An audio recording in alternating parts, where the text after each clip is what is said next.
小团团呀，机灵晃呀，3岁半呀，没人疼呀。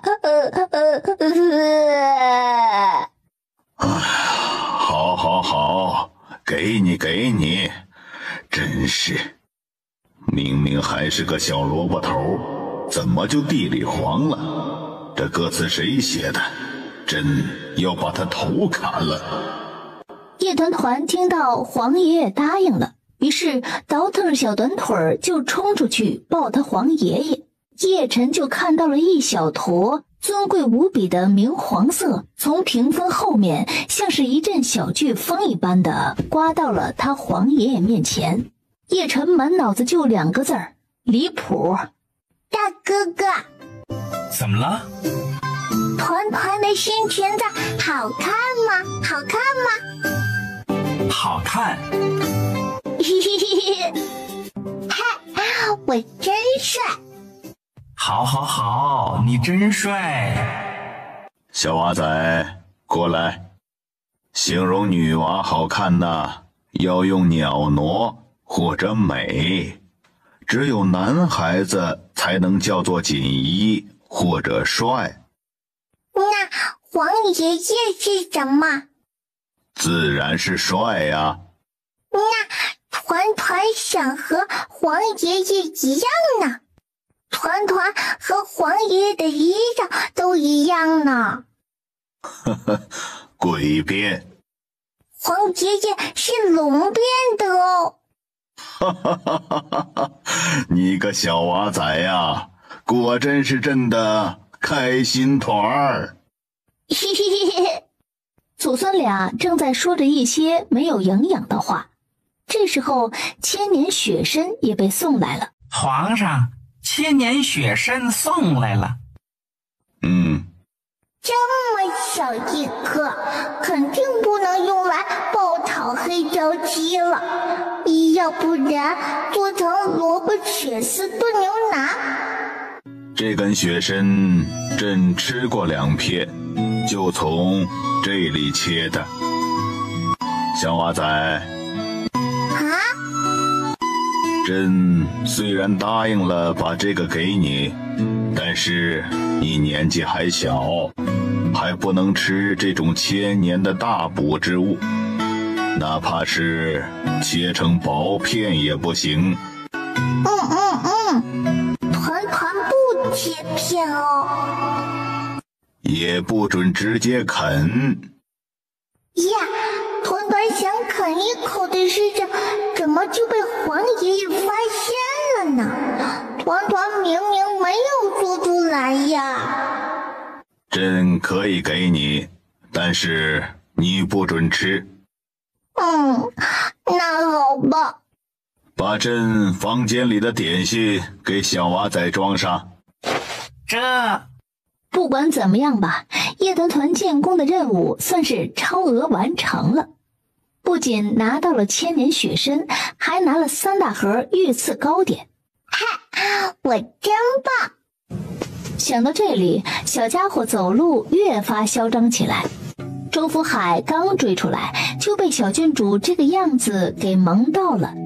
一会儿回去一定要模仿给皇上看看。小郡主留步。叶团团回头，然后就看了满脸笑意的周总管和他手上拿着的一个金灿灿的牌牌。包包里的小四看到金灿灿的东西，顿时学着他且的样子，眼睛闪亮亮。不光眼睛亮，嘴里还要嗷嗷呜，2只小后爪快速地挪到包包的一侧，然后前爪爪在包包的边缘上拍拍，嗷嗷呜，快给放起来呢。等一会儿进去，一定要给皇上模仿一下小神兽财迷的样子，简直和小郡主一模一样。小郡主，这个是皇上的御赐手牌，有了这个，您以后就能随意出入宫中的任何地方了。谢谢周总管。周福海目送大公子和小郡主走到养心殿的大门口，这才转身回去内殿。周福海端了茶水过来，然后把刚才的门口看到的小郡主和小神兽的样子给自家主子学了一遍，尤其是小郡主学九王爷的样子和小神兽学小郡主的样子。若不是小神兽不能说人言，怕是说话都能和小郡主一个腔调。那是自然，你也不想想为什么神兽幼崽要取名叶小四？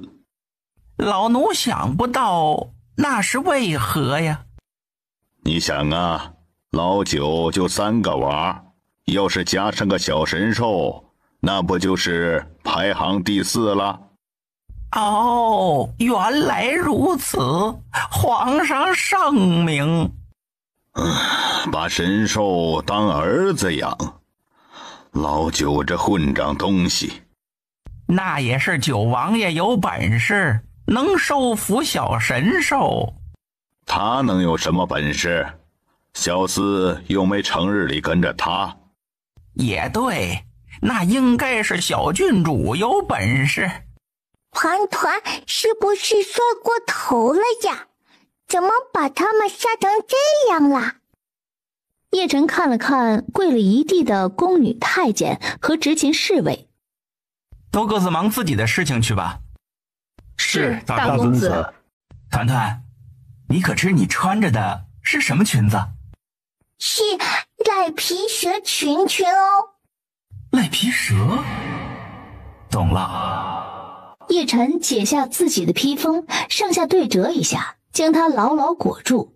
大哥哥，团团没有很冷呀，不需要被裹起来哦。可你若是不穿厚一点的话，不出半个时辰，宫里就能往外传消息，说九王府的小郡主穿龙袍了。搞不好陈尚书要带兵把九王府给围了。乖，你冷。那好吧。叶晨带着妹妹回来的时候，叶战还没回府。大公子今日带小郡主入宫，是去拿点心吧？小郡主的确喜欢吃皇上的点心。就是为了拿点心。白姬听到暗卫汇报说大公子回来了，赶紧放下手里的事情，匆忙过去接待。白市长。呵哟，大公子可不要这么喊我呀，我马上就要退下来了。哈，大公子是送小郡主回来？是。哈，那正好，属下带您看看房间，看完也差不多该用膳了，时间刚刚好，吃过晚膳，您干脆就住下吧。白姬引着叶晨往里走。这是小郡主的房间。看得出来是团团的房间。哼，就说我们小郡主的审美是独树一帜，具有极高的辨识度，完全不从众吧？你听听，就连大公子都夸。小郡主后面这间房间比较大，采光也很好，很适合给大公子做卧房。叶晨这边正在和白姬一起看房间，而叶团团呢，一回到家里就饿得小肚脐咕咕叫了，小腿儿倒腾着就去了后厨，想康康今晚上吃什么。好香呀！侍卫叔叔，团团可以吃一碗吗？当然可以。我一个未婚大直男哪里见过这个，瞬间就被萌到了呀！救命！好吃呢！我一定要写信告诉我娘，小郡主举起小手手的时候，简直是全世界最萌的小奶娃。他这一声好吃呢，直接就把睡觉的小四给喊醒了。王朔想了想，安慰平日里的做法，然后快步又去厨房多拿了一个小碗出来。再来一碗哦！王朔又赶紧给小郡主再盛了一碗，一人一兽继续吃吃喝喝。小矮子可回来了。小郡主已经回来了，这会儿应该是在后厨那边吃东西。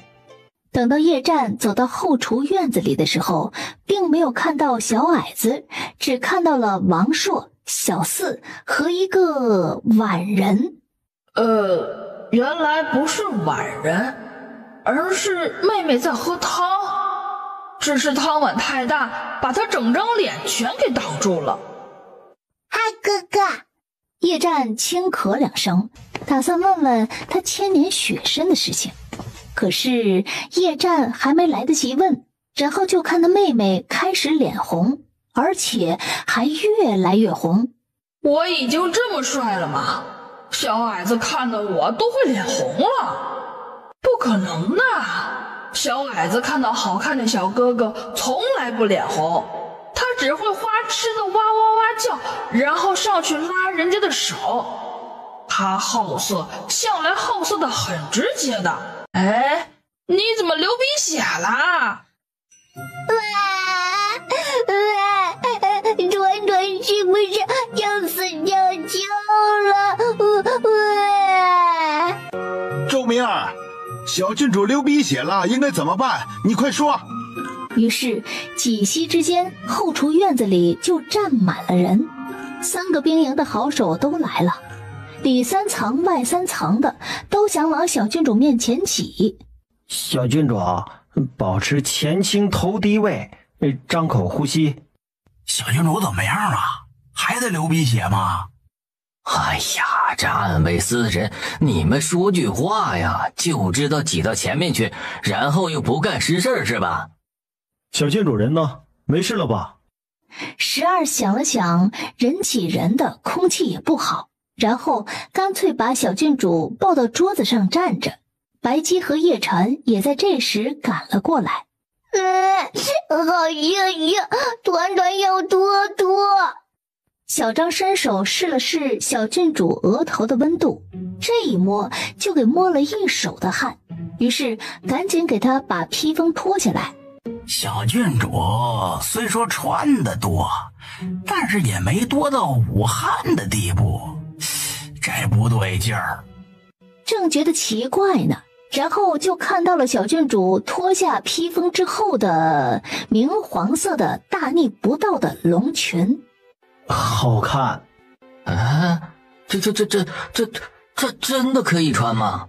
九王爷原本还在看军报，侍卫禀报说小郡主流鼻血了。叶简寒丢下手里的笔，大步朝着后厨这边走来。这一来就看见了眼前的情况。什么情况呢？就是他的大好儿穿着帝王色的绣着金龙的裙子，站在高处，身体前倾，一副睥睨天下的不高兴的表情。而九王府3大兵营的顶尖好手都齐聚在他周围，里3层外3层的挤着听他说话，表情焦虑而认真，就仿佛马上要干一件大事儿。总结起来就是穿龙袍，召集人手，站在高处发表言论。这画面若是非要用2个字来形容的话，要么是造反，要么是称帝。团团流了好多血，团团要死翘翘了。还你要死翘翘？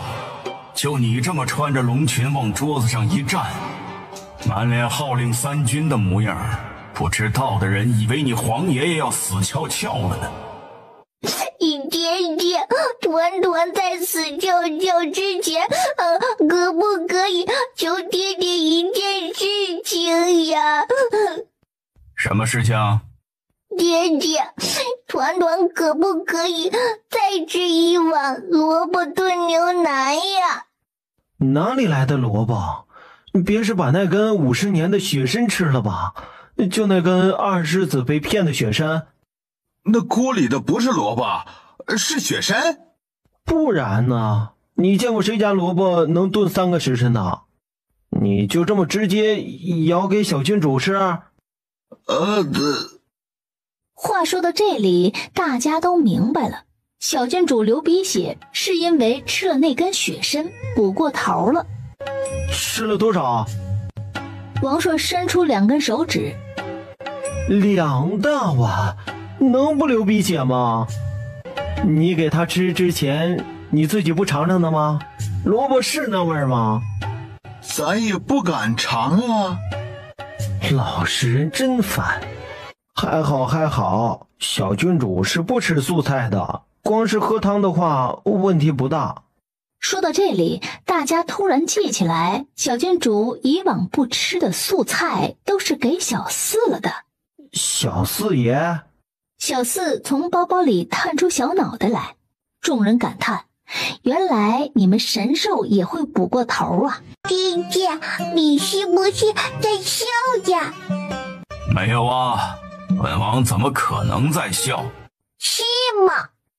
当然是了，先吃饭。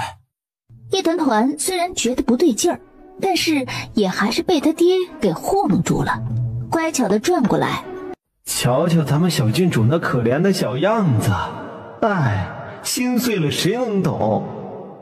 下回给小郡主做饭，一定要先尝一口，可不能让咱小郡主再受这个罪了。哎呀，心疼！都怪那药铺卖的什么鬼雪参，长得跟萝卜似的。兄弟们，明日一定要换回便装，然后带着家丁再去找一回茬。刚太医过来摸过脉了，说小郡主体质很好，虽然补过了头，但也无需用药，只需要这几日吃得清淡些便可。那我一会儿就去交代厨房，少油少盐少肉。若是小郡主不肯吃，那就差人给海公公传个信儿，让小郡主进宫与皇上同吃。毕竟皇上那边是老年人饮食条件，应该足够清淡了。妹妹用嘴呼吸的时候看起来真的好蠢，原来小矮子这种贼不拉几的小仙女儿也有蠢兮兮的时候。我还故意把雪参藏在了最里边的位置，就是怕叶团团这个小奶娃不分青红皂白的啃一口。可谁知道我这千防万防的最终没防得住那根50年的雪参。这家伙不仅吃到了雪参，还吃了2大碗，简直是防不胜防。看来这个妹妹我以后要多上点心才是。父女俩的短暂交锋之后，桌上的菜也上齐了。爹爹，喂喂，好吃。哎呦，乖乖小郡主还真是好单纯啊，完全不知道王爷刚才的嘲笑，还吃得那么开心。嗨，这么可爱的小乖乖，怎么就有王爷这种巅峰的无药可救的直男点呢？真是闻着流泪，听着伤心呐。爹爹，你刚才已经喂过了番茄炒蛋了，现在应该喂牛肉了。不行。行。不行。行。父王，我来喂团团吧。呀，大哥哥抱呢，大哥哥喂喂。叶晨笑着把他抱过来，心知他需要吃清淡一些，于是加了一片鱼肉，然后又叠了一块山药。蜜雪未知肤白，但鱼与山药知。团团可要吃一口？虽然不知道大哥哥在说什么，但是听起来好有道理哦。文化人果然可怕，竟然能让小郡主吃素菜，大公子牛逼。而坐在桌对面的叶战就不这么想了，他微微皱眉，虽然什么都没说，但是吧，手不停地在给小四喂东西吃。怎么嘴里还没有吃完，又给了新的呢？哎呀，听不过来怎么办？真是狗着急小四这么一叫，就吸引了大家的注意力。父王，我吃饱了。说完就下桌了。他哥哥晚上会饿哭的吧？刚走出门的叶战后脚跟就崴了一下，支撑我不好叫叫呢。小想和爹爹一起饭后散步啊。谁的肚子这么圆？肚肚圆是什么意思？是不是说团团胖？肯定是。想到这里，小家伙一扭头，牵着大哥哥的手就往外走。我要抛弃姐姐。于是乎，今晚上带着小团团散步消食的人就成了大公子。瞧瞧咱们小郡主，吃少了知道嗷嗷喊饿，吃撑了知道主动消食，真不愧是全世界最可爱的小乖乖，省心。大哥哥，你的100个愿望可以开始说了哦。100个？别人消食用腿，他消食用嘴。我希望大厨永远能在动态中安定长存。不对，下一个哦。我希望小团团此生顺风顺水。不对，下一个哦。希望黄爷爷长寿安康。不可以有这种愿望，我们女帝还等着登基，你重新说。就这样，叶晨一连说了10个愿望，可是这10个愿望，团结期一个都没检测到能量波动，根本不对。仔仔，你让你大哥哥说一点情感方面的。话还没说完，然后团七七就发现他家小宿主已经睡着了。难道这就是那本最新版的3头6臂小郡主中说的小郡主的天生绝学吸盘大法？这兔子是夜宵，不是晚膳，吃夜宵和补晚膳是2回事。非要说出来是吧？口气还这么欠儿，是不是跟你们小郡主学的？刚小郡主打喷嚏了，就在半月亭那边。啊，那怎么办呢？会不会是着凉了呀？哎呦，真的好担心呐。我这倒是有小郡主的披风，可是我只手不能离岗，送不过去呀。哎呀，那可怎么办呢？咱们可可爱爱的小郡主要是因为没有小披风而受凉，那咱们是要良心不安的呀。可不止咱们，咱二爷也会觉得心里不安的。哎，怎么突然一下子扯到本世子了？这话题衔接的真的是好生硬啊。叶战正在吐槽，然后就听房顶上瓦片嗡咚嗡咚的被揭开了2片，一团粉红色的东西从房顶掉了下来。哎呀，不好，小郡主的披风掉下去了！哎呀呀呀呀，怎么办啊？哎呀呀呀！哦，没事，被二爷接住了。啊，既然二爷有了小郡主的披风了，如果不送过去，导致小郡主受凉，那等到明天小郡主睡醒之后……暗卫的一个长难句都还没说完，就听叶战唰的从软榻上站起来，推开门出去了。嘿嘿，二爷识时务。团团这样抱着我的手臂，我应该怎样做才能把他抱回房去？你站起来直接走就行，父王一直就这么干的。那不行，万一摔了，或者他的小手臂吃力扭到了怎么办？毕竟我没有父王的逆天武力值，不能感知到小团团的骨骼位置，所以不能冒险。除了直接走之外，还有其他？那你就等他再睡熟一点，矮子只要睡深了，小手手就会松开的。好。可是他才说1个字，抱着叶晨的某个小奶娃动了一下，小嘴儿还要发出喵喵喵的声音，然后小手手一松，好家伙，终于过了吸盘大法的时效了。叶晨的一只手臂其实已经麻了，但是他也顾不得那么多，把小奶娃抱入怀中，又拉过披风盖好，这才起身抬步往他房间的方向走。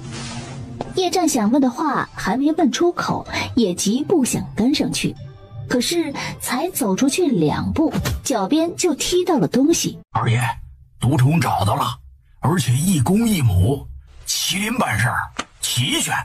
聂麒麟正等着二爷夸他，然后下一眼就看到二爷手里拿着的雪参。我靠，1000年雪参！二爷你这么牛逼的吗？我这就找到了，是咱小郡主抱出来的吧？当初能把玉玺抱出来，抱个贡品，那小菜菜啊！小郡主真棒。本世子一个字都还没说。前边那个是不是大公子啊？抱着的是小郡主吗？属下也想抱一下。要是，哟，二爷你怎么踹我呀？说点有用的。二爷您看呐，药方上的东西咱都找齐了。白市场那边，属下听说安慰司的人怕这一剂猛药下去，白市场受不住，他们一大半的人都要给白市场护法。属下就想问问，他们人手够不够？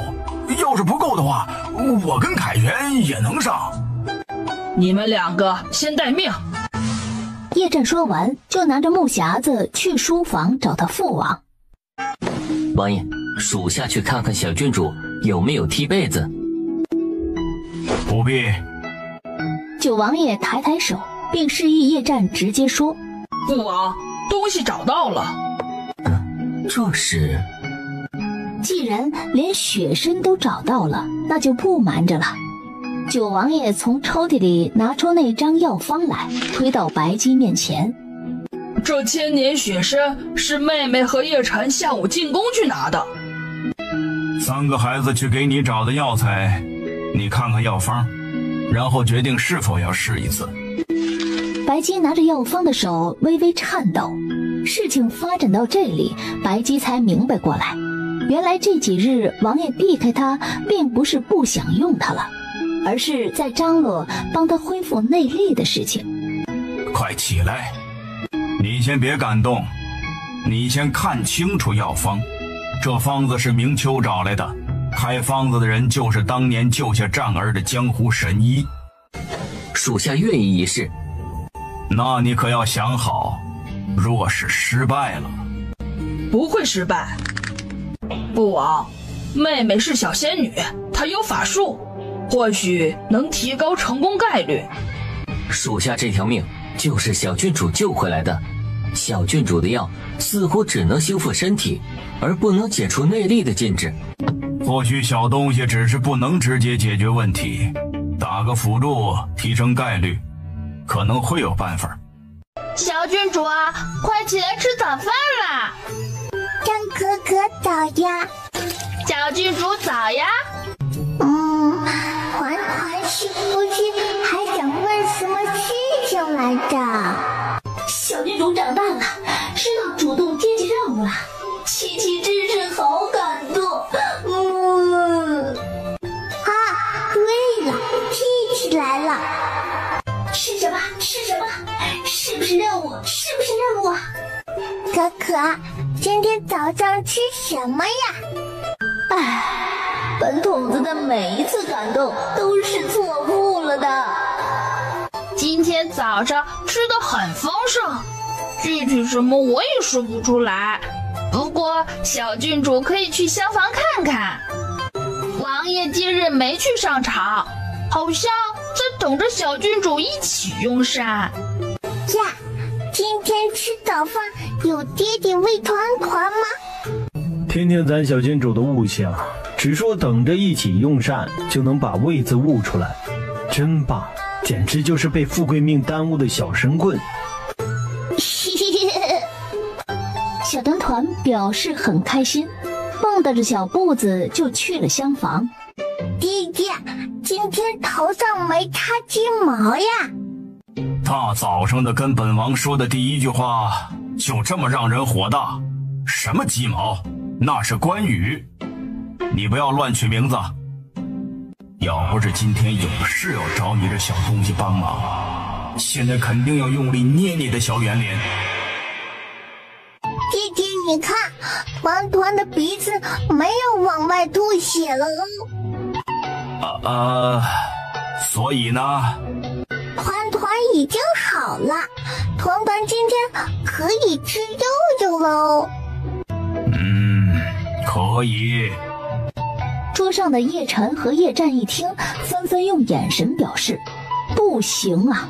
虽然现在没流鼻血了，但是火气又没完全退下去，不能大鱼大肉。可是父王说的话，他们又不敢反驳。大公子和二世子还是经历的少了。那可不，二爷长期跟我们一起混兵营，见到的小郡主和王爷相爱相杀的情况肯定比较少啊。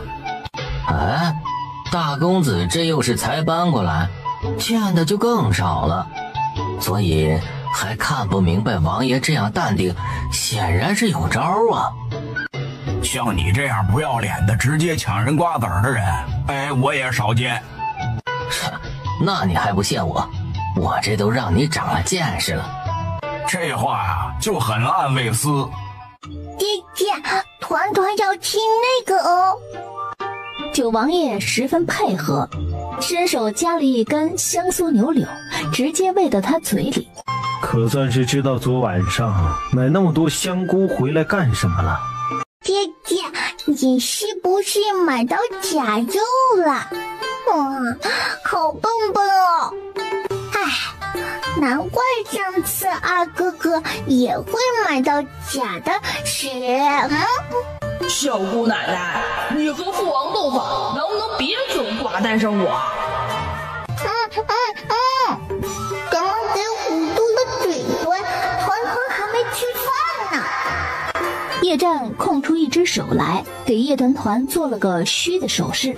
聪明团团一下子就明白了，重重的点点头表示答应。叶战这才松开手，然后下一秒，放心吧，二哥哥，团团是不会把你买到假货被骗钱的事情说出去的呢。这么大声，谢谢啊！什么假货？谁这么不要命，骗到了九王府头上？叶晨见父王已经问了，而叶战又嫌丢脸，不愿意说，于是他只好把那天的事情说了一遍。趁着大哥哥和爹爹说话的空当，叶团团举着小勺勺快速地扫荡桌上的肉肉。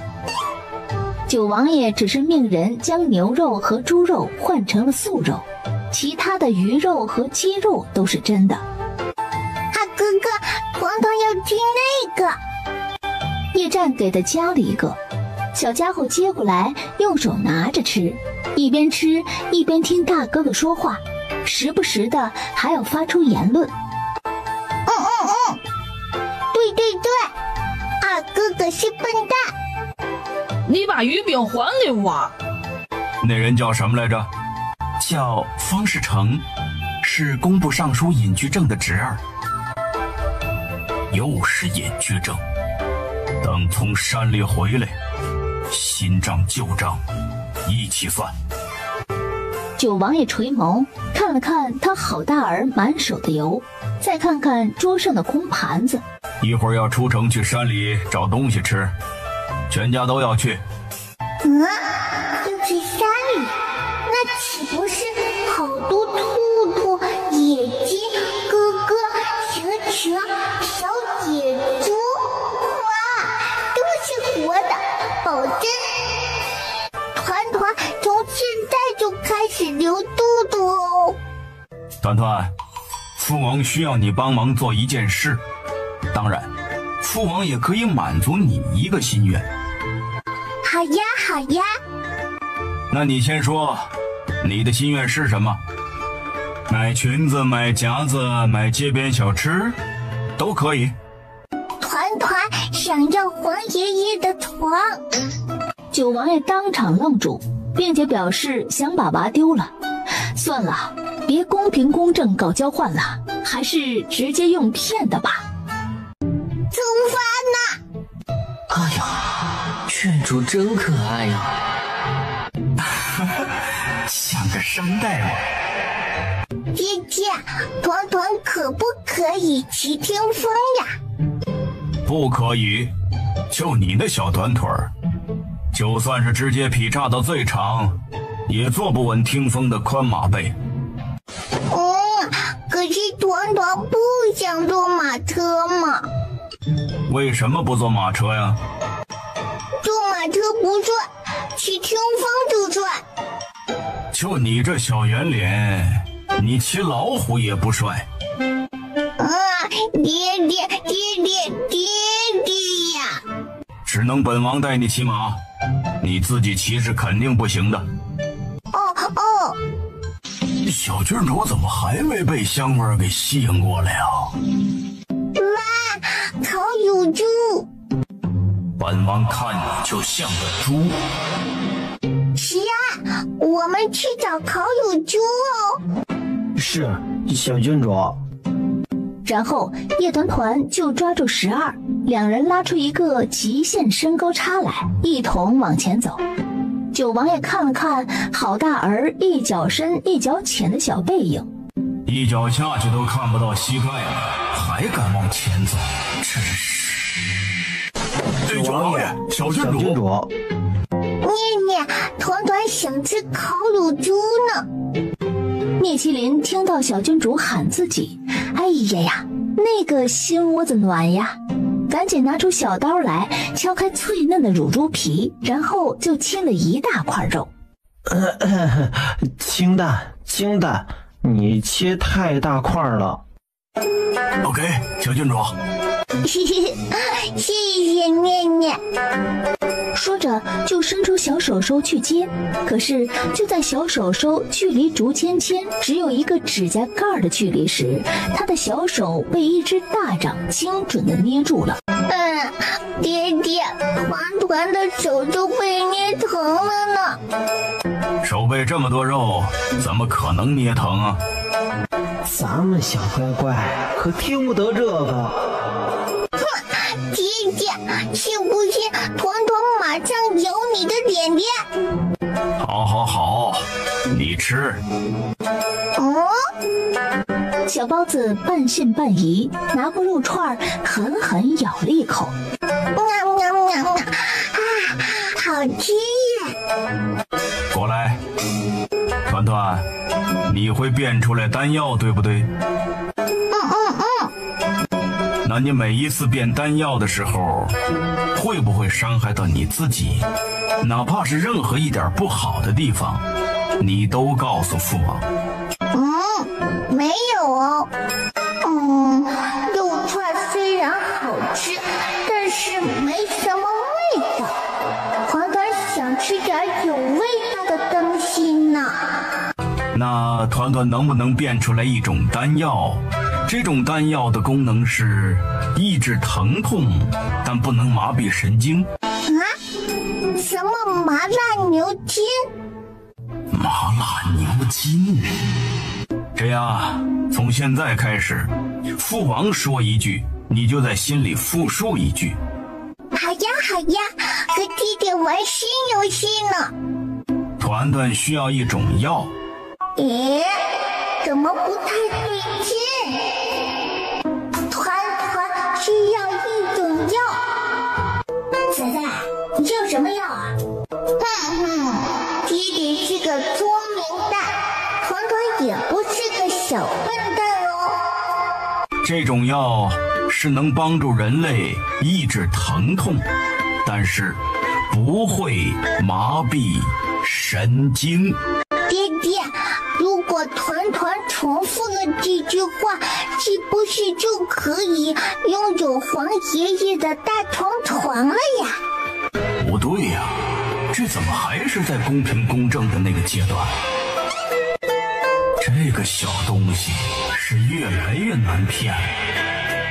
在赖皮蛇和吃食面前，咱乖乖小郡主的智商吊打二世子，直追大公子。来一局吧，我押50两黄金，赌王爷赢。哟呵，千骑营又来送钱了。成啊，我押100两黄金，赌小郡主赢。先吃点，一会儿输了才有力气哭呢。千骑营的嘴向来比拳头硬。这姐姐，黄爷爷的床那么大，团团的房间放得下吗？这都已经开始考虑好不好放的问题了，是吧？你黄爷爷的床真有那么好？黄爷爷的床好舒服的，团团要是躺上去，肯定一下子就睡着了呢。可是你在本王身上也是一下子睡着了，有本王就够了，你还要什么龙床？爹爹，所以在本王和你黄爷爷的床之间，你只能选一个。爹爹可以移动，团团可不可以？算你识相。团团大，爹爹小，团团有赖皮蛇，爹爹。你黄爷爷的床可不会带你来山里找吃的。也对哦。就这种显而易见的选择，你还要考虑是吧？本王还不如一张床是吧？叶团团。那团团选爹爹嘛。王爷赢了，还用的是这种自降身段，不是？这到底算不算是骗小孩啊？哎呀，兄弟们，输钱喽！我说什么来着？小魔高1尺，大魔高1丈吧。那种老年人床有什么好惦记的？既然选择了父王，那就把那张床忘掉。现在父王说一句，你就重复一句。团团需要一种药。团团需要一种药。仔仔，什么药啊？这种药是能帮助人类抑制疼痛，但是不会麻痹神经。有的，仔仔，这种药叫做榆木归元丹，是用来帮助人类进入睡眠状态，止疼，但并不会切断人体的任何神经功能，通常是给宿主生孩子止疼用。叫做归元丹，给爹爹生孩子用的。我这是听到了什么？听到了什么啊？就说小郡主和小四都是王爷亲自生的吧？我好担心小郡主会挨揍。不过九王爷此时的心思并不在揍孩子上，他想了下，生孩子用，那就是止疼，但不会影响胎儿。没错，就是这个药。对，就要它。姐姐，团团就要它哦。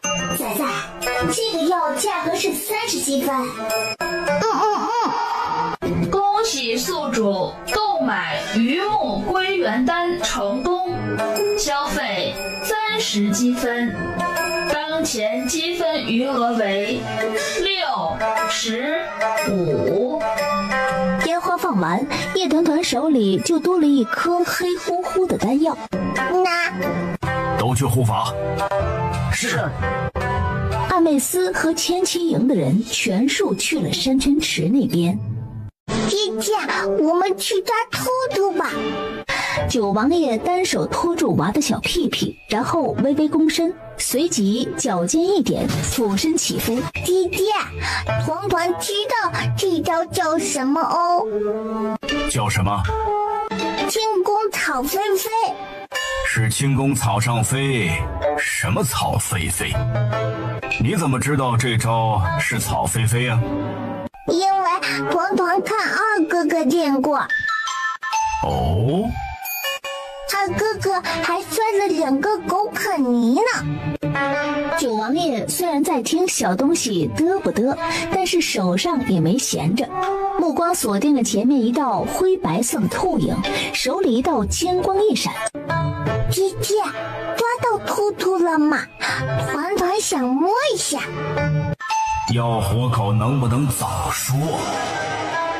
九王爷抱着娃飞身上树，正打算看看树林里哪里还有兔子，可是兔子没看到，反倒是听到一声啊的厉呼：是白白，姐姐是白白。九王爷眉头微微皱起，抱紧娃，掉头朝着山泉池那边掠去。护着你妹妹，现在如何？王爷，白石长现在的状态不太好，这一池子的药水除了会腐蚀神经之外，还会腐蚀念力。大哥哥，团团也想过去排排坐，看泡泡。小萌音刚落下，然后水面突然哗啦一声，原本沉入池底的白鸡突然从水面冒出来。只见他双眼紧闭，五官更是痛出了一种扭曲的角度。白白，你怎么了？白白，没事没事，白石长会没事的，乖，不哭啊。白鸡噗的吐出一口鲜血来。白白，你怎么了？你是不是好难受呀？怎么办？团团好担心你，白白。不对，白石长有反应，小郡主喊他，他能听得到。你们看他身上的念力有减弱的迹象。白白，你不可以死翘翘。你还没带团团去江南吃绣花大娘做的绣花饺子，你还没带团团雪夜山庄看看什么，还没带团团去闯，去闯荡江湖。咱就说白石长的命得靠咱小郡主吧，白石长才舍不得把小郡主丢下。白白，小东西，给白鸡讲故事，说说你的流水账。有一天，有一个白白是小团的，不对，是有一天有一个小团团。小奶音委委屈屈的，流水账说着白鸡给他修窗户，给他买花花小夹子，带他玩飞来飞去的小游戏。是还说团团晚上睡觉老是踢被子，不光踢自己的，还要踢张哥哥的。白白晚上不光给团团盖被子，还要给张哥哥盖被子。白白，你要是死翘翘了，张哥哥会痛死，他受不来气的，他不抗冻。白白，你可不可以不要死呀？团团舍不得你。白白，团团的故事都讲完了，但是这个不是睡前故事，你不可以悄悄的。白白，哎我操！想哄不能哄什么？救命啊！我们都是大男人，又不是虐文女主啊！干什么要这么对我们？原本还在翻腾的池水突然安静下来。白姬紧闭的双眼陡然睁开，他身上的青黑之气已经完全消失，而原本白茫茫一片的池水也片刻间重新化作清澈透明的模样。成功了，恢复内力的方子成功了。不过具体是恢复到了什么程度？就在这时，九王爷突然飞身而起，暴躁王爷向来暴躁，抬手就是一记业火掌。白姬飞快运气，手掌在手中结印，飞快地迎上一掌。恭喜白市长精进了。恭喜白市长，恭喜王爷。多谢王爷，多谢诸位。要说谢啊，白哥最应该谢咱乖乖小郡主，小嗓子都哭哑了。小郡主，属下拜拜，你以后不要洗澡了，团团好害怕。洗澡？好，属下以后不来山里洗澡了。一边说一边整理他额前的小碎发，可是细软的小碎发怎么摸起来不太对劲儿。低头一看，才发现小郡主的一丝软软小发丝变成了卷发。以后也不来这边山了，这里的风好烫烫的。他这么一说，白姬就明白过来了。感情他这几根小卷发是被刚才的掌风给吹卷的。好，不来这里了。哎呀，也就是额前的几根碎发变卷了而已，问题不大。等回去洗洗就又直了。九王府一行人踏着夕阳余晖，慢慢踱步下山。千年雪参的事情谢了。什么？我说千年雪参的事情谢了。不谢。还真是不客气。以后遇到小矮子不能看到的画面，你直接把它塞到袖子里就成。父王就是这么干的。多谢。不谢。天黑之前，他们到了城门口。王爷，是太子回来了。看来太子殿下是十分担心王爷在京城一家独大呀。不好看呢。说得对。王爷，那人就是杀了我们千骑营3个兄弟的刺客。不错，当时是属下护送王爷进京。我当时还纳闷儿，为什么这个刺客明明武艺不错，但是却不直接冲着王爷来，反而是挑着最年轻的士兵杀。现在看到这个人走在太子的车驾旁，疑惑便迎刃而解了。想来应该是东宫给了奖励条件，按照人头算功劳的。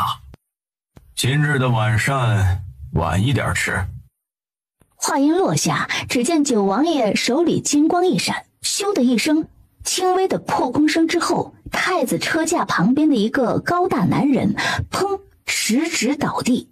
护驾，护驾！九弟，既然来了，何不现身呢？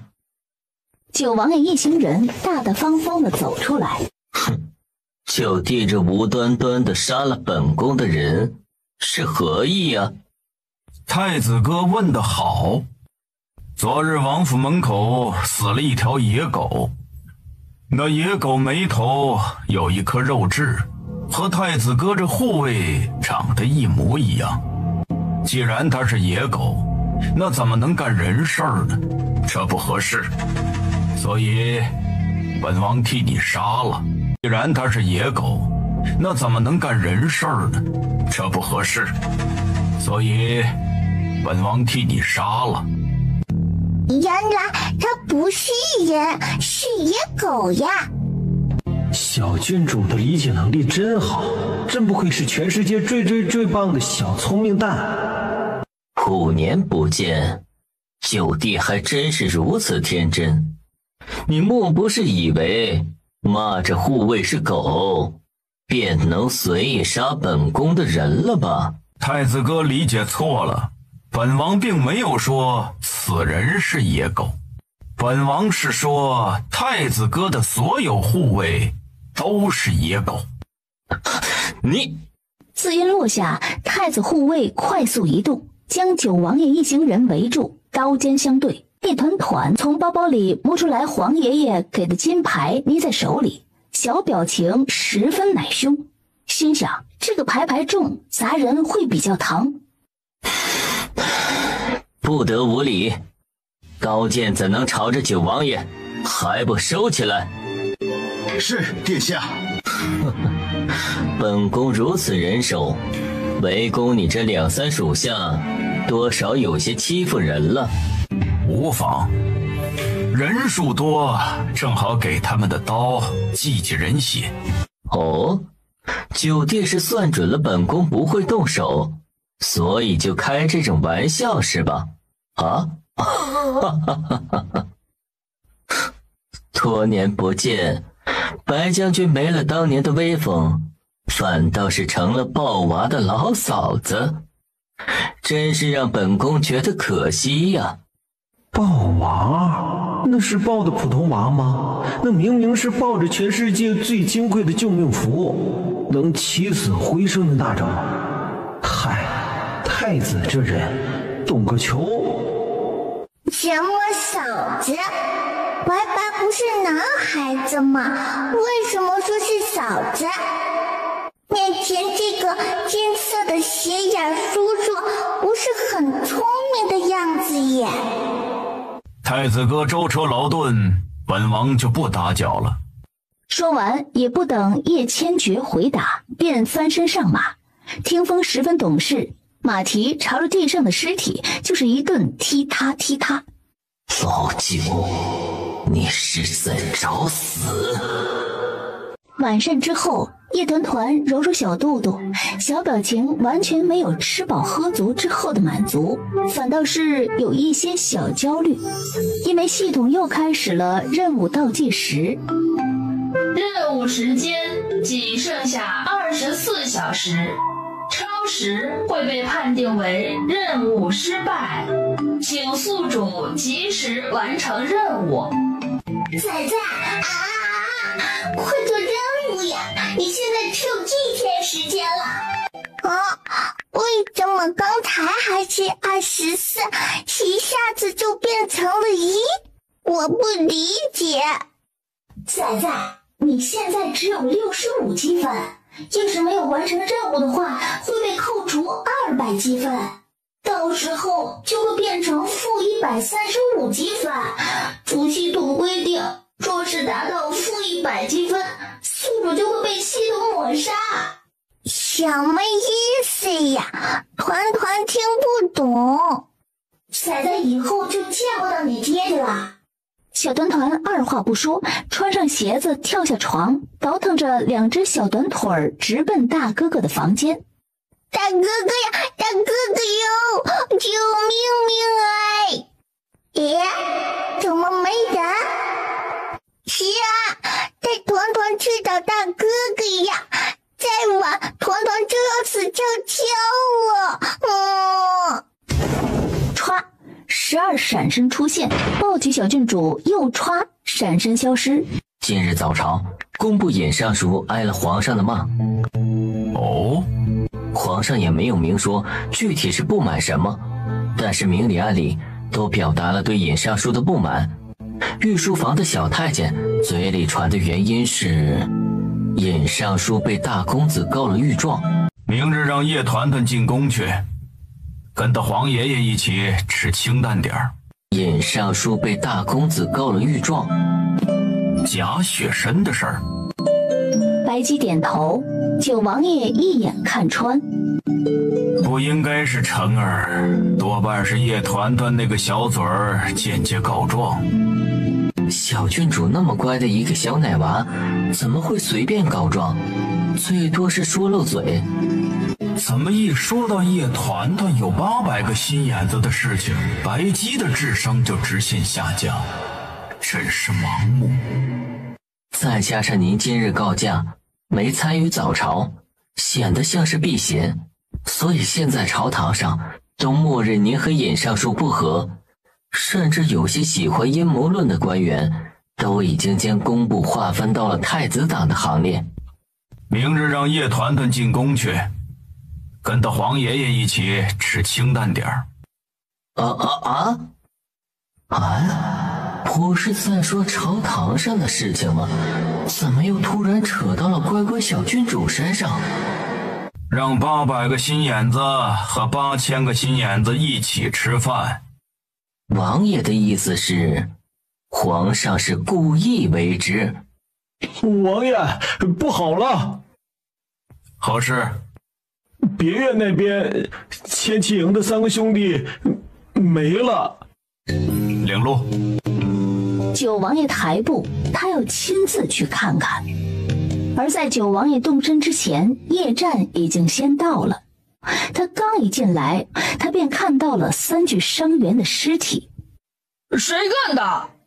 床角处勾着一缕金丝布，和他今日在太子身上看到的布料一致。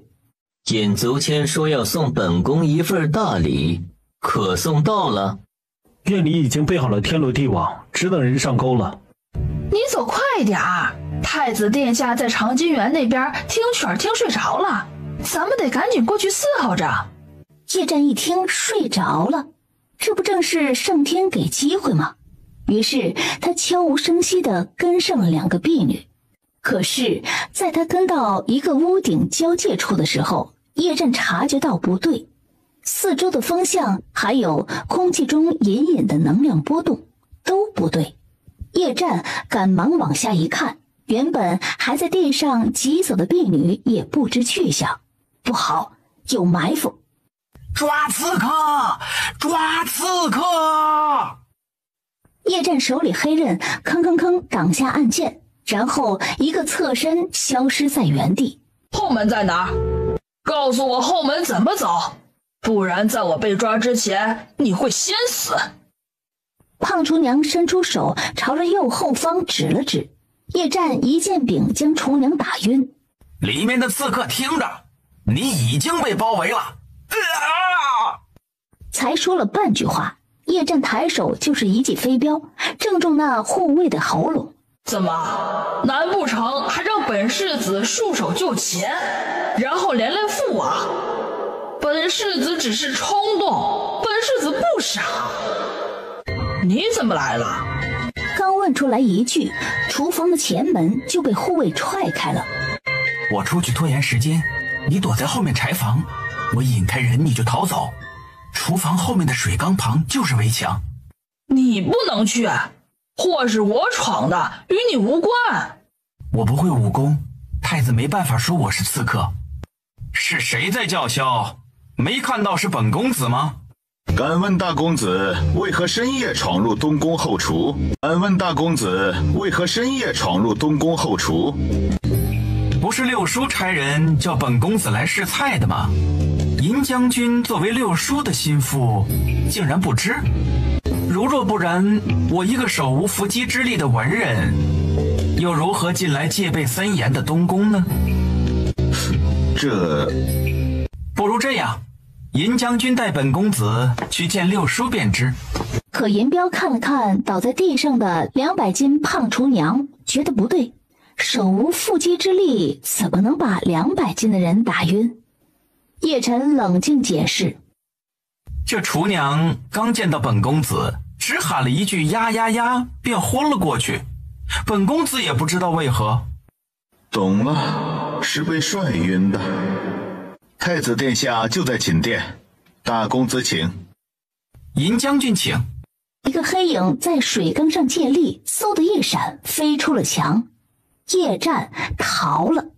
还不快追！对不住了，大公子，您今日必须给殿下一个交。待字还没说出来，突然夜空中出现非常不合时宜的呀呀呀呀的奇怪小奶音，然后下一秒去追叶战的那几个护卫哐哐的就砸了一半到墙上。对不住啊，这半个朋友，胖哥今日吃的有点多，用力过猛了。银彪脸上挨了一脚之后，大公子就从他眼前消失了。叶战呢？属下该死，二世子被人救走了。谁救走的？属下不知，只听到一阵呀呀呀呀的怪叫。废物，都是废物！当初是白姬的手下败将，永远都是白姬的手下败将。为什么不带暗卫？你以为不带暗卫，你一个人硬闯就不会连累九王府了？叶战垂着头没说话。随便激怒你一下，你就要硬闯东宫？不是随便激怒，你自己好好看看，这料子上面的金丝分明是染色而成，根本不是真的金丝。你就凭这个就断定是太子杀的人？叶战垂着头不说话。大哥哥好凶凶哦，都不敢问大哥哥的心愿了呢。即便是太子动手，他也不可能亲自动手。叶战，你……张一鸣在战场上救过我2次。叶战这话一出，叶晨再也说不下去了。小家伙眨巴眨巴大眼睛，张张小嘴儿，准备问问任务的问题。可是他还没来得及说话，二哥哥先说话了。你怎么会在东宫的厨房？我知道你会被逼到厨房。为什么？因为东宫的建筑分布很开阔，如果要设埋伏围杀的话，就只能厨房前门那条窄路，或者正殿门口的长廊。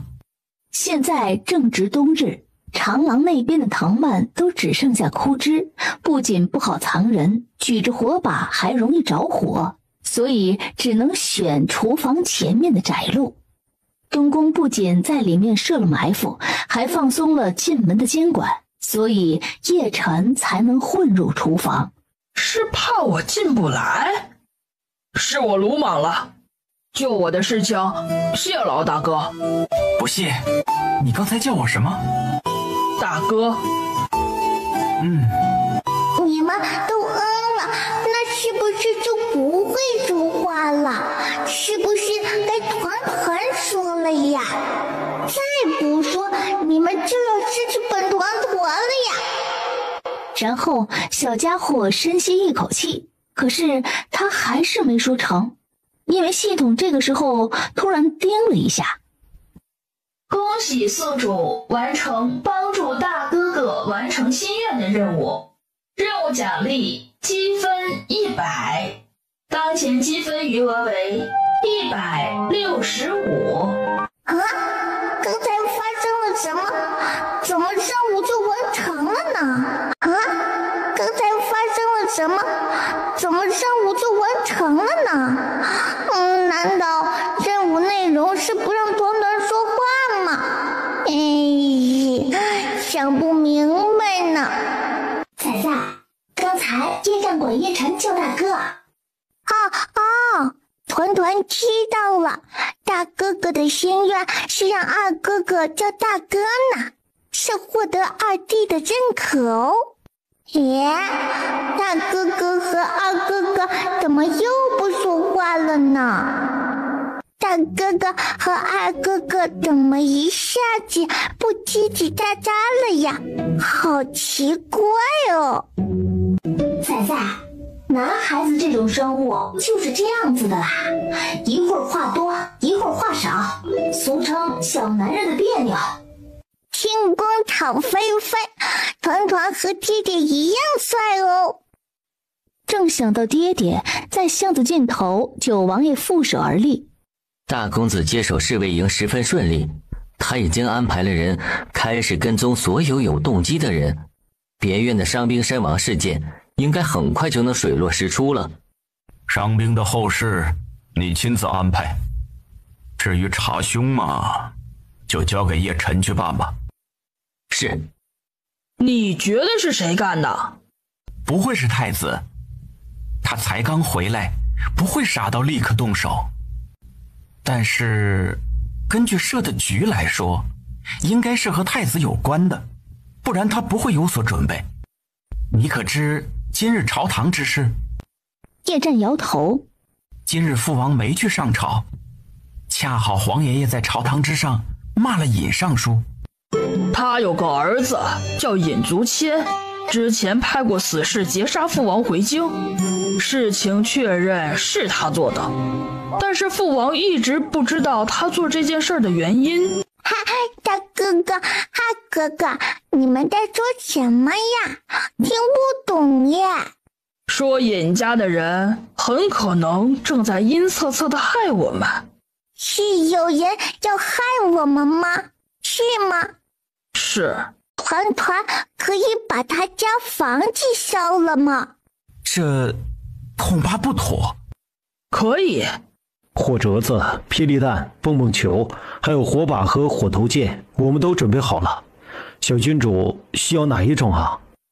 要那个圆圆的哦。只要丢进去就行，要丢在干燥的地方，那地方最好有点枯草、草纸或者其他什么干不拉几的东西。小郡主，给。接过之后，二话不说就朝着对面房顶上一丢。小郡主，给。走水了，快来2个人拎水过来。小郡主，给。走水了，走水了，走大水了，快来10个人引水过来。小郡主，给。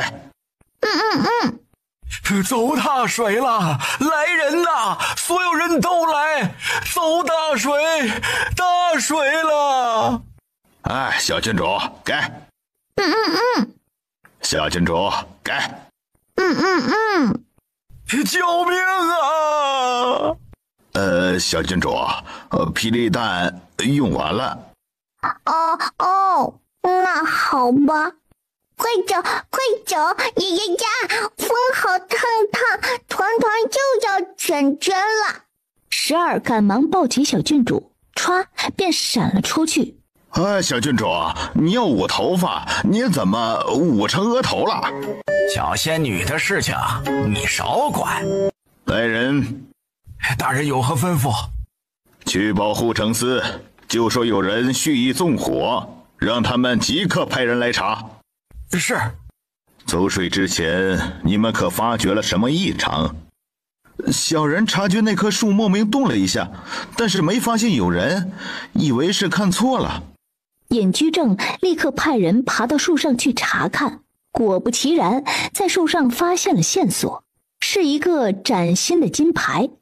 去把报护城司的人叫回来吧，不用去了。这金牌是御赐之物，既是御赐之物，报了护城司也是徒劳，倒不如明日早朝之后，本官亲自交给皇上。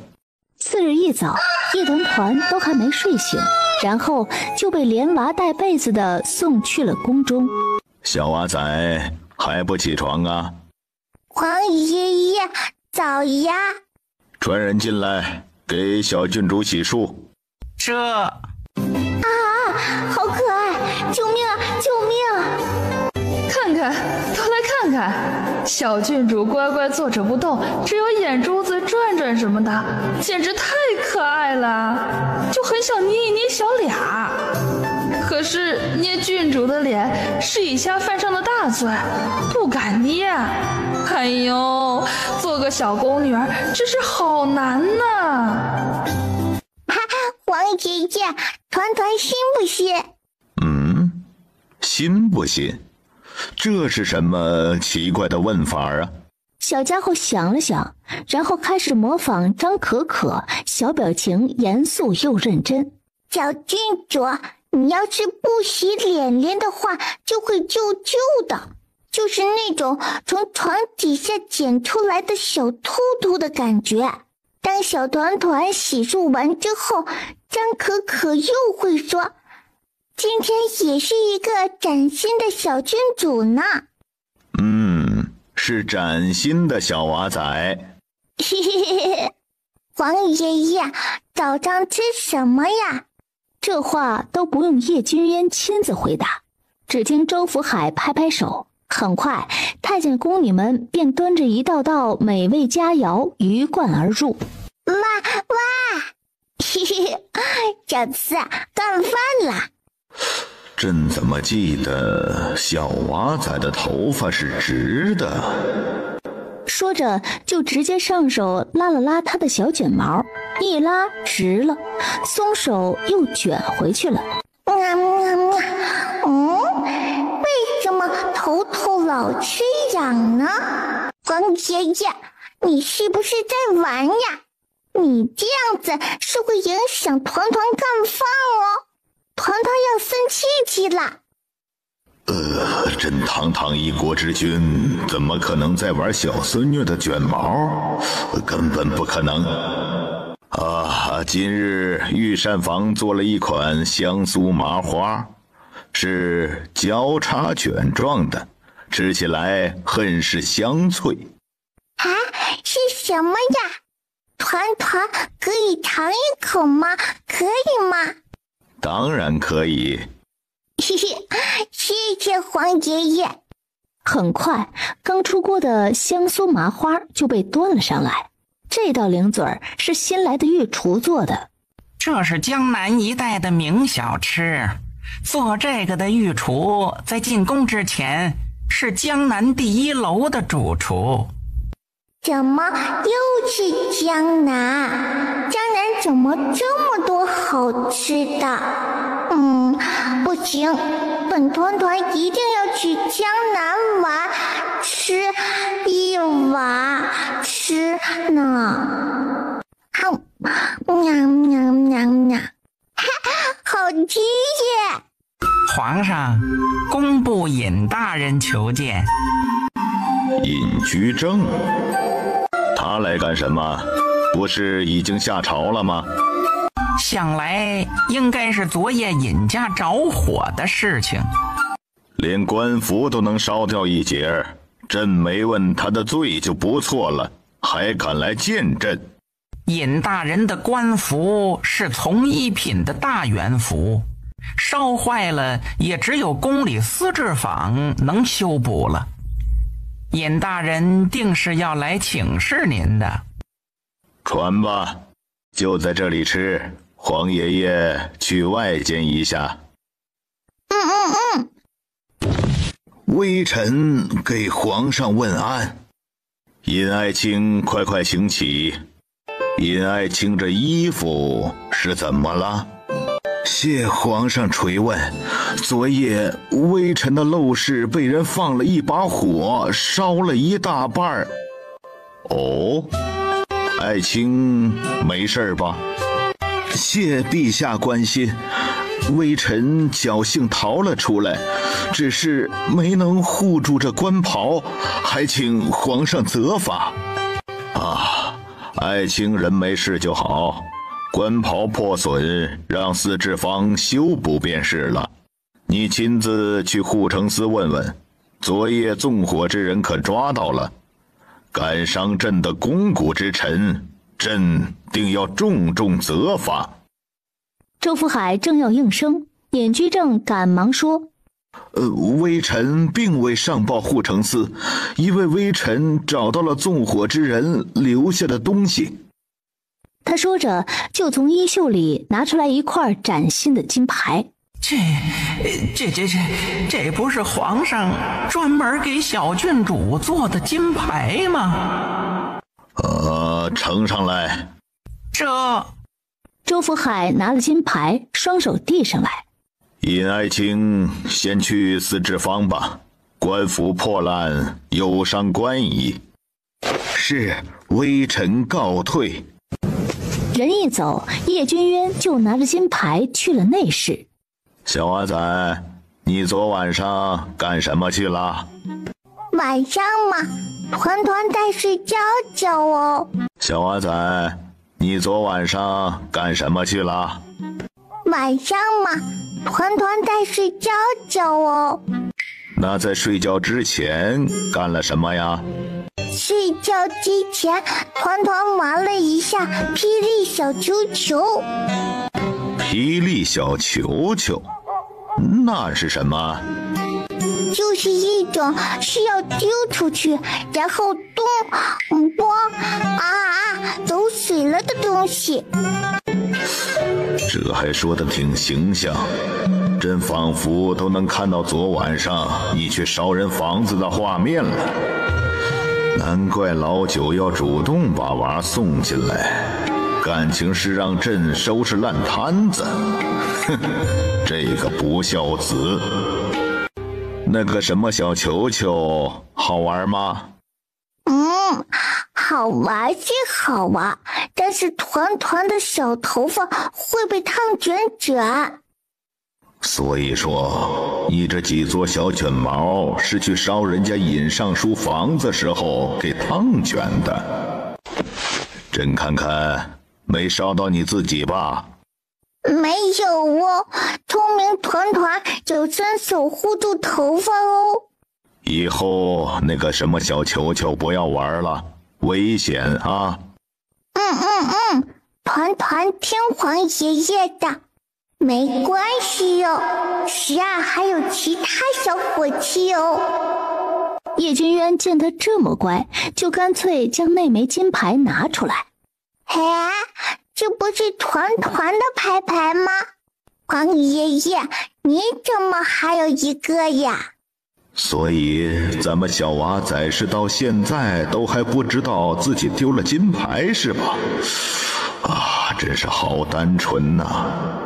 去把司制坊的匠人叫过来，给小郡主的衣服里面多缝一个小口袋。去把司制坊的匠人叫过来，给小郡主的衣服里面多缝一个小口袋，专门用来装金牌，就不信下次还能弄丢。以后穿别的衣服也要进宫来多缝一个口袋，知道了吗？这金牌啊，要天天带在身上。皇上，您就是想天天都看到小郡主吧？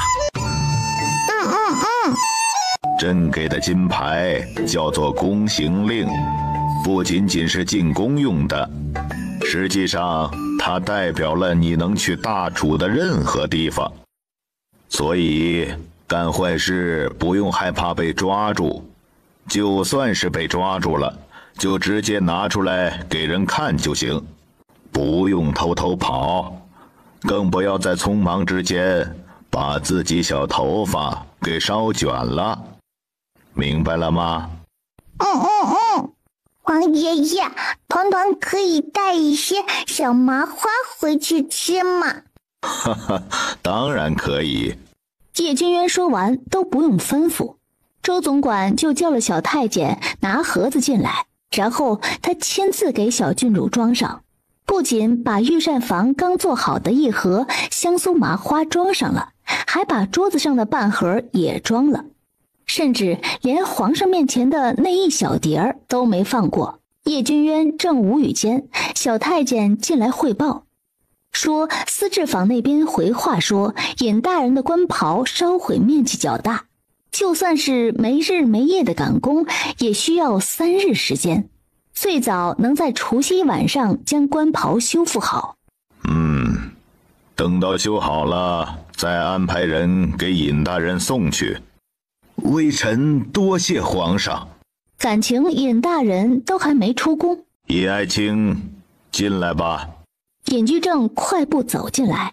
尹爱卿啊，意外烧你宅子之人，朕已经替你找到了。皇上明察秋毫。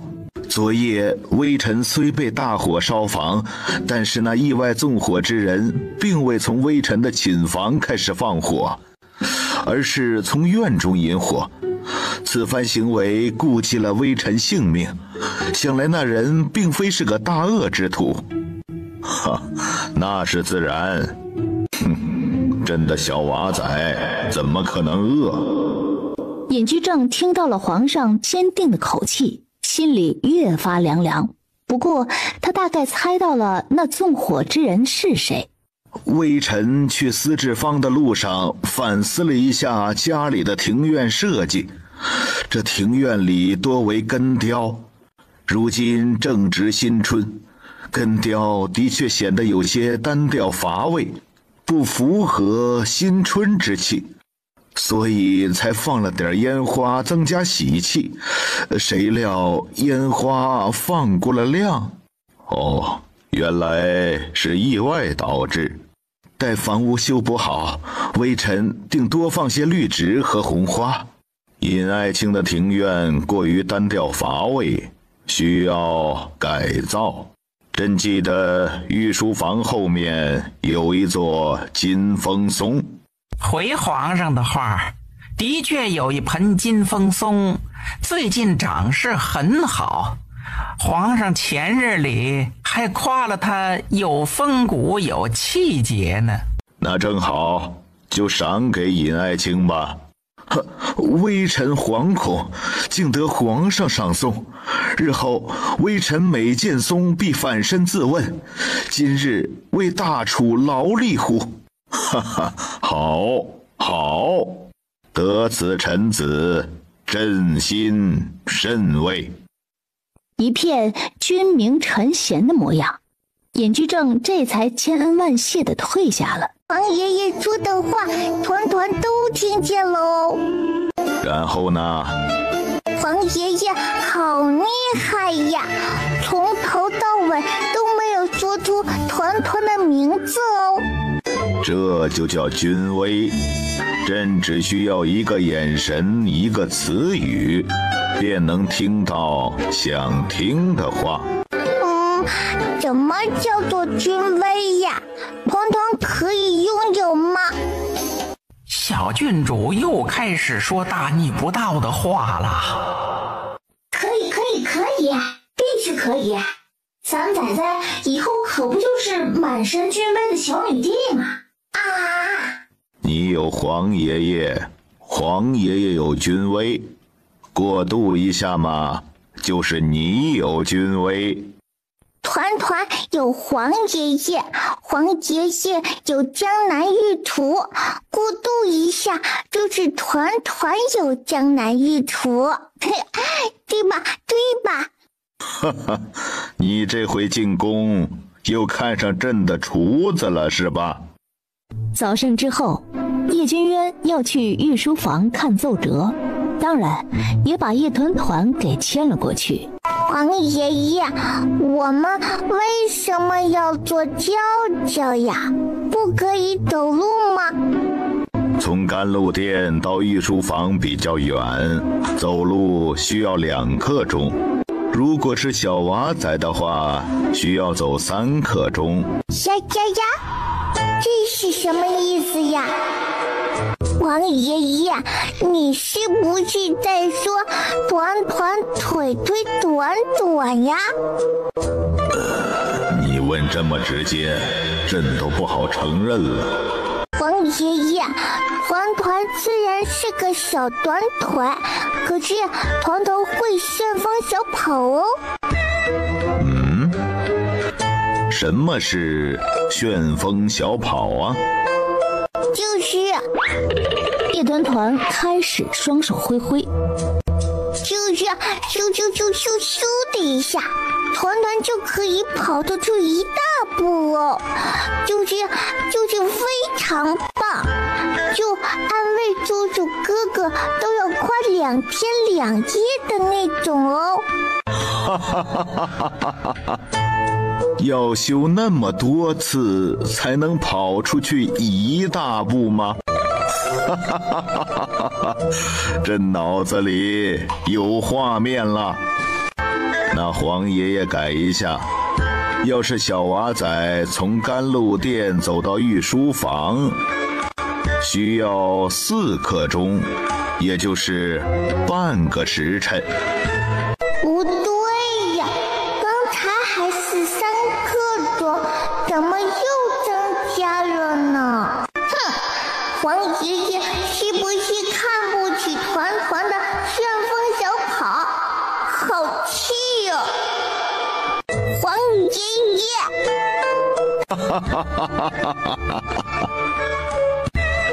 好，小娃仔的旋风小跑十分厉害，只需要1刻钟就能跑到御书房。是吗？君无戏言。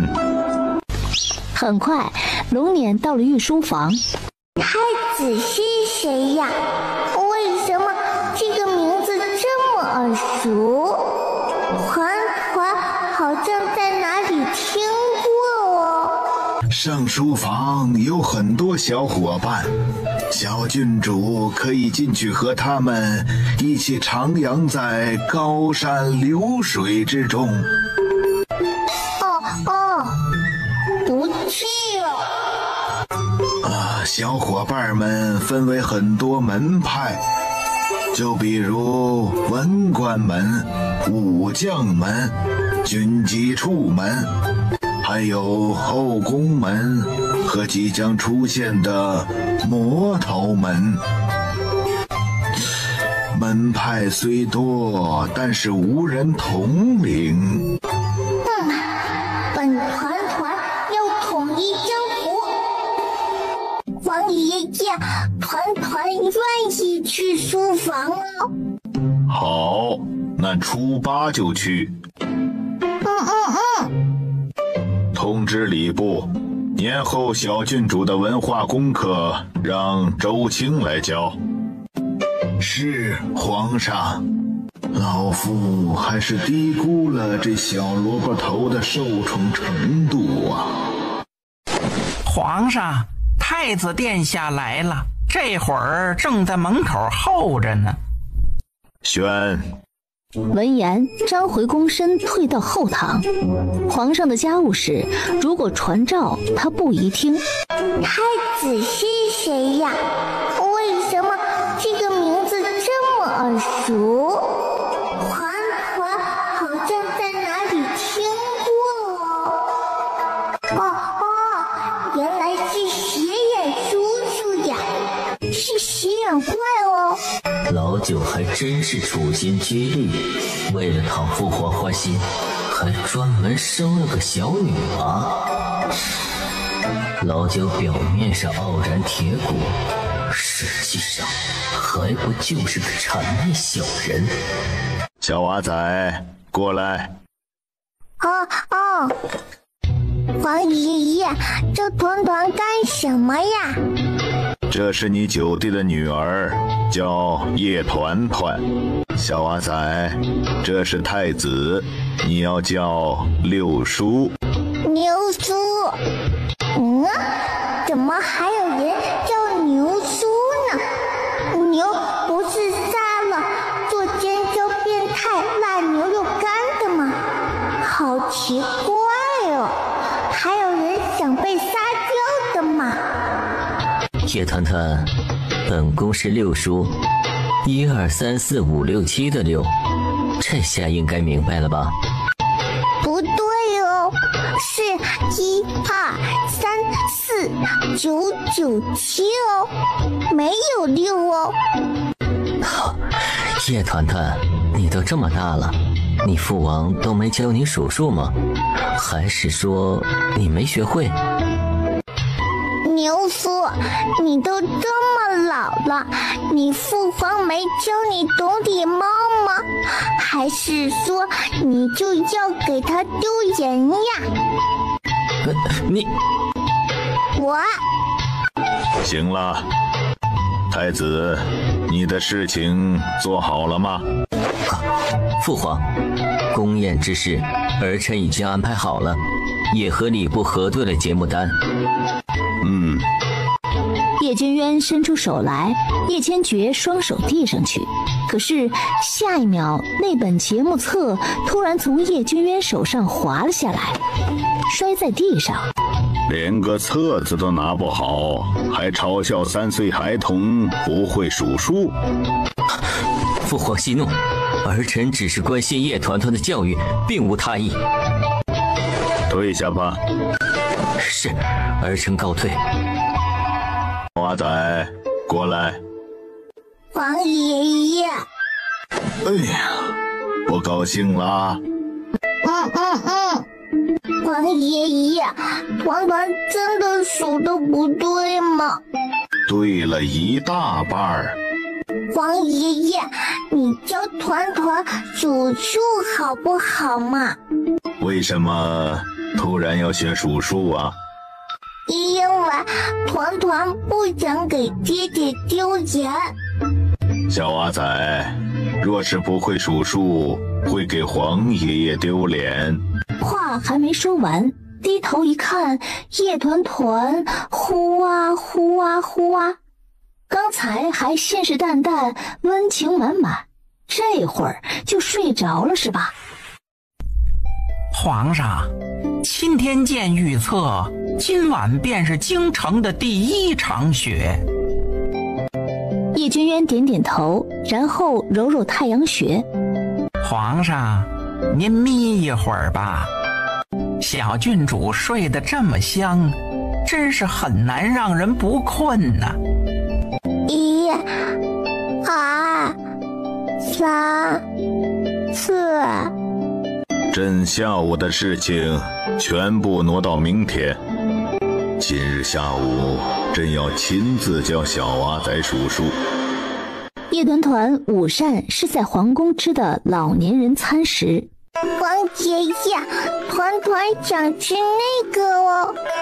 可以，但是吃了之后就要和黄爷爷学习数数。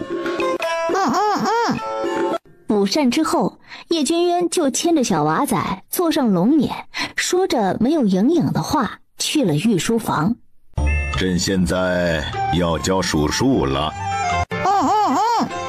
团团准备好了。叶君渊将狼毫拿起来，然后抬手在宣纸上写下一个一字。这个念一。黄爷爷，团团知道一哦。小娃仔是个聪明的小孩。黄爷爷毫不吝啬夸奖，然后开始在宣纸上写下2、3、4。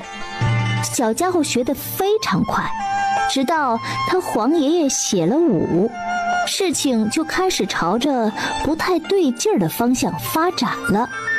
9。不对，这个字念5。是9呢。是5。叶君渊满意点头，继续在宣纸上写下6。牛。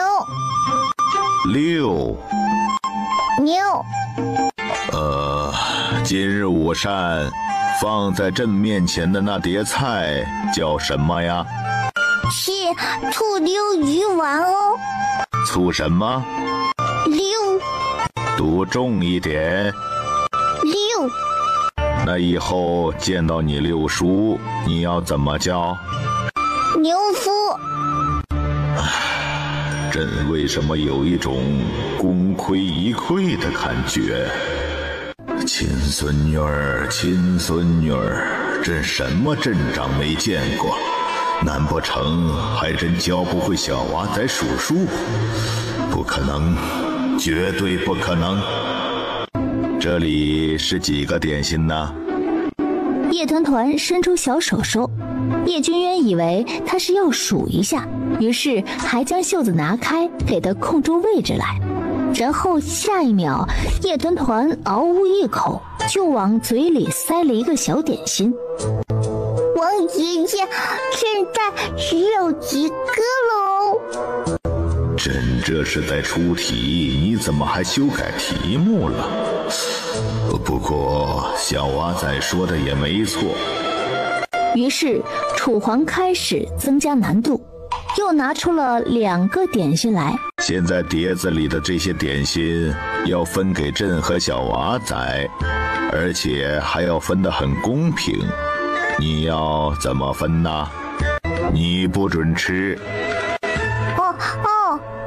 黄爷爷一个，团团一个，黄爷不对，再给黄爷爷的话，团团就没有了呀。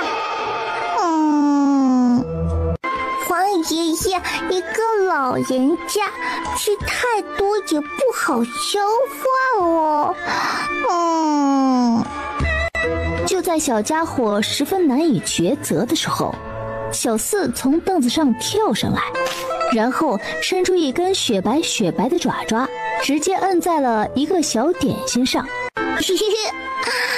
黄爷爷，团团分好了，只有2个哦，团团一个，黄爷爷一个哦。哼，不改题目，改作弊了是吧？叶君渊不屈不挠，又拿出来2个点心。现在呢，要怎么分？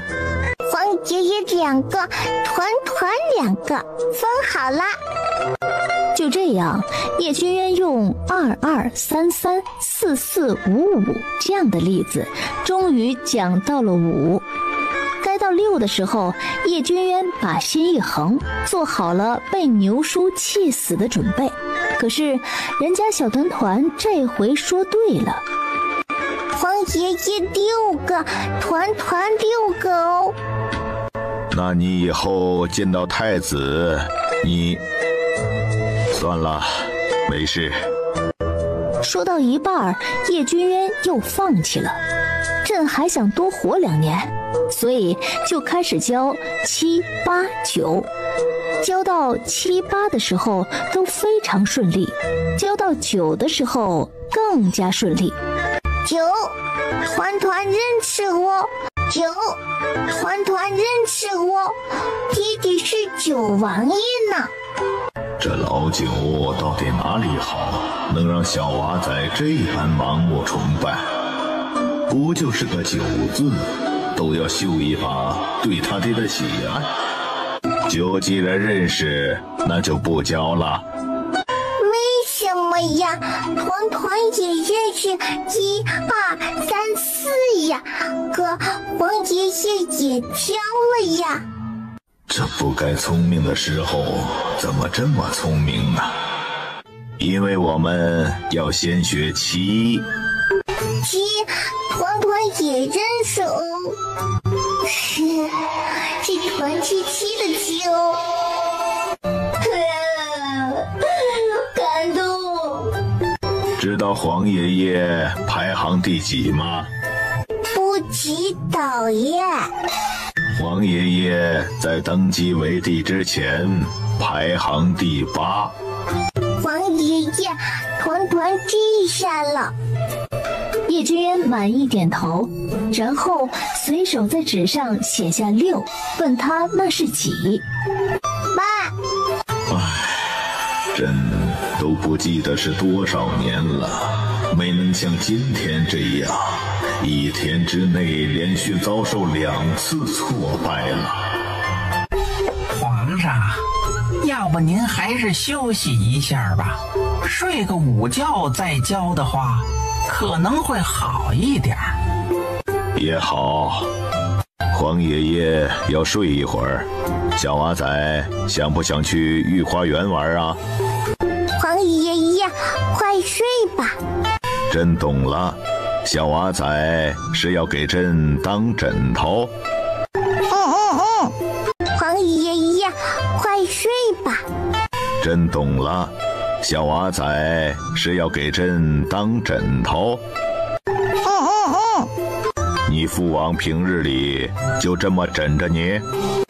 老九这个逆子，他到底会不会给人当父啊？竟敢枕着朕的乖乖小娃仔睡觉，这要是朕坏了怎么办？气死朕了！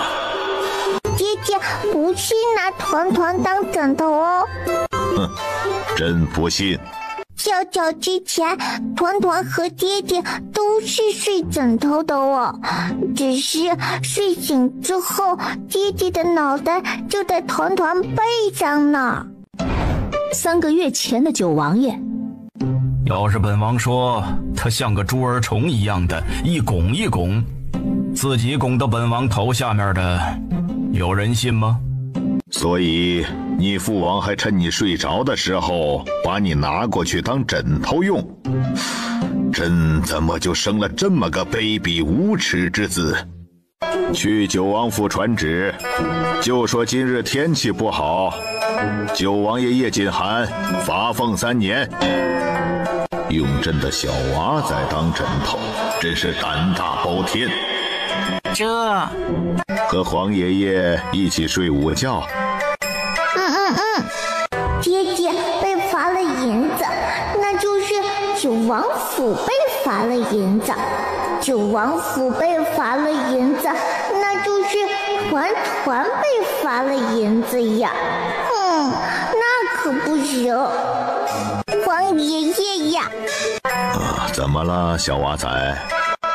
黄爷爷罚了爹爹的银子呀。对。那罚了爹爹的银子要给谁呀？爹爹说黄爷爷是全天下最有钱的人耶，不可能还看得上爹爹那点银子吧？不可能吧？那小娃仔觉得朕应该把银子给谁呀？黄爷爷呀。黄爷爷呀。怎么了？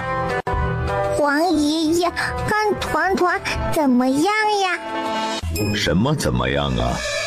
黄爷爷，你把爹爹的银子给团团好不好呀？好。要不要先存在朕这里呀？不用哦，团团自己有小金库哦。要是小娃仔能从1数到10，朕就多出1份银子充入你的小金库，怎么样？真的吗？真的吗？君无戏言。好耶！那10是什么呀？10是在9之后，比9大1。1、2、3、4、5、6、7、8、9、10。这是怎么回事？到底是什么力量让他突然就学会了数数？王爷爷，你出的那份钱，团团今天就可以带回家吗？朕懂了，是银子的力量。好个小财迷呀！叶团团趁着他黄爷爷睡着了，像个小贼一样的慢慢从床上溜下来。管管，团团的钱和团团的江南玉图准备好了吗？团团要带回家哦。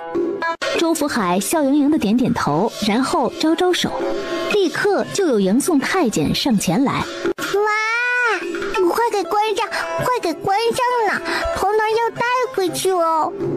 2刻钟之后，九王府的小郡主浩浩荡荡的出宫了。咱们小郡主好像打劫了2辆马车和1个男人。什么男人？什么狗男人？你说清楚啊！什么体型？风250那种体型。是个厨子。你说谁的体型是厨子？你说谁是厨子？你全家都厨子？没说你是厨子，我是说小郡主带回来的男人肯定是个厨子，他就喜欢厨子。我是厨子。呸！叶团团刚出宫，宫里的消息就传出去了，说今日太子进宫之后，九王爷便被罚了3年俸禄。父亲，我没说错吧？皇上就是更加看重太子，今日定是太子进宫去替您要了公道，所以九王爷才被罚了俸禄。今年连皇家祭祀都是太子去的。那又如何？爹，你想想，皇家祭祀代表了什么？那代表的是天子祭天，这意思就已经很明显了呀。尹居正冷笑，甚至不想说话。他觉得和这样的纯子交流完全就是浪费时间。尹居正起身打算直接去睡了。爹，儿子这是在给你铺路。我在宫里安插的人汇报给我说，今日宫里又出了2名御医，一名是去户部尚书家里，还有一名是去了左相府。什么？爹，左相快不行了。爹，左相快不行了。皇上甚至安排了人准备后事，只等左相咽气。之前只听闻左相身子欠安，还以为只是年事已高，这突然就严重到了需要御医出宫的地步了。想来应当是宫里那位九夫人没了的缘故。大公子都已经办了后事了，虽然事情做得低调，但是左相毕竟是九夫人的亲生父亲，虽然没怎么联系，但肯定是关注着的。心情悲痛，再加上原本就是高龄病体，眨眼间病入膏肓，也在情理之中。啊，原来如此。官居正一品又如何？最为看重的嫡女没了，到最后也是一场空。虽然左相撑不住了，那左相之位就会让出来。按照大楚往年的惯例，应该是6部的尚书往前一步，填上左相之位。老爷，谦儿说的有理。你到现在还无知的以为谁做左相是太子说了算？不，孩儿自然知道3品以下的官员是吏部上报给皇上做决定，3品以上的官则是由军机处整理名单上报给皇上做决定。算你还不傻，不管是哪种情况，太子都说不上话。可是爹，你是不是忘了军机处的2位首辅大臣，一位是张回，一位是荣胜。荣胜可是太子的亲舅舅，说白了，能左右1品大员升迁的就是张回和荣胜2人。张回此人虽为皇上最亲近之人，但这糟老头子惯于明哲保身，并且和朝廷的官员都走得远，可能不会提出任何意见。反倒是荣胜此人，身为太子亲舅舅，多少都会为太子打算。只要太子和荣老通气，为父亲多说2句，那么左相之位，父亲岂不是探囊取物？军机处的首辅大臣荣胜是荣贵妃的亲哥哥，也就是太子的亲舅舅，而军机处又能决定左相之位。老爷，谦儿说的有理。你们以为朝堂之事和偏远县城选举理政一样，随便站个队就能得到甜头？父亲，孩儿并不是要您真正的站队，而是先骗取太子的信任，等到您拜相之后，到时候不管是皇子、太子、王爷都会主动拉您，您到时候重新站队也来得及。只怕你都活不到那个时候，一旦做出选择，就要承担风险。父亲，孩儿这是为你好，你若是想再进一步，这就是他。尹居正忍无可忍地甩了儿子一耳光，还气得咳嗽起来。难道是父亲年纪大了，不敢争了吗？尹居正抬手又要打，这时候杜丽花赶紧走上前，将尹足谦护在身后。你干什么？谦儿还不是为了你好？你好好问问他，他是为了本官，还是为了他自己？娘，爹怎么这么说我？我难道不是为了咱们家更进一步吗？我到底做错了什么？娘，你爹年纪大了，脑子糊涂了，以为谁都要害他。哎呀，这还怎么教教呀？小郡主早呀。张可可早呀。可可，团团今天可以穿皇爷爷给的黄裙裙吗？明日就是除夕啦，小郡主最好是明日再穿，不然弄脏了的话，过年那天就穿不成啦。哦，小郡主快起来，快起来！昨日下雪了，院子里都是雪，快出来看啊！雪？下雪了？是团团想的那种雪吗？呀！2个小娃站在门口，看着院子里的一片白茫茫。哇！咦，冰冰凉凉耶！饿着呢。我也是。小郡主，干饭了。今天是那个江南厨子做的早饭，那些个糕点小吃，光是看看都知道好吃。是吗？有多好吃呀？早上那些点心刚出锅的时候，香味飘出去老远。小峰那会儿正在树上睡觉，闻到味道直接从树上摘了下来。哇，这这么香的吗？那团团要快点去吃哦。说着就开始旋风小跑，12走路跟上。哇，这是真的可以吃的吗？小郡主，快尝尝这个，这个也好好吃。属下尝过了，简直好吃到飞起来。呀，连小风都能飞起来的那种好吃吗？那就是超级好吃呀！小郡主，快掰开，快掰开！小家伙听话的小手一掰，然后中间拉丝的被烤得香气四溢的牛肉丝儿就这么暴露出来。哇，喵喵喵，好吃耶！哇，喵喵喵，好吃耶！这厨子才来王府第1天，就这么卖力，是不是在不知死活的争宠？他刚来的时候还愁眉不展的，毕竟身份从御厨变成了王府厨子，多少有点失落。可昨夜里白市长和他说了月俸待遇之后，他整个人都阳光了起来。咋的了？咱王府给的主厨月俸银子是他在宫里当点心师傅的3倍，能不阳光卖力吗？一大早的就给咱小郡主整了一桌。12点点头，原来如此。小风捏住拇指和中指，咚，给地上小神兽弹了个脑杯儿。正在喝羊奶的小四眼神略微凶狠，嗷嗷呜。那个……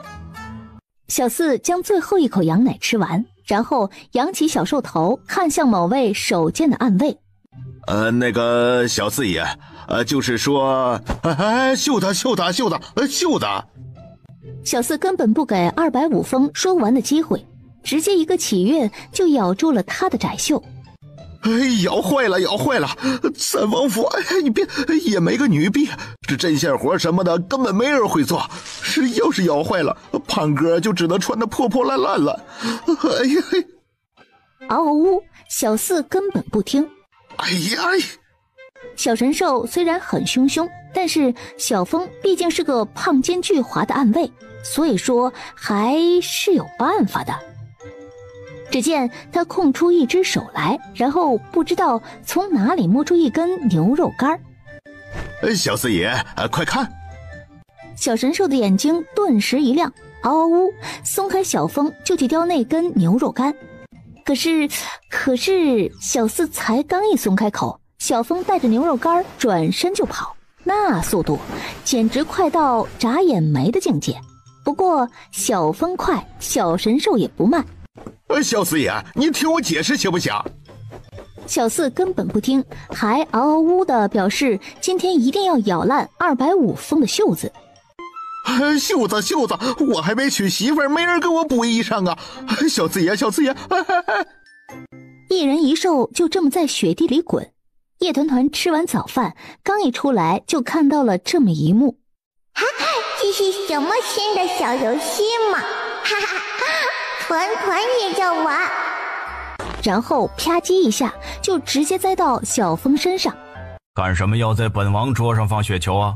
搞得一桌子的水。小雪球是团团想拿给爹爹玩的呢，爹爹在屋子里没有雪，好可怜哦。书房里，九王爷正在看边境送来的文书，一旁的白姬有些忧心忡忡。南蛮那边又有了异动，幸好明寨主发现及时，这才提前做了部署，避免了一场边境摩擦。往年这个时候，青鸾城是最安全的，所以应该是有人安排。白姬和九王爷正说着严肃的话题，然后书房的门吱呀一声被人从外面推开，随即一个小团团就倒腾着小短腿进来了，满脸写着团团岁岁。九王爷不用看，光听这声都知道是叶团团这小玩意儿进来了。他正要问什么事儿，然后一低头就看到自己桌子上多了一枚小雪球。叶团团也知道爹爹在聊大人的事情，所以也不打扰，放下小雪球之后又倒腾着小短腿出去了。只有边境再次乱起来，王爷才会立刻回去青鸾城。这招意图明显，只要九王爷一走，那么夺嫡之争便容易多了。所以能安排这件事情的只能是几位皇子了。不过具体是哪一位呢？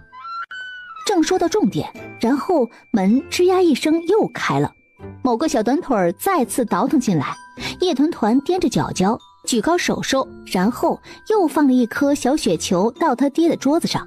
放完之后，人家小团团又萌话不说，拍拍小手，再次出去了。九王爷看了看桌上的雪球子，再看看一旁的一颗已经化了一半的冰水混合物，正要说点什么，然后门吱呀的一声又开了。怎么说呢，就是第3颗小雪球和第2颗小雪球之间间隔的时间比较短，这才刚出去没多久就又回来了。所以当一只小手手又要往桌子上放小雪球的时候，干什么？爹爹，手手冷。冷你还要捏这么远？他虽然心里在吐槽，但是手上还是松开了他。叶团团赶紧摊开小手手，然后一颗小雪球就咕噜噜地滚到了他爹的桌面上，那滚动的路线还十分严谨地压过了文书中字最多的位置。九王爷看着被水泡的模糊不清的文书，觉得后牙槽有点痒。哇，刚才咻的一下怎么就出来了呢？是被爹爹丢出来了吗？干什么要在本王桌上放雪球啊？搞得一桌子的水。小雪球是团团想拿给爹爹玩的呢，爹爹在屋子里没有雪，好可怜哦。文书虽然重要，但是本王也是看过了一遍了，现在看不清就看不清，也没什么。就在九王爷心宽，打算把小东西放下去的时候，某个懂事的小东西觉得手上湿哒哒的不舒服，于是抱起他爹的袖子就开始擦手。叶团团，爹爹，不准在本王身上擦手。那就下次改吧，毕竟这次已经擦干净了哦。刚抢救完文书的白姬走到书房窗前，就觉得气流不对，然后赶紧收起文书，伸出手。哇，刚才咻的一下怎么就出来了呢？是被爹爹丢出来了吗？还没死，还要再玩一次。外面路面上也没有这么厚的雪啊，难道说这雪就可着九王府这块地下？大公子抬脚。说着就给他的鞋面扫扫雪，一边扫还一边给大公子吐槽。昨夜的雪下的根本不大，哪能积出这么厚来？那是怎么回事？还不是安卫司那帮土匪，一天天的就想着哄小郡主开心。昨晚上刚开始下雪，他们一个个的就窜上墙头，开始布那个什么捕风阵。他们倒是哄得小郡主开心了，可等到中午这些雪化了，到时候地上肯定脏得很，又只能我们打扫，每回都给他们安卫司收拾烂摊子。等过了年就找工匠来把王府的排水系统重新做一下。还没死，还要再玩一次。他们倒是哄得小郡主开心了，可等到中午这些雪化了，到时候地上肯定脏得很，又只能我们打扫，每回都给他们安卫司收拾烂摊子。等过了年就找工匠来把王府的排水系统重新做一下。不是啊，我们不是这个意思啊，大公子。排水不排水的不重要，我们主要是想看安卫司那帮狗崽子干活。看来大公子来王府不久，还不知道咱们侍卫营和安卫司的爱恨情仇啊。叶晨拍拍下属的肩膀，表示他心中记下了，然后疾步朝着书房去。待他走到书房门口，就看到一只正在手手脚脚都在乱挥挥，正试图往窗户里钻的妹妹和小神兽。哈哈，大哥哥，哇，谢谢大哥哥。好香香。小四也要闻一下。父王，别院伤兵遇刺之事查清楚了。哦，说说看。是工部尚书之子尹足谦做的，他手下养着几个死士，而且还派了人提前到别院去打听。外公可能不行了。尹足谦如此讨好六叔，应该是看中了左相之位，想借太子之手推他爹拜相。尹居正可有参与啊？孩儿尚且不知，不过孩儿已经派人杀了一名工部的死士，相信尹尚书很快就要不得而知了。办得好。不管尹居正知或是不知，既然杀了本王的人，那就要付出代价。最近工部可和其他人有过密切联系啊？有，尹尚书没什么异常，没上朝之后也只是和几个同僚听曲儿喝茶。尹足谦去东宫比较频繁，而接触人最多的是工部的尚书夫人杜丽花。爹爹，团团吃了小麻花之后，肚肚会不会也卷起来呀？这么圆，怎么卷呢？就这样卷呀。说着就伸出小手手，自己扒了一下自己头上的小卷毛。也不知道是本王的业火长太烫，还是他的头发太过细了，怎么从旁一掌就能卷这么凶？就在九王爷纳闷的时候，小四不知道用了什么方法，将他碗里的一截麻花顶在了他头上。这神兽是不是有什么大病？麻花是用来吃的，他顶在头上干什么？小四看到人类都是十分茫然的眼神，嗷嗷呜，在凳子上跺脚脚，就很着急呢。神兽的小脚脚一跺吧，屁股会跟着扭。作为一个男神兽，怎么如此不知羞耻？嗨，又是王爷嫌弃亲儿子的一天啊。哎，不知羞耻什么的，还不是遗传导致的。你敢说王爷不知羞耻？你是不是不想活了？不知羞耻的是明寨主。你们不正常，你们好脏，我吐了。爹爹，小四说他也想来一掌哦。不说话，直接鼓掌就是了。咱小郡主可太聪明了，一下子就看懂了小四想要同款小卷毛的心思。这不愧是全世界最聪明的小乖乖。最终九王爷还是没能给小四一掌，想要卷发的话就只能去外面的育发铺子了。小郡主，臣妾也是土生土长的京城人。对了，还有陈胖七来的。于是九王府的小郡主带着他的跟班小狗腿张可可就出发去兵部。没人吗？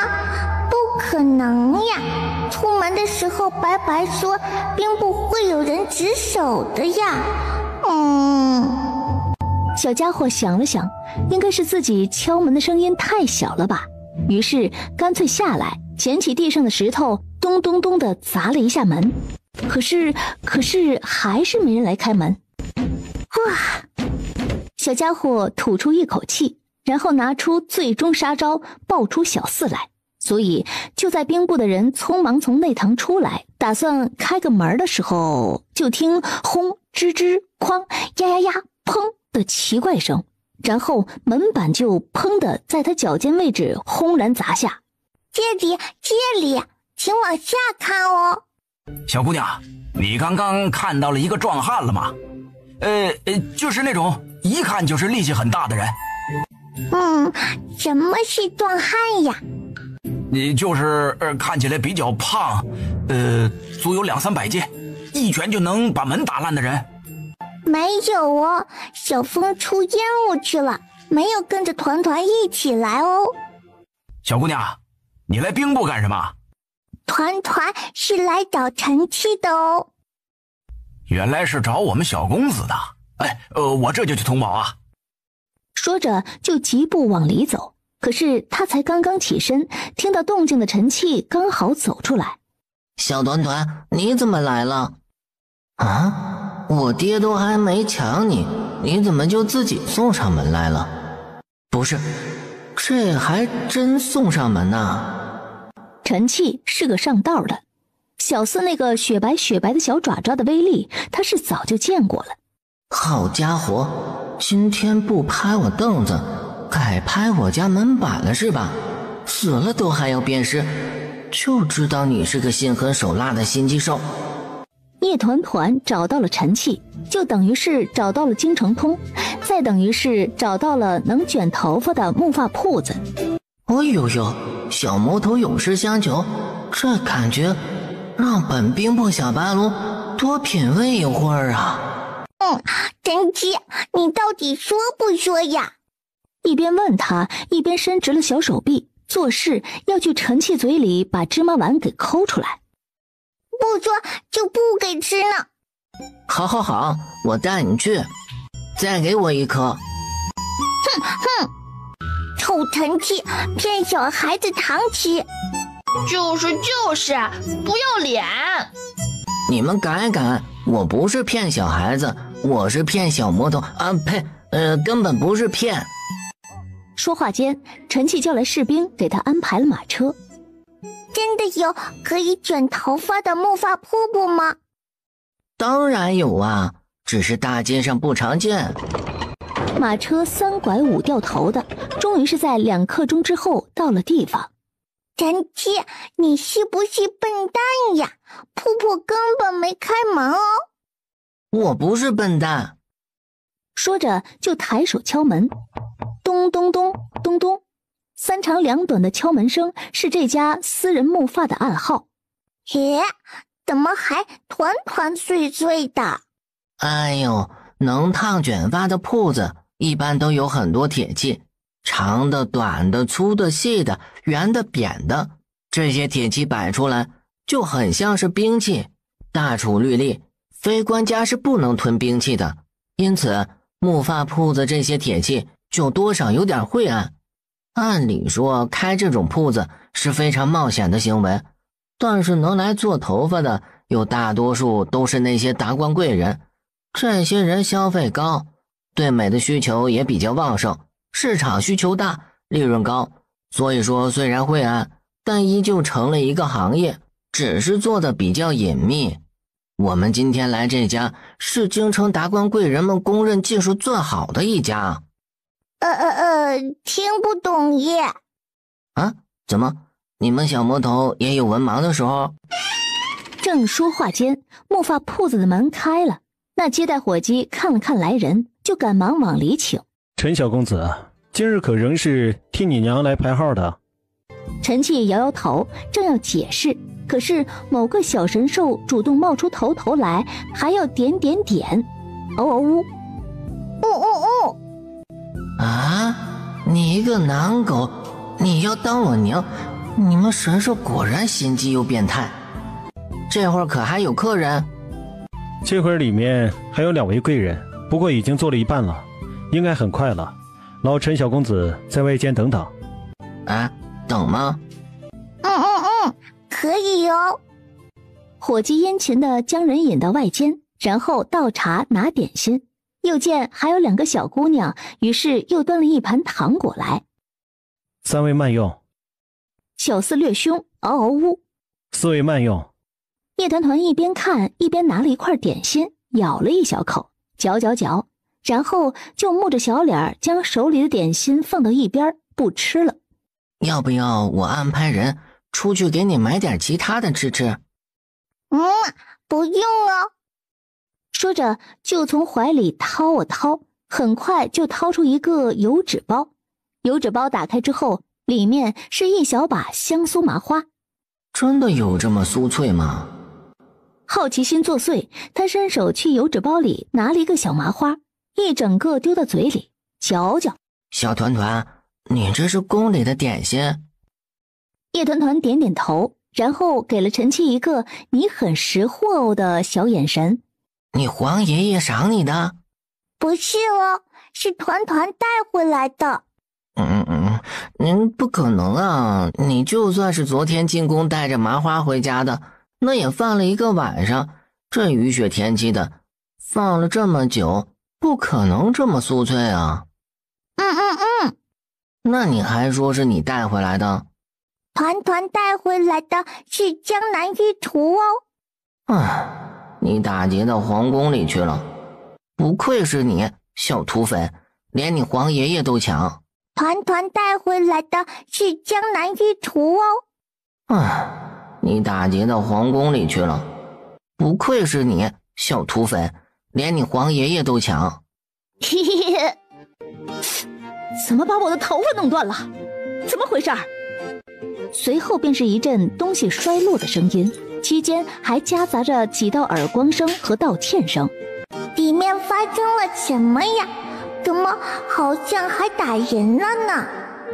正疑惑间，又听到一声尖叫，随后一个满脸是血，手上捧着一大簇头发的女人从屏风后面哭着跑出来。怎么满脸是血呀？好吓人！对呀，而且为什么烫卷发会掉那么一大把头发呀？要是小次去烫的话，会不会变成无毛鸡？太子妃娘娘息怒，那木发娘子有些笨手笨脚，烫断了太子妃娘娘的3根头发，小的给您赔个不是。请太子妃娘娘放心，3根头发而已，并不会影响发型，小的这就重新给您安排。你是什么意思？什么叫做3根头发而已？这句话之后，太子妃直接掀了面前的铜盆架子，铜盆架子砸在屏风上，绣着牡丹花的屏风被轰然砸倒。而更严重的是，铜盆里装着的是滚烫的沸水，一盆子的水砸在地上，水花四溅。叶团团正好就在屏风的正对面，眼看着就要被烫水溅到，陈气反应很快，站起来就将叶团团护在怀里，用自己的后背挡住了溅起来的烫水。这里怎么还有男子？普通男子怎能跟本宫同屋？兵部尚书之子陈气见过太子妃娘娘，娘娘万安。原来是陈小公子，既然是陈小公子，本宫便不计较了。说完就仰着头打算离开。你给本团团站住哦！太子妃娘娘，这位是九王府的小郡主，最近正得圣宠。原来是小郡主，你年纪尚小，还不懂规矩，本宫不与你计较。你泼了陈七的水，你还没道歉，你不能走。陈小公子，你可要本宫给你道歉？小郡主说了要道歉，那我自然是需要给太子妃道歉的。放肆！陈气背脊挺直，半点不怂。本宫不是故意的。说完之后，冷哼一声，抬步欲走。给本团团拦住他！下一秒，小侍卫张可人利刃出鞘，短刀一挥，直接斩断了太子妃的裙袍一角。好快的刀！果然是边塞来的野蛮郡主，连护卫都这么野蛮。蠢姨姨，道歉要说对不起哦。什么？蠢姨姨？你还小，不懂什么叫做尊卑有别，本宫是不会跟他道歉的。你如果不道歉的话，那团团现在就叫人泼你烫水哦，而且还要泼到头上，让你变成无毛鸡哦。小家伙的表情十分嚣张，毕竟爹爹说过，叶团团出门在外嚣张一点，哪怕是把天捅破了，父王给你补。小郡主，论辈分，本宫是你的长辈，你不能这么和本宫说话。什么是长辈呀？本宫是你太子六叔的正宫妻子。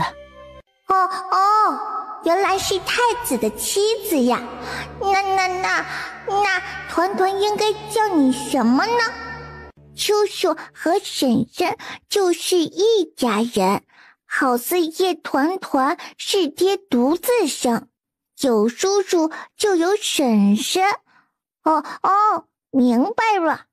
哎呀，我这个小脑瓜可真聪明。你好，牛婶。你好，牛婶。我堂堂未来国母，为什么被他叫出一种村口杀猪匠妻子的味道？果然是边塞来的小土包子。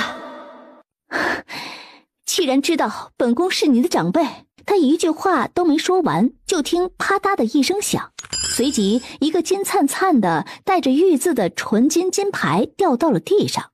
哇呀呀呀呀，这是谁的牌牌掉在地上了呀？呀呀呀呀！哦，原来是团团记起的牌牌呀！哦，原来是黄爷爷给的牌牌呀！黄爷爷说这个牌牌是什么来着？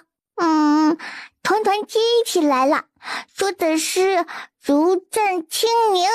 如朕亲临这4个字说完，太子妃腿一软，连忙跪下。不仅仅是太子妃，屋子里瞬间跪了一片。牛婶，你还没道歉呢。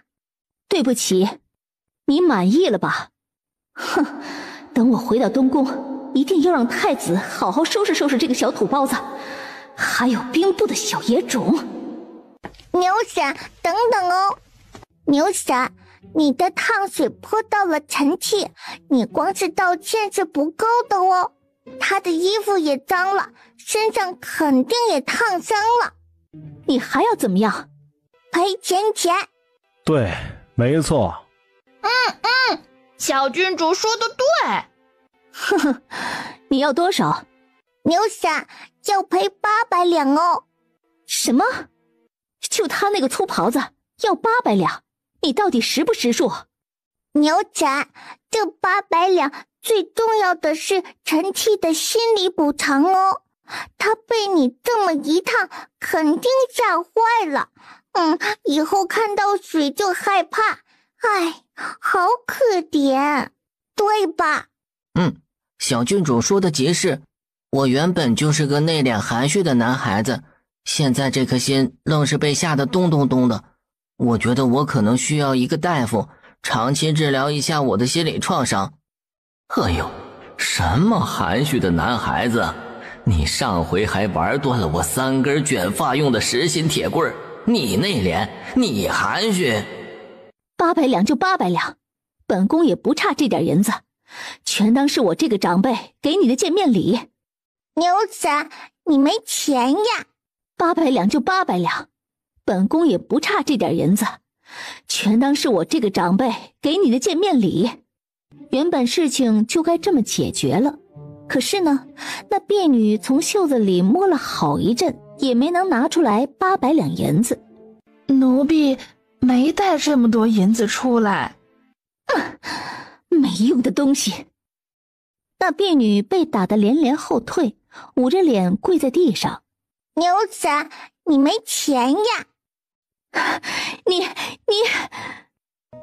原来牛婶连800两都没有呀。太子妃娘娘今日若是出门匆忙没带银子，我这里有。那就多谢尹夫人了。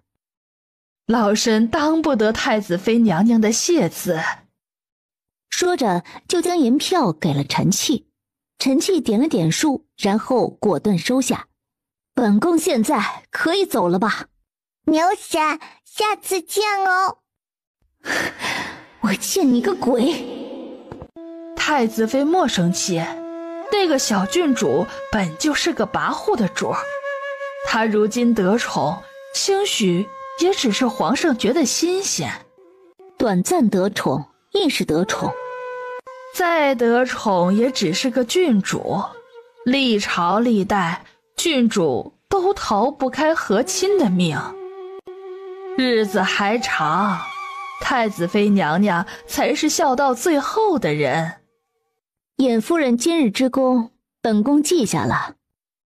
杜丽花满脸堆着笑，她还想说点什么，但是她右脚突然莫名抽筋一疼，然后脚下失力，就砰的就直接摔了个狗啃屎。摔不死你。老板板，你们还可以帮忙做卷发吗？小郡主吩咐便是。老板板，不是团团做头发哦，团团本来就是小卷毛了。而且团团的小卷毛是爹爹给烫的哦。那是需要小人给谁做头发？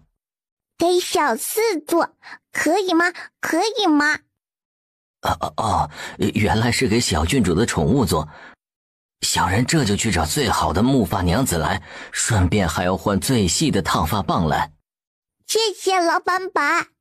哎呦，该说不说的，我发现我就是喜欢这种两副面孔的小奶娃呀！哎呦，小四会不会变成无毛鸡呀？老板像是看出了小郡主的担心，手法熟练的烫好了一簇之后，拉了拉卷起来的小白毛，展示给小郡主看。哇，好棒耶！哎，不行不行，我还能给烫得更卷。2刻钟过去了，小四的头就烫好了。切，你一个男狗，做什么头发？变态！多少钱呀？这次免费。爹爹说不可以占百姓便宜哦。说着就放下一锭银子，然后一溜烟跑了。小少爷，您得有个心理准备，将军这会儿正在兵部大发雷霆，您可能要挨揍了。说完就给马车里塞了一瓶金疮药。陈气对着兵卫拱拱手，表示谢了。今晚怕是少不了一顿打了，连药都备好了。你们想看我挨揍的意愿都已经全部写在脸上了，还写在了张可可刚拿出来的那包瓜子上，能不能稍微藏一下喂？太明目张胆了，现在的小奶娃简直让人崩溃。没错，崩溃。大爷不可以打孩子哦。真不愧是咱们大将军，连小少爷这种难以撼动的体重都能拎起来，简直是宝刀未老，宝刀未老。大爷不可以打孩子哦。没关系，小团团不用担心我，要是我被我爹打死了，那我就重新投胎，下辈子去你家当你哥哥。老子说了要打死你了吗？不可以哦。为什么啊？是不是小团团不想让我死？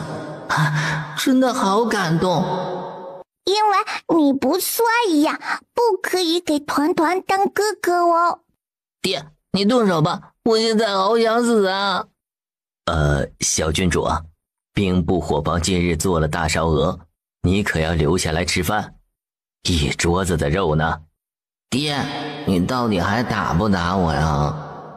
最终叶团团还是选择回家干饭，因为白白说了，王府今晚上会有尖椒变态辣牛肉粒儿。回家。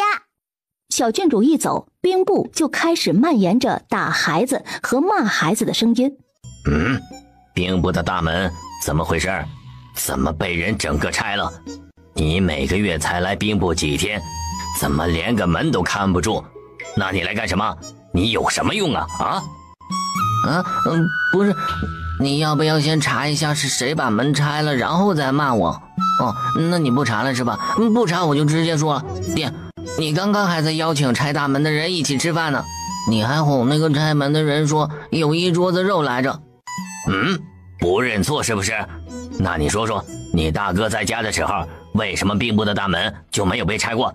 偏偏你在家的时候就被拆了？那你是不是故意找个理由说我？我现在就怀疑你是邀请人家吃饭未遂，然后把气撒在我身上。你和东宫的太子妃发生了口角。小爷果然是被东宫告状了。他爹都这么直白的问了，陈气只好一五一十的说了一遍。晓得了，吃饭。就这，不骂我了。陈气看了看他爹，他第一次觉得他爹好像也不是表面上的那种暴脾气的无脑武将。小郡主喜欢吃什么菜啊？我收回刚才那句话。小四好笨笨。叶团团这边带着做了新发型的小四回来，暗卫第一时间出来看稀奇。这是谁家的小狗子呀？怎么没见过呀？该不会是小郡主新带回来的宠物狗吧？这新来的狗子毛这么卷，该不会叫叶小卷吧？不是新来的狗子，是小四呢。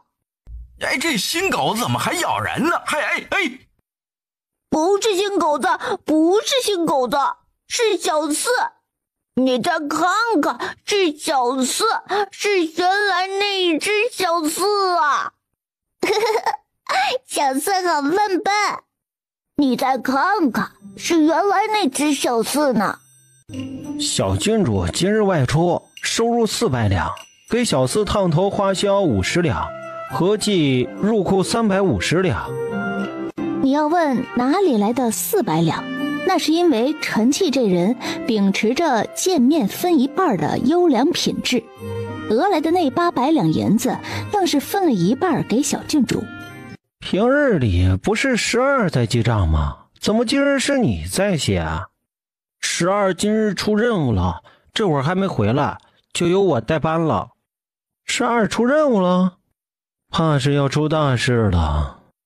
哇，好吃好吃呀！12呀！小郡主，12出任务去了。哦，那吃。小郡主，属下在减肥。啊？为什么呀？小风又不胖呢。249风果断地接过小郡主给的吃食。小郡主说的对。爹爹。爹爹，大哥哥和二哥哥呢？明日就是除夕夜了。叶晨这会儿在蓝山阁那边处理生意上的事情，叶战又去了兵营那边，和一些没有家的士兵一起提前吃年夜饭。爹爹，团团今天出去玩了。明天就是过年了呀，团团可不可以吃全牛宴呀？不可以。为什么不可以？为什么呀？爹爹过问问，之前明明答应团团过年杀2头牛吃的，原来都是骗团团的。爹爹欺负团团，我哭死算了。明日除夕，宫里会举办除夕宴。听不懂哦。去你皇爷爷家里吃。那吃什么呀？你想吃的都有。真的吗？不说叶团团不相信了，但是今日下午宫里的确派了个小公公前来王府，要叶团团的好吃菜单。真的？团团最喜欢爹爹了。你的一次喜欢等于2头牛，别以为本王不知道。除夕这天，天才蒙蒙亮，这些孩童便要起床来，跟着母亲去走亲戚。王府的小郡主肯定还没起床。不准胡说，王府的孩子肯定是勤奋好学的。小郡主要是起床了，王府不可能大门紧闭，王府门口也不可能那么干净。这是什么道理？娘，你想啊，小郡主那么活泼的性子，她要是起床了，这会儿肯定已经张开翅膀飞出去玩了。娘，你想啊，小郡主那么活泼的性子，她要是起床了，这会儿肯定已经张开翅膀飞出去玩了。那王府门口……等等，你说你们在学堂也是排得上号的优秀学子，怎么净说胡话？莫不是发烧了？你和为娘说说，什么叫做小郡主张开翅膀？宋小虎从怀里摸出来一本典藏版的口袋书，那书皮上赫然写着3头6臂小郡主第32版。都说了叫你不要看闲书。娘，这不是闲书，我的其他同窗都在看。你们都看？学堂的夫子不管吗？我们就是在课间看到夫子在看这本书，所以才出去买来看的。什么？你们夫子看这种书？啊，这个世界是怎么了？为娘要是没记错的话，你们夫子是荆轲金榜上的第16名，虽然差1名就能面圣，但是能考到第16名的也非凡夫俗子。我们也是花了高价才能请到这样有学识的夫子，可是有学识的夫子怎么会看这种书？这不合理啊！娘，你有所不知，此书来头甚大。夫子最好的朋友是金穗的状元老爷，状元老爷金穗被圣上留在宫中，出不来，所以就拜托夫子在书铺买这本书给他送去。夫子前日没来学堂教书，就是去了宫门口送书来着。什么？这本书是状元老爷点名要的书？真不愧是状元老爷的指定书目，这书是真好看，比学堂让读的那些书好看1000倍万倍都不止。那你说说书上写了些啥？你看完了吗？才看完第1章节。那1章里面写了啥？说小郡主长了一对雪白雪白的翅膀，翅大大如车盖，所以刚才我才说小郡主肯定还没起床，要是起床了飞出去，地上多少都能有几根羽毛吧。小虎娘此刻甚是无语，不管学区房的孩童分析的对不对吧，九王府的小郡主是真的还没起床。王爷，前几日宫里来的旨意，说是等初7之后就让小郡主去上书房念书。要真去上书房念书了，就咱们小郡主这个睡眠质量，怕不是天天都要迟到啊。而且皇上还特意安排了周青给小郡主当夫子。周青是金穗的状元，而且和当年的纪大人一样连中3元。即使连中3元，他能教本王的崽，亦是他的荣幸。能教小郡主自然是他周青3生有幸，属下主要是怕，要是小郡主把周状元气出个好歹来，咱们大楚岂不是要损失一个人才？这倒是，叶团的这小破玩意儿，干啥啥不行，气人第1名。就好比现在我手都抓酸了，也没能把他抓醒。等到日上3竿了，宋小虎都开始去他第5个舅舅家里了。九王府的小郡主终于睡醒了。团团饿了呢。小郡主午呀。张可可午呀。小郡主，你需要走侧门进入，那边才是女眷通道，奴才给你带路。可以吗？你一条裙子威压比本王都大，把迎送太监吓成这样，愿意去侧门吗？不愿意去的话，就跟在本王身边也行，本王不介意开个女娃走男道的先例。爹爹，是男孩子和女孩子要分开走吗？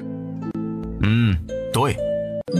爹爹，牛神也在里面吗？什么？牛神。是牛叔的妻子牛婶哦。你牛婶也在里面。那团团过去了哦，爹爹不要太想团团哦。牛婶是长辈，团团要过去打招呼哦。说完就1步3蹦的朝着女眷那边走去。牛婶，耶，不是要排队吗？怎么不让团团排呢？糖糖姐姐，真的是你呀！小郡主，糖糖姐姐，我们一起走。糖糖姐姐，你怎么不来找团团玩呀？我每个月只能出门2次，下一次是在后天。为什么只能出门2次呀？女子原定便是待字闺中，京城一般的女孩子，除了家族允许的宴会之外，就只有元宵节和上巳节才能出门。我每个月能出门2次，已然是宽松对待了。小郡主，你是多久出门的？是大前天哦。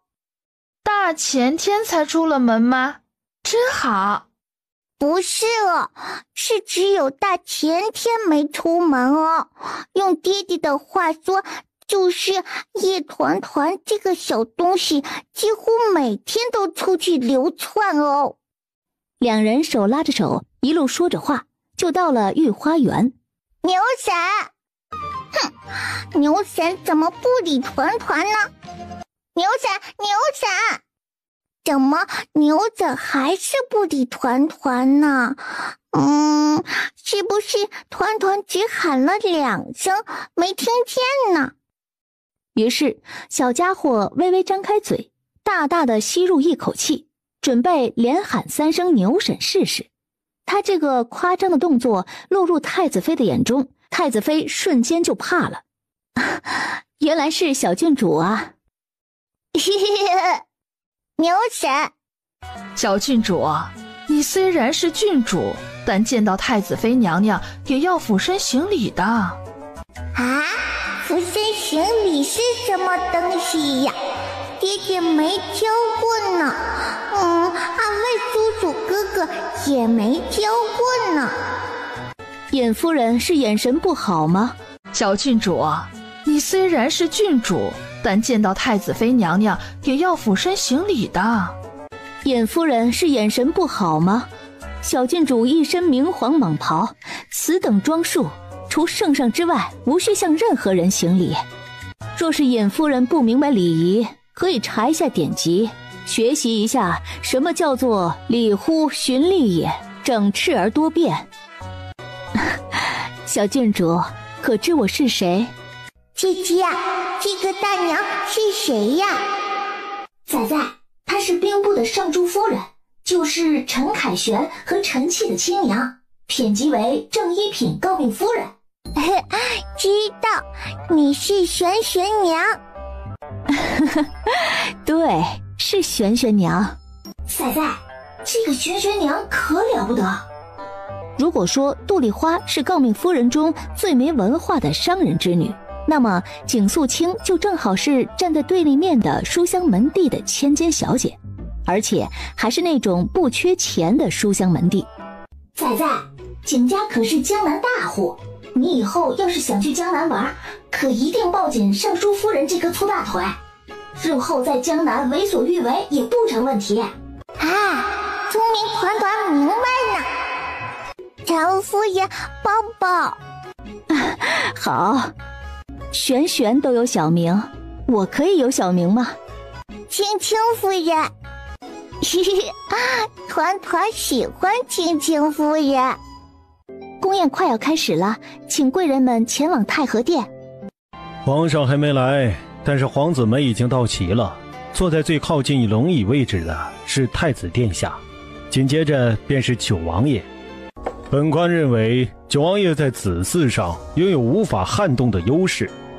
皇上还没来，但是皇子们已经到齐了。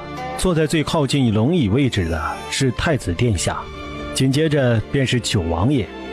本官认为九王爷在子嗣上拥有无法撼动的优势。但是2位世子都是很明显的文武各占一头。诸位大人，你们可知道九王府有一个小郡主，要文有文，要武有武，棒得很呐。当初在青州城时还打断了我几根肋骨来着，可谓是英雄出少女。所以说九王府的子嗣优势非常的明显呐。你可知道本官在说什么？你要是听不懂就少插嘴。小郡主那是女孩，女孩可不能继承大统。哼，你们懂个球啊！人家小郡主在青州城、青鸾城一带的名头简直是震天响，以她的名字出版的画本子都能成为地区支柱性产业了，可以说是直接起到了带动经济发展的伟大效果。如此大的影响力代表着什么？那显然是代表着民心所向。既然得到了民心，那小郡主怎么就不能参与皇室继承了？什么男子才能继承皇位？那不也是制度吗？制度都是人写的，搞不好以后小郡主就能直接把制度给改了。反正小郡主最厉害，揍我都能给我揍升官。我不管，我就是觉得小郡主最牛逼。叶团团那个小黄东西怎么还没来？正在疑惑间，然后就见到兵部的尚书夫人抱着一坨黄色，跟在几个皇子妃后面进来了。什么？九王府的小郡主直接穿了蟒袍？这就是小郡主吧？她怎么穿了？这是……这不……都已经震惊到嘴角哆嗦了。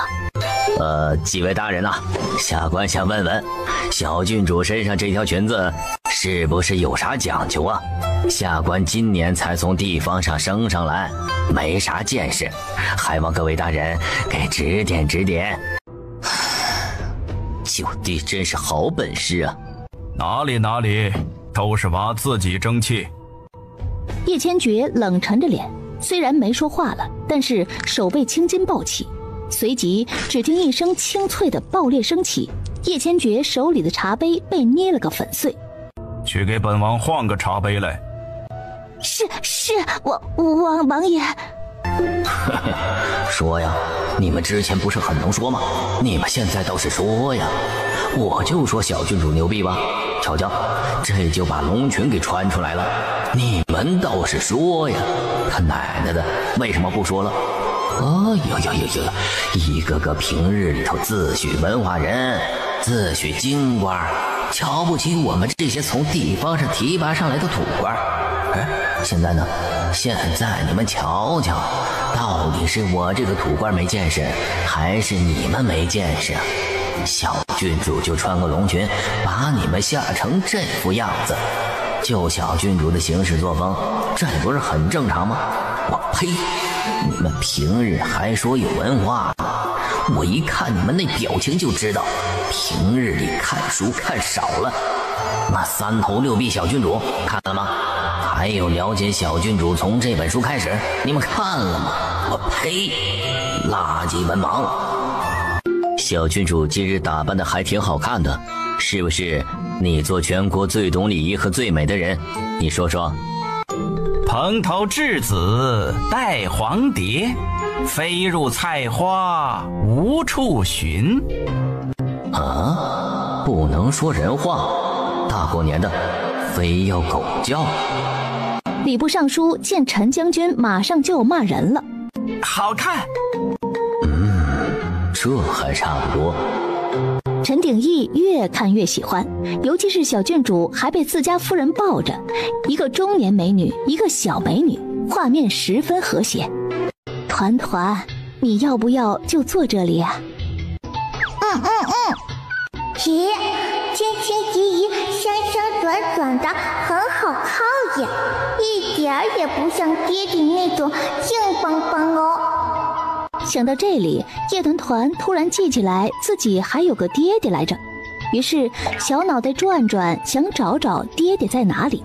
小家伙看到了正中央的空荡荡的金灿灿的，看起来很好坐的大椅子。呀，那是什么呀？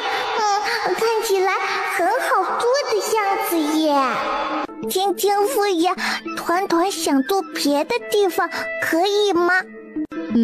当然可以。就凭我们团团宝身上的这条裙子，这整个太和殿内就没有你做不得的地方。不会是要开始表演吧？真是不怕丢人呢。他会表演什么？是原地打滚或者打奶嗝？哼，笑死了。这是谁家小屁孩？这么就爬到舞台上去了，一点规矩都没有。就是，以往的宴会都是田小姐你大出风头，今日怎么来了个穿黄裙子的小奶娃，一下子就吸引了大家的注意力了。宫宴都还没开始，他就爬到舞台上去了，真是喜好卖弄。几个官家小姐正在说话，坐在他们面前的云霓裳脚尖微动，然后下一秒，他借着转身叫宫女的空当，突然就踢了一下他们的桌腿子。云霓裳，你什么意思啊？我算到你今日有血光之灾，必须经茶水点洒才能驱邪避祸。妈呀，血光之灾这么可怕的吗？云小姐，你看看我，你帮我算算，我今日怎么样？有没有缺什么？云霓裳瞥了一眼，手指一掐，十分认真。缺德啊！你就这样，关于夜团团爬上舞台的事情，台下已经激烈的讨论了起来。而夜团团本人呢，走上舞台之后，小家伙认真的辨别了一下方向，然后下一秒就直接蹲下了。啊，只是想坐在表演台上对吧？不是在表演台借道对吧？唉，如果只是想坐在表演台上的话，完全没问题，毕竟是小黄裙嘛。想到这里，陈夫人大大的松了一口气。其实不仅仅是陈夫人松了一口气，坐在前面的九王爷也同样松了一口气。如果只是想坐在表演台上的话，不对，等等，刚把这口气放下去的九王爷立刻又把这口气提了上来，不对劲儿，他不是要坐下，他只是蹲下去整理他的猫猫鞋。小手手把鞋扶正之后，小家伙又重新站起来，这一站就完全看清楚了大椅子的方向。于是在大家还没反应过来的时候，小短腿直接开启了旋风小跑模式，十分奶酷。只见他就这么对准了方向，笔直笔直的朝着正前方的大椅子旋风而去。完了，小破玩意儿要开始爬龙椅了，小贼手似乎都已经抓稳了。哎呀，难道老夫有生之年还能看到除了皇上以外的人坐龙椅吗？哎呦！九王府的小郡主如此大胆，会不会是九王爷日常灌输所致？教授他龙椅之于九王府本就是唾手可得之物之类的思想。这小郡主明明是个女孩子，怎么头上捆个男孩子的发髻？郡主没有郡主的威仪，不成体统。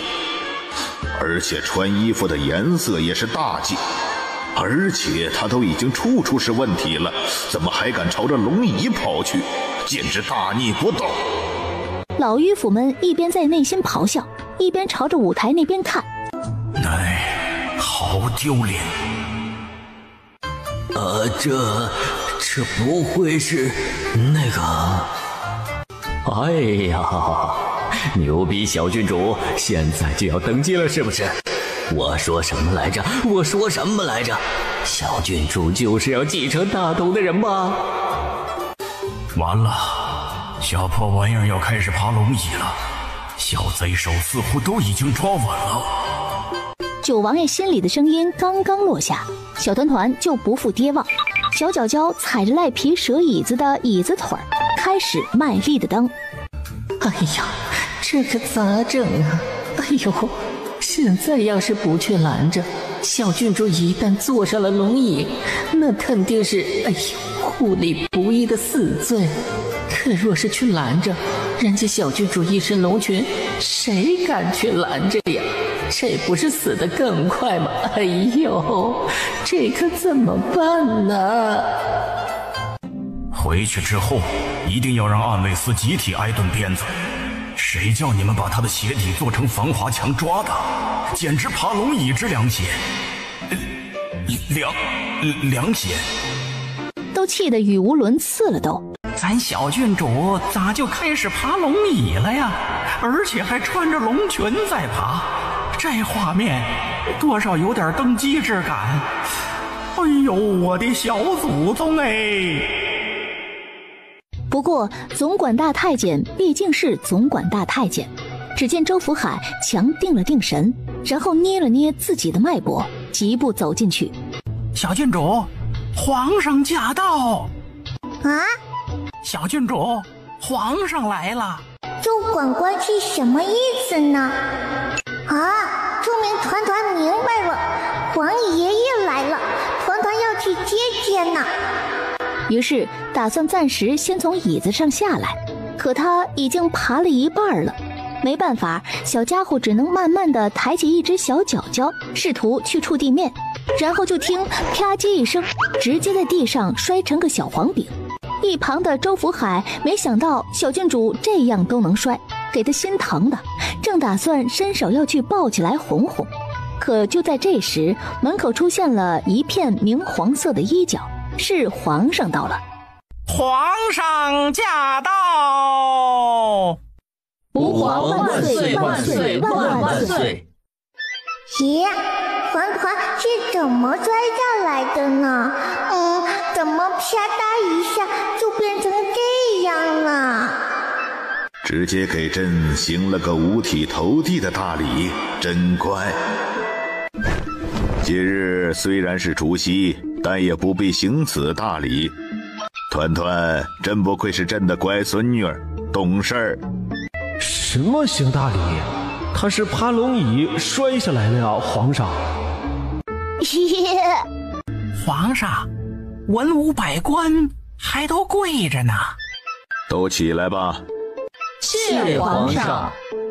怎么这个姨姨的鸡毛比姐姐还多一根呢？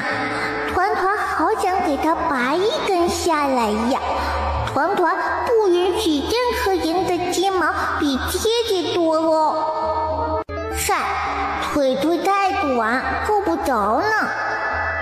都坐下吧。随后，楚皇便抱着他的小娃仔在龙椅上落座。叶团团朝着旁边看了看，然后小屁股就开始扭啊扭，最终扭到了他皇爷爷的腿边边，然后嘣的一下就从他皇爷爷腿上滑到了龙椅上坐好。嘿嘿嘿嘿嘿，果然很好做耶！嘿嘿嘿嘿嘿，果然很好做耶！今年又是除夕，这一年朕深知。叶君渊说话的间隙，太监小宫女们开始慢慢上新出来的点心。朕知大楚才子才女云集，然今日……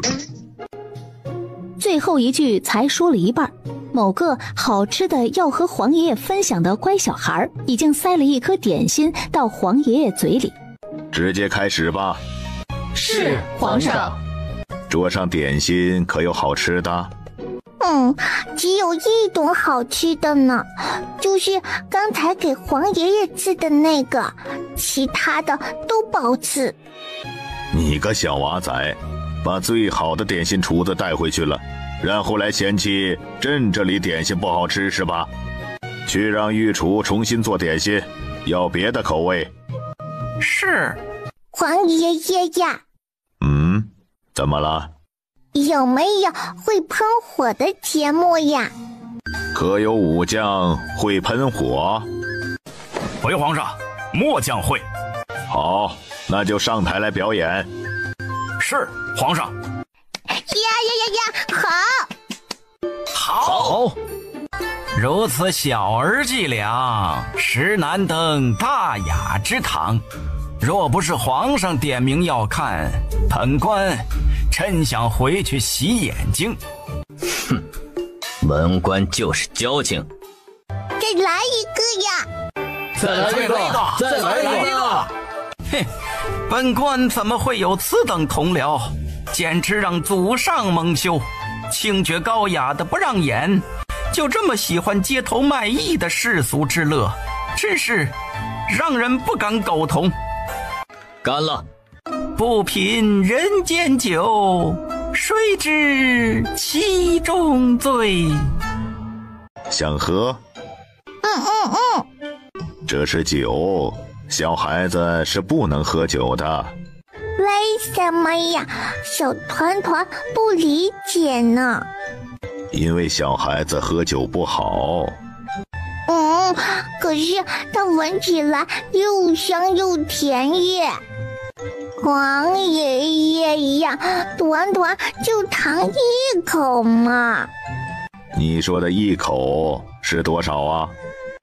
就是一小口哦，抱起来咕噜噜的那种一小口哦。那不行，万一真的乖孙女儿变成小醉鬼怎么办呢？不行。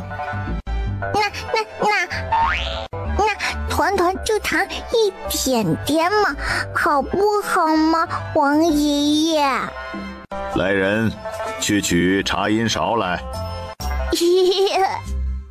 看着桌上的酒，九王爷突然记起来，当初在青鸾城，他用筷子给小东西尝了一点酒的味道，然后他就开始哇哇哇发酒疯的事情。想到这里，九王爷突然一阵危机感涌上心头，他下意识地侧头朝着主台上看去，不看不知道，一看吓一跳。正好的不偏不倚的就看到他父皇那个昏君竟然拿着一根银勺正在给叶团团喂酒。这一轮送上的点心有没有好吃的？麻椒清蒸南瓜鸡肉条好吃哦。小太监上菜的时候就说过一遍，可是他竟然能把这么长的名字说得这么清楚。真的小孙女儿是有些奇妙的天赋在身上的。叶君渊正忙着骄傲，没注意到他有天赋的小孙女儿两个小圆脸颊微微有点泛红。皇爷爷呀，怎么了？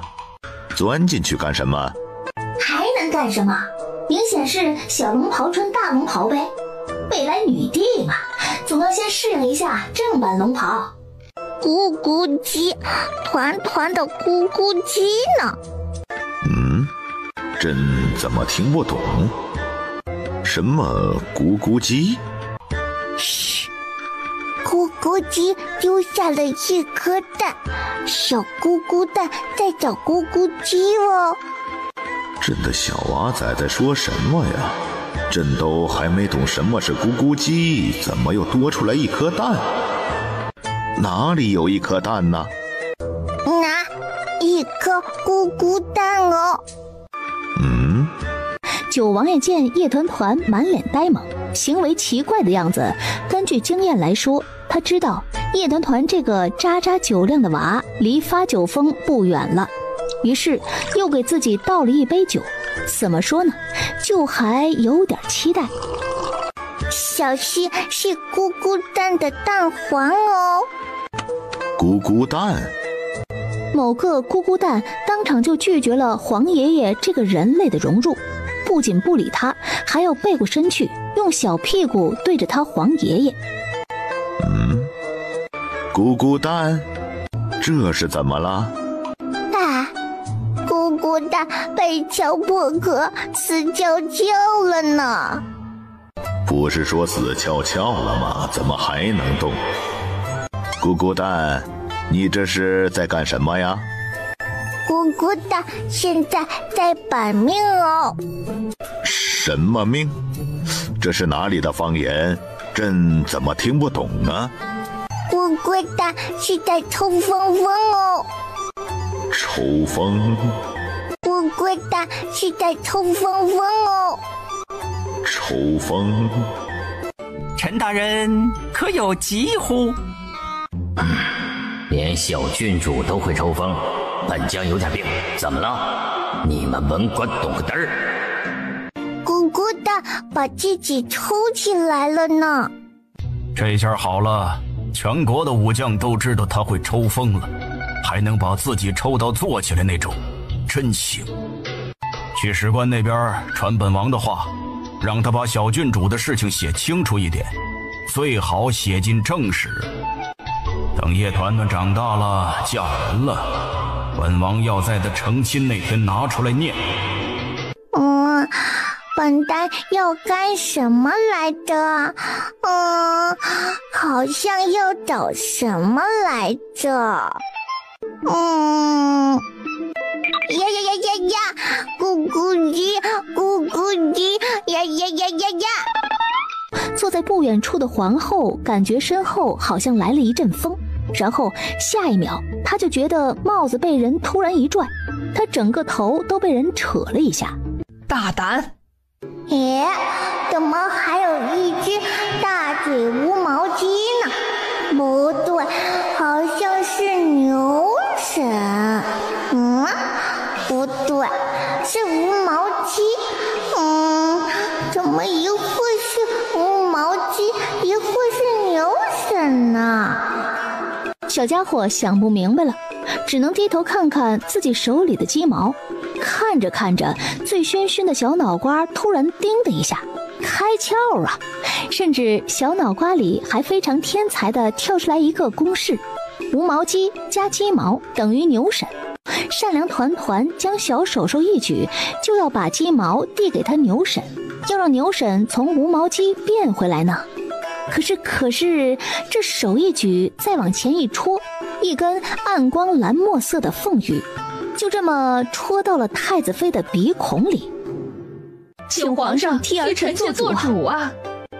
叶君渊动了动唇，正要说话，就在这时，九王爷淡定地站起身来，大步走向主台，然后微微矮身，长臂一捞，将某个戳人鼻孔的小醉鬼薅过来，夹在腋下，转身就走。凌华步，好功夫啊！没想到此等轻功还能用于带娃逃跑，真是妙啊！什么步？你不懂。孤孤单的大王都要被挤出来了呢。今日是王爷亲自带小郡主进宫，不需要我们在门口等小郡主出来，所以我们不能第一时间见到小郡主，少看一眼什么的，真是好难受啊。那可不咋的，而且你也不知道小郡主在宫里头有没有被欺负啊。小郡主还那么小，万一受了委屈怎么办？哎呀，真是好担心呐。这么冷的天儿，也不知道郡主的小手手动不动。此刻我就算是坐在火堆前，一想到小郡主可能会受冻，我的心都是凉的。我怎么觉得有点恶心呢？见不到小郡主，胖哥我今晚的跨年夜宵都不想吃了。二五二峰，你可别再吃了，算我们求你了。暗卫司这边虽然满屏都是悲伤，但是真正悲伤到捏紧拳头的是千骑营。王爷怕这17个兄弟的家属寒心，所以发回去的死亡兵书都说的是在战场上为国牺牲，但我们都知道他们本不该死。我陈凯旋今日立下重誓，不为兄弟们报仇，我誓不为人。不为兄弟报仇，誓不为人。王爷驾着小郡主回来了。千骑营的人麻溜的将地上的酒收拾干净。你们光收拾碗是没用的，最好拿水冲一冲。咱小郡主的酒量，那是小于等于1滴。我一会儿冲完了，你们再拿火把燎一遍，我怕小郡主给闻醉了。哈哈哈，这位少侠，你是谁呀？我不过是胖了2斤，小郡主就不认我了。孤孤单的大王都要被挤出来了呢。怎么，你还能吐出一颗蛋黄来？王爷，先把小郡主放到房间里。您这么夹着，要是夹坏了可怎么办？小郡主还这么小。又来了是吧？嚯哈哈哈哈！小郎君，抓住你了！老子，你这酒疯没完了是吧？本王不是小郎君。老郎君，你再敢说本王老，就罚你永远不能出门。你想把我关起是不是？我告诉你，你就算是得到我的人，你也得不到我的心哦。这是什么虎狼之词？这平时都看了些什么少儿不宜的东西？你这小子，别以为长得好就能骗取我的内功心法。哼，你做梦。他说的心是指内功心法，那还好。对除非你洗干净，主动送到我房间里来。我可是双明门的门主大美人。你不要不知好歹。我疼，我的金米，我脸。好家伙，3个字错2个，不光错，还十分顽强。就算是被搓汤圆了，都要坚持说完。说完之后，脸有点疼，于是就生气了。虽然人家喝醉了，但是人家不是小笨蛋。本姑姑的一定要努力修炼出2颗蛋黄。你不是双明门的门主大美人吗？怎么又成了咕咕蛋？美人的事情你少管我。好，那你说，你为什么要努力修炼出2个蛋黄来？美人的事情你少管我。好，那你说，你为什么要努力修炼出2个蛋黄来？因为修炼出2颗蛋黄就会变成咕咕蛋蛋。什么玩意儿？咕咕蛋蛋是我们双明门的最高境界。这是个什么道理？所以说，你们双明门的最高境界就是明慧中的字，是一双一双出现的是吗？就比如咕咕蛋蛋，甲甲乙乙。就这，本王刚才还产生了兴趣，还问了那么多问题，现在本王觉得好羞耻。哎呀，小郡主还真是好乖呀，都不要人哄就睡着了，真不愧是全世界最可爱的省心小乖乖。今天晚上的踩点任务，安卫司那边完成的怎么样了？九王爷这边刚问，正在树上房顶上值守的暗卫就感受到了2道强横的气息朝着九王府来。小郡主睡了吗？小郡主的房间刚熄灯，应该是睡了。12听到小郡主已经睡了，这才放心下来，心一松，压着的那口气血顿时涌了上来，噗的吐出了一口鲜血。我操！妈的，聂麒麟，你是不是回光返照了？12都重伤，他不应该是伤得更重吗？背人什么的，绝对是回光返照啊！我们找到了死尸的训练点，但是回来的路上遭遇了伏击，而且伏击我们的人对我们很了解，似乎把我给认出来了。碍于聂麒麟的身份，兵部第1老将军聂远清之子，不想得罪兵部，所以想方设法的把聂麒麟支开，然后他们分出16个死士围攻12。我以前只佩服王爷、白市长、二爷还有凯旋，可今日见了12只神勇，心中的偶像顿时就多了一个。你走这边干什么？这边离小郡主这么近，万一给看见了，绕路啊，蠢死了。好，这就离小郡主远远的。怎么说话的？跟偶像说话好难。多走了一段路，12终于被放下来。坐下来的第一件事就是把怀里带着血的图纸交给金小金。去书房交给白市长，这上面画了公布那些死士的具体训练位置，还有目前人数等基础信息。去书房交给白市长，这上面画了公布那些死士的具体训练位置，还有目前人数等基础信息。尹居正此人还真只是表面忠诚，背地里竟敢养这个数量的死士。这人还真不是表面上的和事佬，算得上是布局深广。能坐上尚书之位的，哪有等闲之辈啊？出任务的暗卫司和千骑营可有损伤？全数回来了，但是12受伤不轻。何故？是属下没部署好，算漏了公布的人应该是查过九王府的暗卫司的，所以遇到聂麒麟的人的时候果然避让了，这才导致12被围攻。不，恐怕就是冲着12来的。小东西睡着了？睡着了。啊，还好小郡主是睡了，要是得知12受伤，怕不是要闹翻天了。大公子已经带人去给12看伤了，想来应该无大碍。对方死伤人数？公布在京城的死士共有26个，今夜千骑营围猎，斩杀9个，12孤身斩杀16个，余下1个小头目逃进了工部。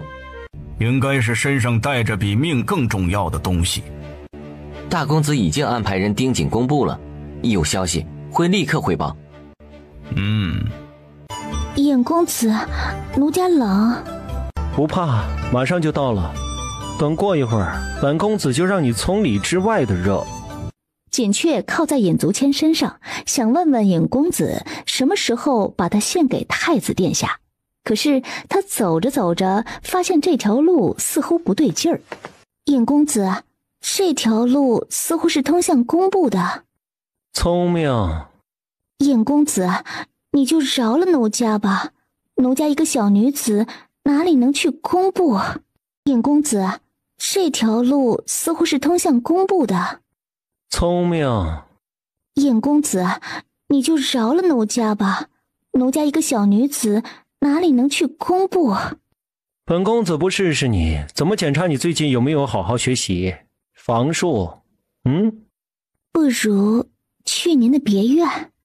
今日除夕，本公子本应该去参加宫宴，就是为了你才寻了个借口出来的。公子疼奴家，奴家自是知道，只是去工部，奴家害怕。放心，这个时候工部没人，你来本公子处理公务的房间就在桌上，以后本公子处理公务的时候，桌上便都是你的味道。尹公子，你讨厌。哎呀，这些个京官就知道压榨我们这些从地方上升上来的人。大过年的，宫宴都还没散场，他就要回工部来取文书。娘的，这些个官二代就是占着茅坑不拉屎。今夜忙完，明早还可以睡个懒觉。哎呀！费明走着走着，总觉得今天的工部不太对劲儿，怎么时不时的就能闻到一股香气，而且还像是女人身上的香气。哎，奇了怪了，工部连跑腿的都是男子，哪来的女子香味儿？哎呀，我这是不是想女人想疯了？自言自语间，终于是到了公文区，可是公务区的门怎么是打开的？我记得走的时候是锁好了门的呀。完了，被发现了！不行，不能被抓到，我还没投靠九王府，不能先被弄死。完了，被发现了！不行，不能被抓到，我还没投靠九王府，不能先被弄死。不然的话，以后怎么在小郡主手下发光发热呀？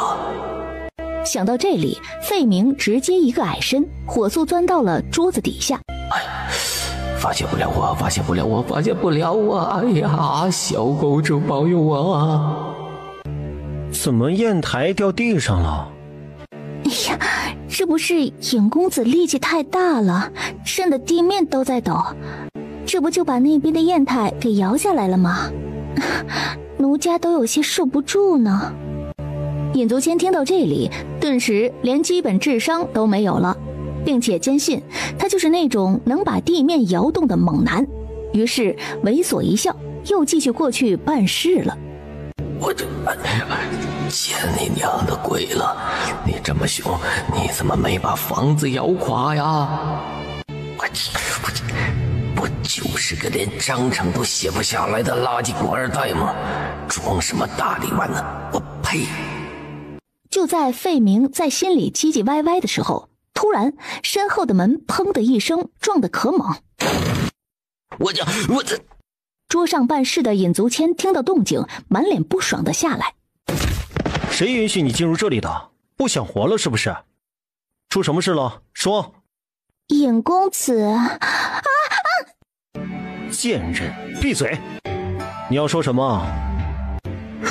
少主，京城暗部被权奸。什么？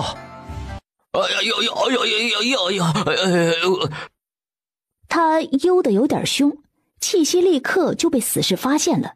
于是正在怀里掏东西的死士手指间夹着一张纸，缓慢地朝着费明的方向指来。我日了！小郡主，侯府几天有我。别说，这话似乎还挺管用。那死士本就是强弩之末，手臂转到一半就杆了。锦帛还没打开，尹足谦已经开始觉得腿软了。江南不会出事了吧？他蹲在地上，深吸一口气，慢慢地将锦帛打开。锦帛不大，上面的字也不多，但是尹足谦看完了之后，久久没有下一步动作。滚！锦雀再次被摔到地上，而与此同时，尹足谦手里的那张锦帛也脱手而出，正好就落在桌角旁边。尹公子，奴家只是怕你着凉，你若是遇上了心烦的事情，你尽管找奴家发泄就是了，反正奴家早就是你的人了。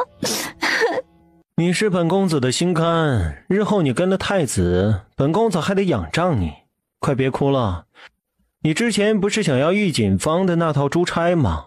本公子买给你。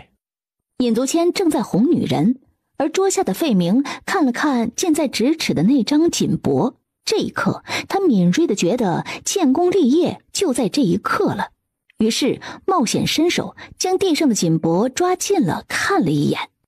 小郡主快尝尝，这是小峰和江南御厨一家琢磨出来的新品汤圆，好吃的。哎，先吹吹，先吹吹。呼呼呼呼，哇，好吃耶！小家伙秉持着好吃的要立刻分享的原则，端着小碗朝着窗外喊：12呀，12呀！别说，多加几个鸭还真的很见效。只见窗外一个黑影唰的一声闪身出现。属下在。快尝尝这个，好吃呢。多谢小郡主。怎么样，好不好吃？好不好吃？好吃。哎，我也想吃小郡主给的汤圆，肯定很好吃。哎呀，谁说不是呢？我也是啊，而且我还没吃早饭。小郡主如果不投喂的话，我觉得我可能要被饿死了。我感觉我已经没力气拿笔了，太饿了。哎，不是，那后房那边的3碗牛肉卤鸡爪刀削面配猪头肉是谁吃的？话音刚落，3道眼刀齐齐甩来。我的意思是，我去收一下碗。小峰呀，爹爹呢？大哥哥和二哥哥呢？白呢？后院新来的咕咕鸡呢？王爷和白市长在书房说事情，大公子和二爷一大早的就出门了，一个去忙情报的事情，一个去忙军队抚恤的事情。至于后院新来的咕咕鸡，小峰指了指小郡主手上的鸡腿。这就是。吃过早饭，某个几乎每天都要出去流窜的小奶娃收拾小宝宝，准备出门。小短腿儿都走到了前院了，突然记起来今天爹爹在家。九王爷手里拿着一本书，此书的封皮已经磨损得快要看不清封面，书角也是接近被磨圆，看得出来这是一本被很多人看过的绝版货。这是哪个孤儿书社出的书？就在九王爷十分暴躁的时候，书房门口突然冒出来一个小脑袋瓜子。爹爹！九王爷都来不及应声，只是飞快地将手里的画本子朝着背后一藏。这会儿还是早上，他应该还没睡醒吧？应该属于智商低谷期，所以说应该是没看到。爹爹，你身后藏的是什么东西呀？这个问题是真的给九王爷难住了。机智如九王爷一时都不知道应该怎么回答。昨晚上跨年，别家的小孩都在咿咿呀呀，但是九王府的小魔头竟然睡了。不过睡了正好，九王爷随即就命人去小郡主房里找画本子，并且表示本王倒要看看到底是什么画本子，叫他滚本王叫小郎君。什么？爹爹，你身后藏着什么呀？什么藏着什么？本王听不懂。难道团团看错了？不信邪的小团团快步走过来，把他爹的手抓过来，翻来覆去的仔细瞧瞧。爹爹呀，团团刚才眼花了呢。对。团团眼花肯定是因为没有吃好吃呢。你自己看看你的小肚肚，还没吃好。不过九王爷的袖子里还藏着画本子，所以暂时不方便激怒他。哦，怎么没吃好的？团团都没牛牛吃了呢，这是最后半包哦。前几天不是才杀了2头牛吗？怎么就吃完了？大部分用来做牛肉干了，6斤牛肉才能做成1斤牛肉干，再加上小郡主又特别宠属下，按位早上吃个刀削面都要吃那种半斤牛肉的刀削面。后厨那边为了公平，又给侍卫营和千骑营2方都送了1只牛腿，所以说几天吃完了2头牛也属正常。行吧，去查查尹家名下还有哪些产业，再给他杀2头牛。爹爹，团团要出去玩哦。又要去哪里？去找糖糖姐姐玩哦。一边说，小短腿儿一边往外迈，最后一个字儿说完，人都已经不在书房了。娃一走，九王爷才重新把那画本子拿出来。叶团团那个小东西是如何从这样一本励志热血的画本子里提炼出那几个句子的？什么喔哈哈哈哈，我抓到你了，小郎君。你听听这个喔哈哈哈，哪个正经主角会这样笑？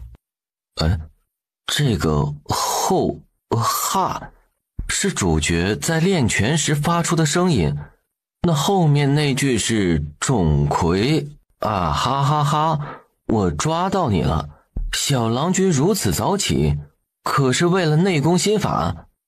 钟馗2个字比较复杂，小郡主和张可人应该都不认识，所以直接跳过去了，然后掐头去尾的说出来，不就成了那种团言团语了吗？那你说最要命的那一句洗洗干净送我房里来，怎么解释？要回房休息，自然要洗洗的，这说明小郡主是个爱干净讲卫生的好孩子。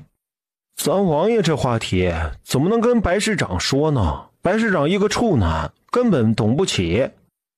金小金说得很小声，但是他忘了泡过寒潭水的白市长内力那是深不可测，所以金小金话音刚落，一道强横的掌力便直朝他面门而来。小团团一惊，大眼睛眨巴眨巴，不明白金小金怎么会从天上掉下来呢？小郡主，属下今日跟你一起出门行不行？属下刚才说了白市长是 C 男，要是不走一会儿的话会被打哭。老家能否帮本官通传一下，本官想见见小郡主。去，别挡着人扫地。这位大哥，我真的有急事儿，你看看能不能帮我通传一下呀？打扫大叔睨了他一眼，总觉得眼前这个从三品的大人是连夜看完了3头6臂小郡主，然后慕名而来见偶像的。你要是再敢往前一步，我就要叫人了。可是，我是真的，哎呀，你怎么打人呢？费明才说了几个字儿，就挨了一扫帚。没办法，费大人只能去想其他办法。劳烦您往里通传一声，公布的年路事宜需要找云儿小姐商讨指教。大人先请进来，我这就去通传。费明坐在右相府的前厅里，心里松了一口气。就在费明庆幸的时候，前厅的会客门开了。费明，你怎么在这儿？你知不知道本公子一直在找你？费明藏在袖子里的手微微发抖，他将手心的紧脖捏紧。他万万没想到，他才刚想到投靠九王府的办法，就被尹足谦抓了个正着。小费啊，昨日文书令不是告诉过你，需要替本公子撰写一份章程，今日一早便要交上去，你怎么一个字都没交？下官昨夜参加宫宴，喝了点酒，稀里糊涂的就睡着了。你撒谎！本公子今晨才带着人去了你家，你家房门紧锁，连句说你夜未归。你昨夜去了哪里？我下官，你是不是以为只要不住在家里，就不必替本公子完成章程了？我告诉你，你只要在公布一日，就需要替本公子办事。是，尹公子说的是，下官这就写。懂事就好，也不枉本公子专门来右相府一趟，给你求的时间。这篇章程你需要在今日午时之前写出来。是。糖糖姐姐，你在家吗？团团来找你玩了哦。下官这就写。懂事就好，也不枉本公子专门来右相府一趟，给你求的时间。这篇章程你需要在今日午时之前写出来。是。右相，不知可否借您跪桌一用？自是可以。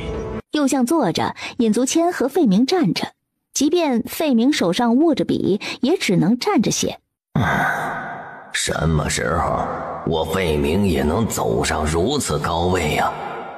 就在费明心神高远的时候，外面突然响起一阵小萌音。嗨呀！不就是想建功立业吗？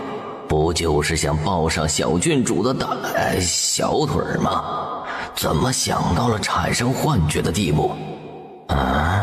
这都幻想出小郡主的声音来了。哎呀！糖糖姐姐，你在家吗？团团来找你玩了哦。这一次不仅是费明听到了，右相和尹足谦都听到了。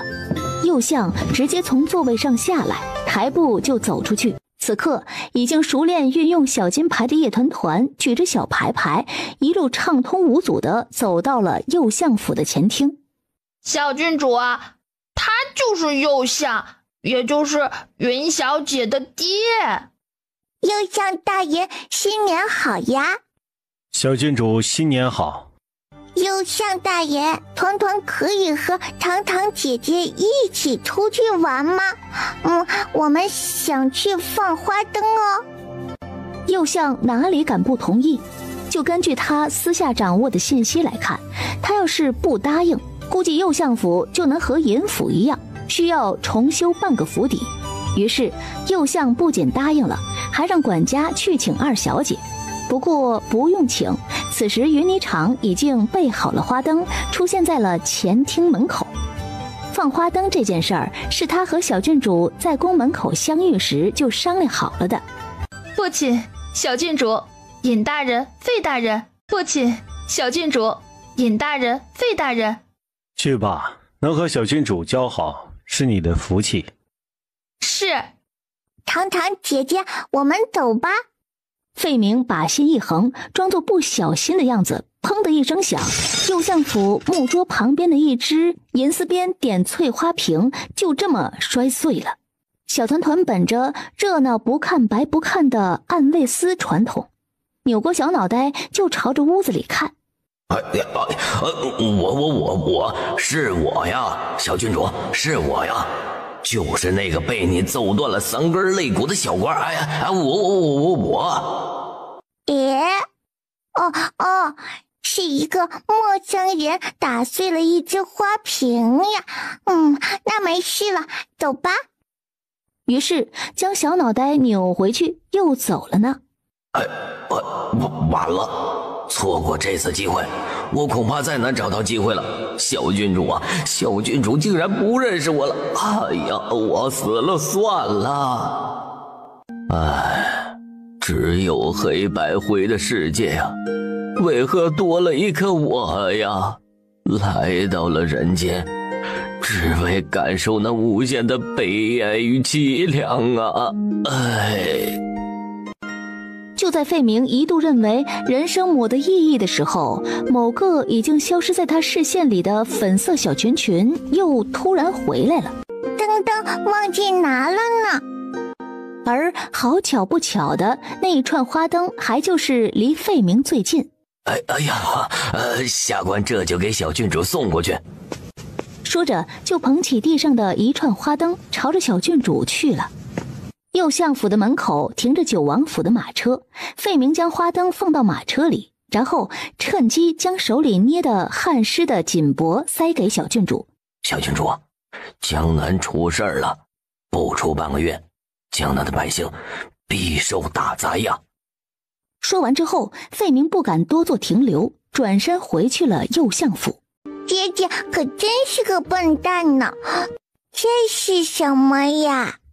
坐在旁边的云霓裳看了看，然后脸色突然一变。不好，出大事了！难怪我这几天看到孤星南移，果然是南边受灾。小团团，这个要拿回去给你父王看。马车还在继续往清河的方向走，不过马车上的3个小姑娘都被暗卫带回了九王府。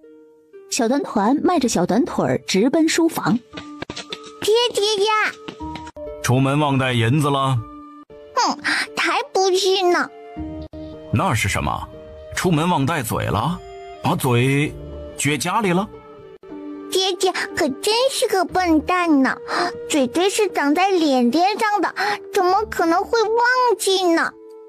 为什么每次本王讽刺他的时候，他就可以降低智商听不懂，然后用单纯且不嫌弃本王的神色来攻击本王？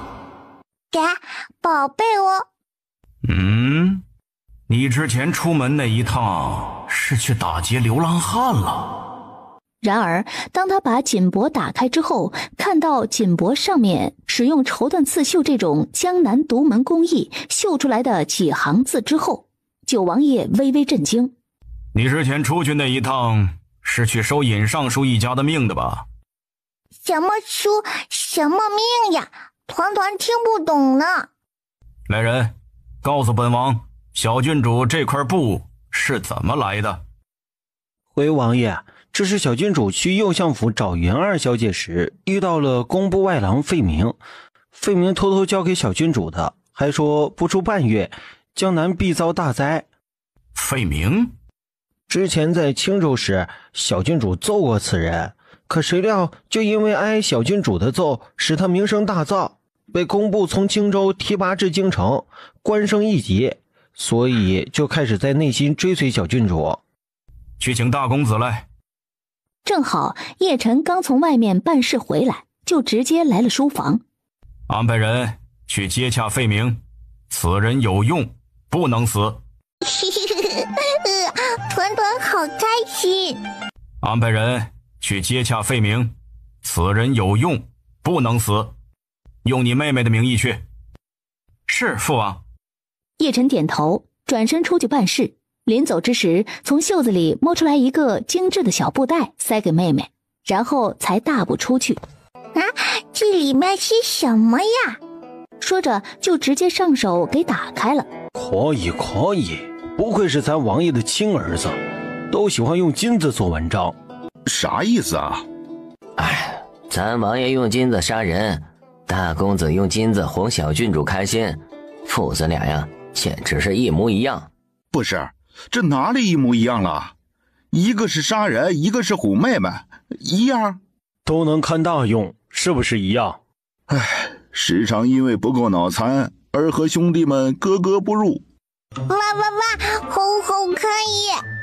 哦，原来大公子熬了3个大夜做的那2幅冬日腊梅，是给小郡主的发夹换的设计图啊！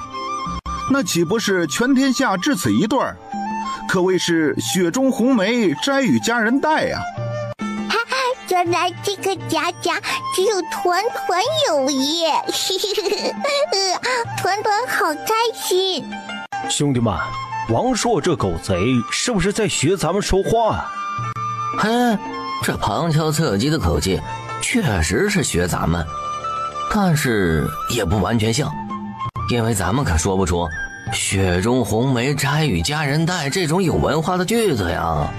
不妙，侍卫营自从跟了大公子就学会了那套文绉绉哄玩法，不行，我们也要整点花活才行。爹，快给团团戴上呢！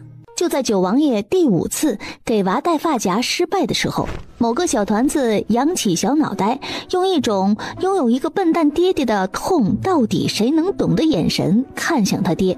本王粗能开疆拓土，细能杀人剔骨，虽不能说粗中有细，但是多少也算是粗细结合，怎么就不会给娃戴发夹了呢？本王不信邪。好看吗？本王粗能开疆拓土，细能杀人剔骨，虽不能说粗中有细，但是多少也算是粗细结合，怎么就不会给娃戴发夹了呢？本王不信邪。于是这一次九王爷十分认真仔细地迎来了给娃戴发夹的第6次失败。哎呀，28年的人生从未像今天这样失败过。王爷，你要把银片先穿过小郡主的头发，不然您光是扣住扣环那点头发。话说到一半，白姬就接受到了自家王爷的一道冷谋杀。白姬赶紧住嘴。是属下僭越了。九王爷虽然是无情睨了自己的侍卫长一眼，但是白姬的话他多少是听进去了的。原来还要先搞一撮头发才行吗？这直男九王爷别好了一个还不算完，还要把另一个也别上。好看吗？好看。哎呀，简直就是全世界最好看的小乖乖。爹，好看吗？你不是要出去放花灯吗？对了，要放花灯了。小家伙这才记起来长长姐姐还在等他，于是迈开小短腿顶着脑门的花花就出去了。12，快给抱出门呐！是。12闪身出现，熟练的矮身，然后单手把小墩墩抱起来。12淡定地用左手拖了一下，可就是这么拖一下，聪明团团就察觉到了不对劲儿。12呀，团团是不是吃胖了？12单手抱着娃往天上抛了一下，然后接住，表示小郡主很轻。哎呀，这手臂上这么长的伤口，他还能面不改色的搞这种跑跑小游戏？小郡主和胖没有关系。小家伙高兴地抱住12的手臂，准备起飞去放花灯呢。可是小家伙抱着抱着，觉得小手手怎么黏巴巴的，摊开小手掌一看，怎么全是血呢？12，是哪个不想要脑袋的人打了你呀？12，是哪个不想要脑袋的人打了你呀？小郡主，这个我知道，就是刚才右相府里费明旁边那个男的打的。叶团团抓了一个小鱼干放到嘴里。那是谁呀？就是工部尚书的儿子，就咱们刚回京城的时候被王爷赏了一鞭子，抽成个红灯笼的那个男的。叶团团还是记不起来，于是又抓了一把小鱼干，举起手手来。这个动作12一看就明白是小郡主要给他吃小鱼干，于是伸手想去接过，但是叶团团挥挥小手示意他蹲下来。12照做，然后小团团直接将小鱼干塞到12嘴里。恭喜宿主购买回金缩骨丹成功，消耗5积分，当前积分余额为160。那个人叫尹足谦，就是咱上回抢亲的那个方世成的亲表哥。原来是那个人呀，可是他看起来蠢不拉几的样子呀，能打得过超厉害的石岸吗？他手下养着一帮死士，就是那种打起架来不要命的，搞不好还要自爆的那种打架木偶。那爹爹知道这个人吗？知道的，但是王爷向来不看重短期成效，王爷看重的是连根拔起。一旁的侍卫见小郡主和小风似乎要聊很久的样子，于是去搬了2把椅子来，他们俩一人一把，于是2人坐下来边吃边继续聊。你们小郡主要去打草惊蛇了，你们做好善后的准备。是，王爷。院子里，12感受到4肢百骸的暖流，暖流过处，身上的伤口也十分明显的在愈合。他知道小郡主给他吃的恐怕就是白市长之前吃的那种药。小郡主，我们现在去哪里？小郡主，我们现在去哪里？去欺负人哦！小郡主啊，这是尹家在京城的势力分布图，可以当做地图用。侍卫营出品的地图，那简直就是给小郡主量身定做的。为了让识字不多的小郡主看得懂，内容还以半画半文字的方式呈现。那我们就先去月上那边哦，团团认识路哦。小郡主竟然看得懂地图了，真不愧是全世界最可爱的小天才，和侍卫营没有半毛钱的关系。小郡主，小芳芳当主力军怎么样？这小峰峰是谁啊？我可以戴面具，保证不暴露暗卫的身份。哟，胖哥，今儿太阳从西边出来了，这么积极主动。胖哥要减肥了，运动运动。出发。他们要去打劫谁呀？去收拾尹足谦。那算我一个。小峰说他当主力，你估计捡不到漏。前辈，你这捡漏这个词儿会不会有点不礼貌啊？你要是真想做点事儿，还不如帮我把这块地扫一扫。就刚才那几个暗卫吃小鱼干的地方，虽然说不上脏，但是地上多少会有点鱼皮脆之类的屑屑。小郡主吃的？怎么可能啊！小郡主是个爱干净的乖乖小奶娃，根本不会把地面吃这么脏，这些肯定都是暗卫吃的。有道理。小团团，我们把陈七一起叫上。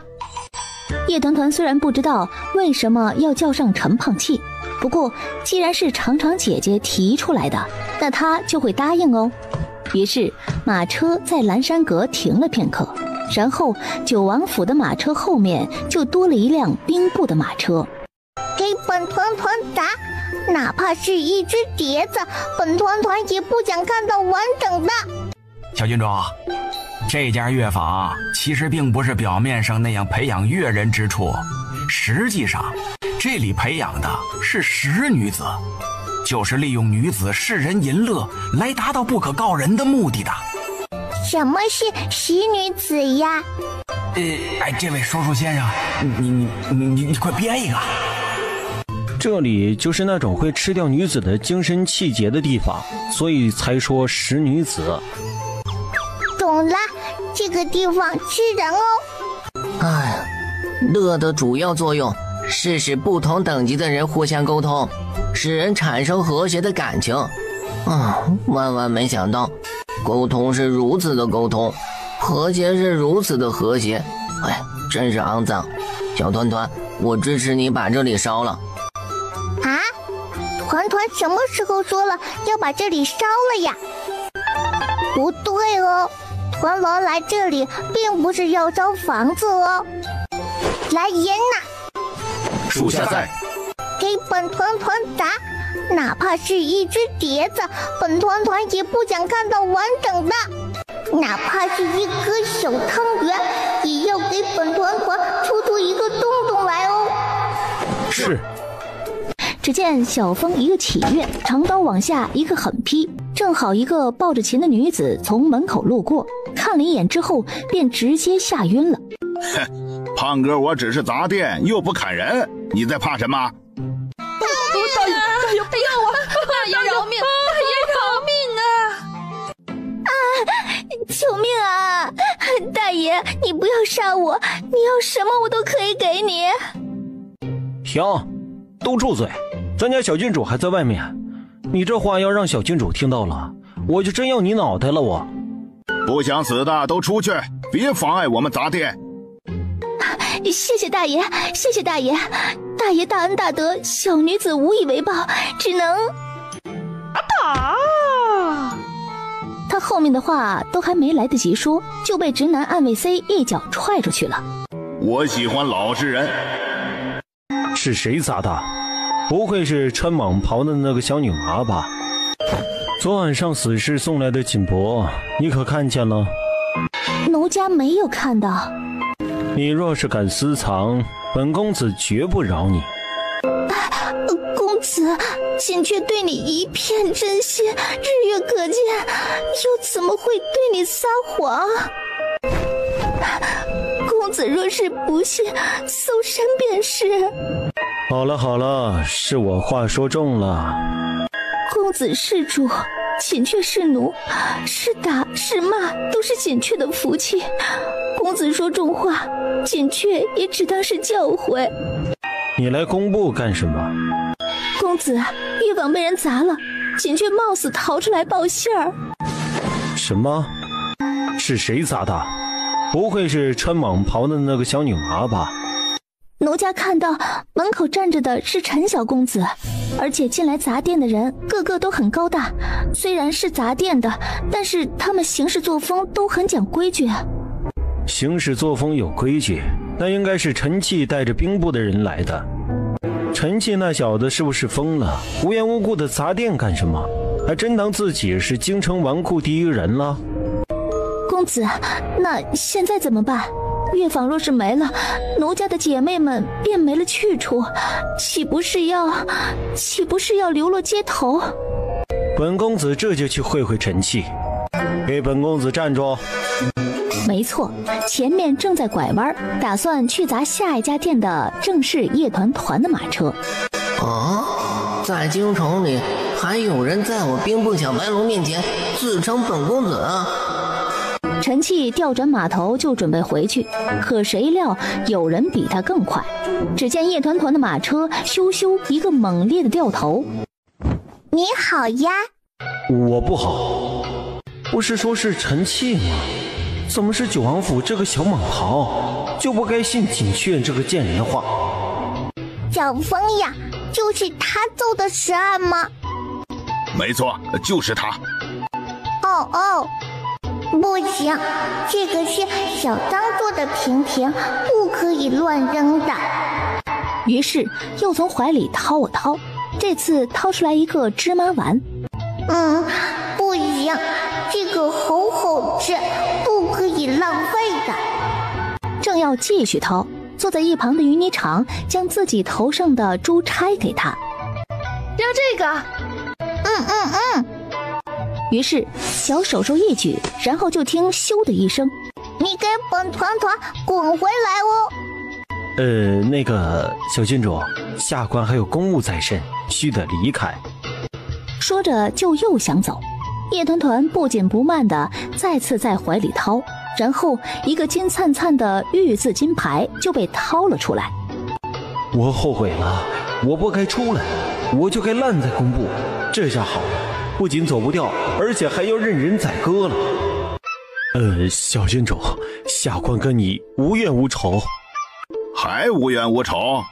此人不仅打了12，还是安排人上，欺负了王府的2个伤兵，更早之前还欺负了不少千骑营的人。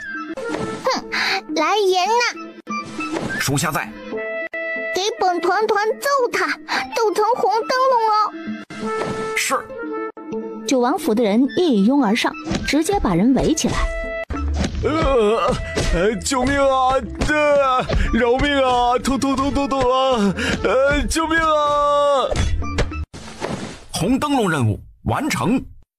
咦，天怎么黑了呢？可是还没吃晚饭呢，怎么可以天黑？哇！真的可以飞上天耶！糖糖姐姐，快看呐！咦，天怎么黑了呢？可是还没吃晚饭呢，怎么可以天黑？就在叶团团为了一顿晚饭，小嘴试图嘚不嘚说服老天爷快重新亮起来的时候，马车调转车头，时而松手。天又亮了呢。可是刚才团团想做什么来着？这天一黑一亮的，小脑瓜怎么一下子想不起来了呢？小郡主，可是要去放花灯？对了，要去放花灯来的。团团要去放花灯了哦。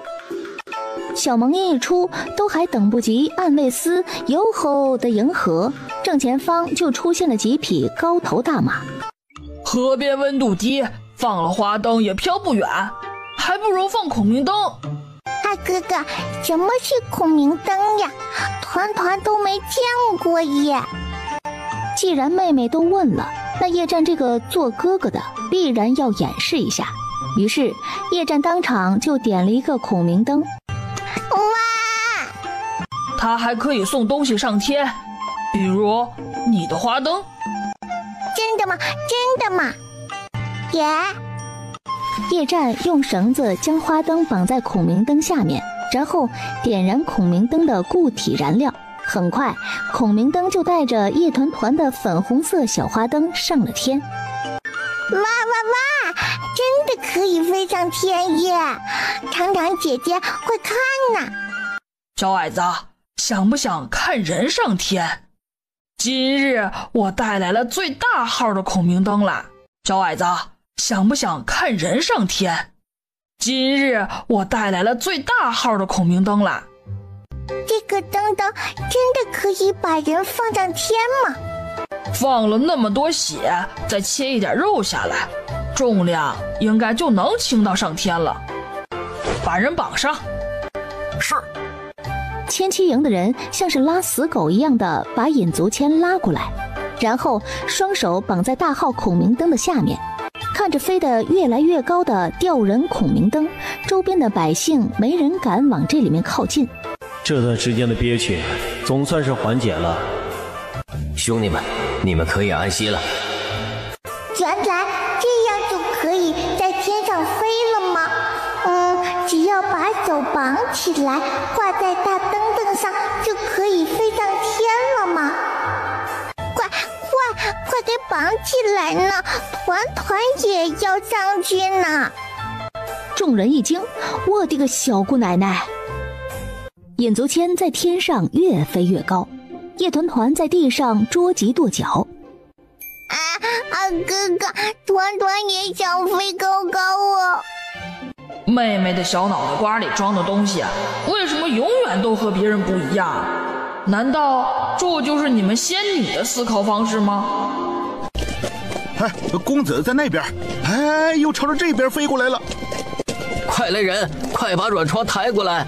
若是公子掉下来，快！那边东南角那边去个人，快点！公子，我们家公子。一路吵吵嚷嚷的，显然是工部得到消息过来救人来了。到底发生了什么？怎么九王府的小郡主在地上看热闹，工部的尹大人在天上飞？我知道，是尹大人在后边喊站住，然后呢，小郡主就把他打了一顿，再然后小郡主的哥哥就来了。你想啊，哥哥怎么能见妹妹被欺负啊？所以就叫人把尹大人挂了起来，这不吗？就给挂到孔明灯上边去了，所以就在天上飞了。不是小郡主在揍尹大人吗？为什么是小郡主被欺负了？你这前后矛盾吗？你想啊，小郡主才多大呀？才3岁半， 3岁半的孩子怎么能斗得过一个官老爷呀？所以说，表面上是小郡主在揍人，实际上小郡主肯定是受了委屈呀。旁边的人一听，好像有些道理后，于是这些获取了第一手资料的人开始往外传消息。嗨，别赢分就不去记起分，还不如回家干饭呢。老张，新年好啊！哎，你知不知道尹大人为什么在天上？这问题一下子就让周围的人全部围了过来。就是小郡主被尹大人凶了，然后小郡主就叫人揍他，但是尹大人这人使了阴招，小郡主就受了委屈，然后小郡主的哥哥就来了，然后尹大人就被放到天上去了。此事保密，私下议论朝廷官员那是大罪。然后这些获得第2手资料的人开始继续往下传。哎，你们知道吗？这位尹大人使阴招，小郡主受了委屈，然后就叫人把他放到天上去了。最后半个京城的人都知道了一件事，小郡主一言不合就把人挂到天上去了。谣言越传越快，越传越多，很快纨绔小郡主的威名就以月相为中心，朝着四周发散开来。嗨，别赢分就不去记起分，还不如回家干饭呢。看完了热闹的小家伙将身上的瓜子皮仔细收好，然后和长长姐姐牵着手手，准备回王府干饭去。小郡主好乖哦，走的时候还会把果壳带走呢。吃饭的时候谁也没提今天白天的事情，自然也就没人敢说二世子跪在院子里的事情。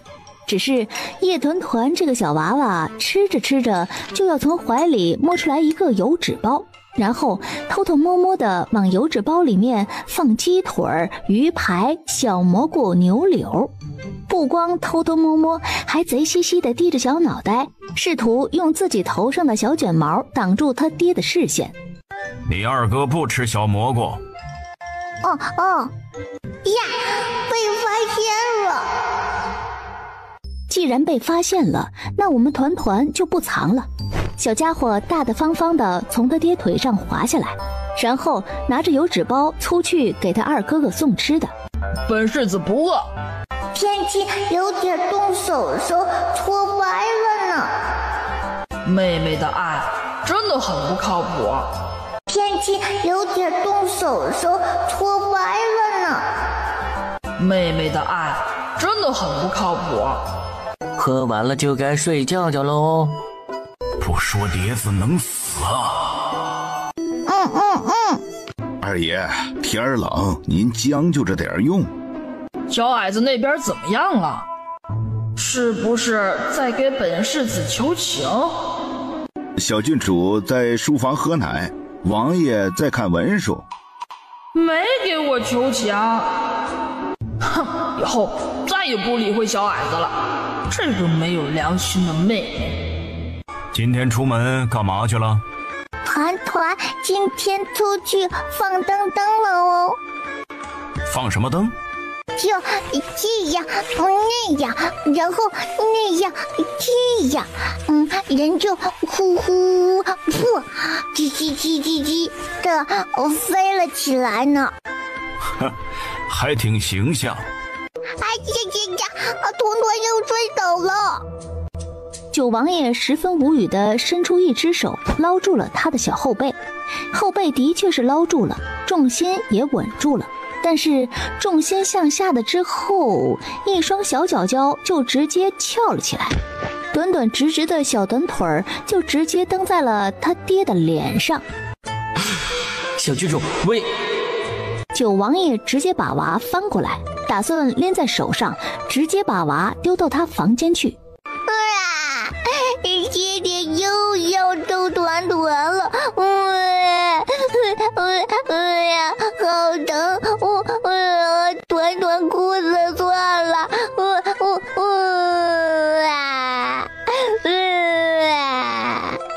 父王，一切都是孩儿擅作主张，和妹妹没有关系。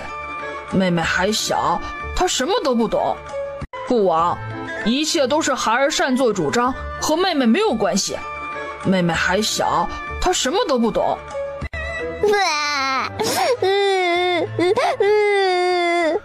哭到一半就被捏住了小嘴儿。知道本王为何罚你吗？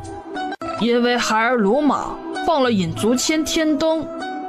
你是本王的儿子，是大楚的世子，放一个作恶多端的大臣之子的天灯，有何不可呀？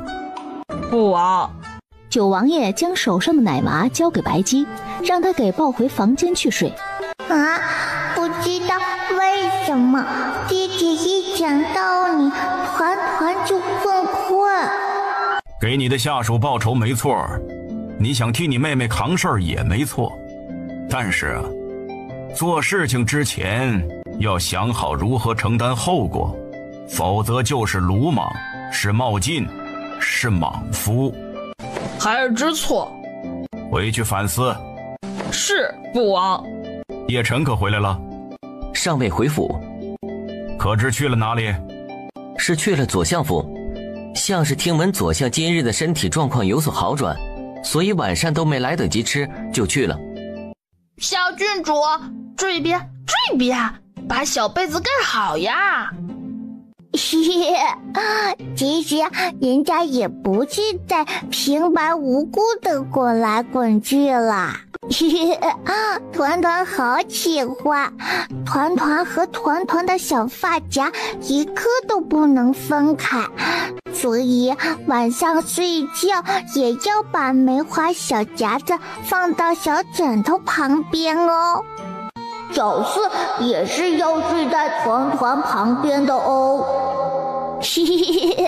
小家伙睡着睡着，总觉得一边枕头高一边枕头低，于是伸出小手手摸了一下，然后就从枕头下面摸出来一个小兔兔。哇，团团的枕头是会长兔兔的吗？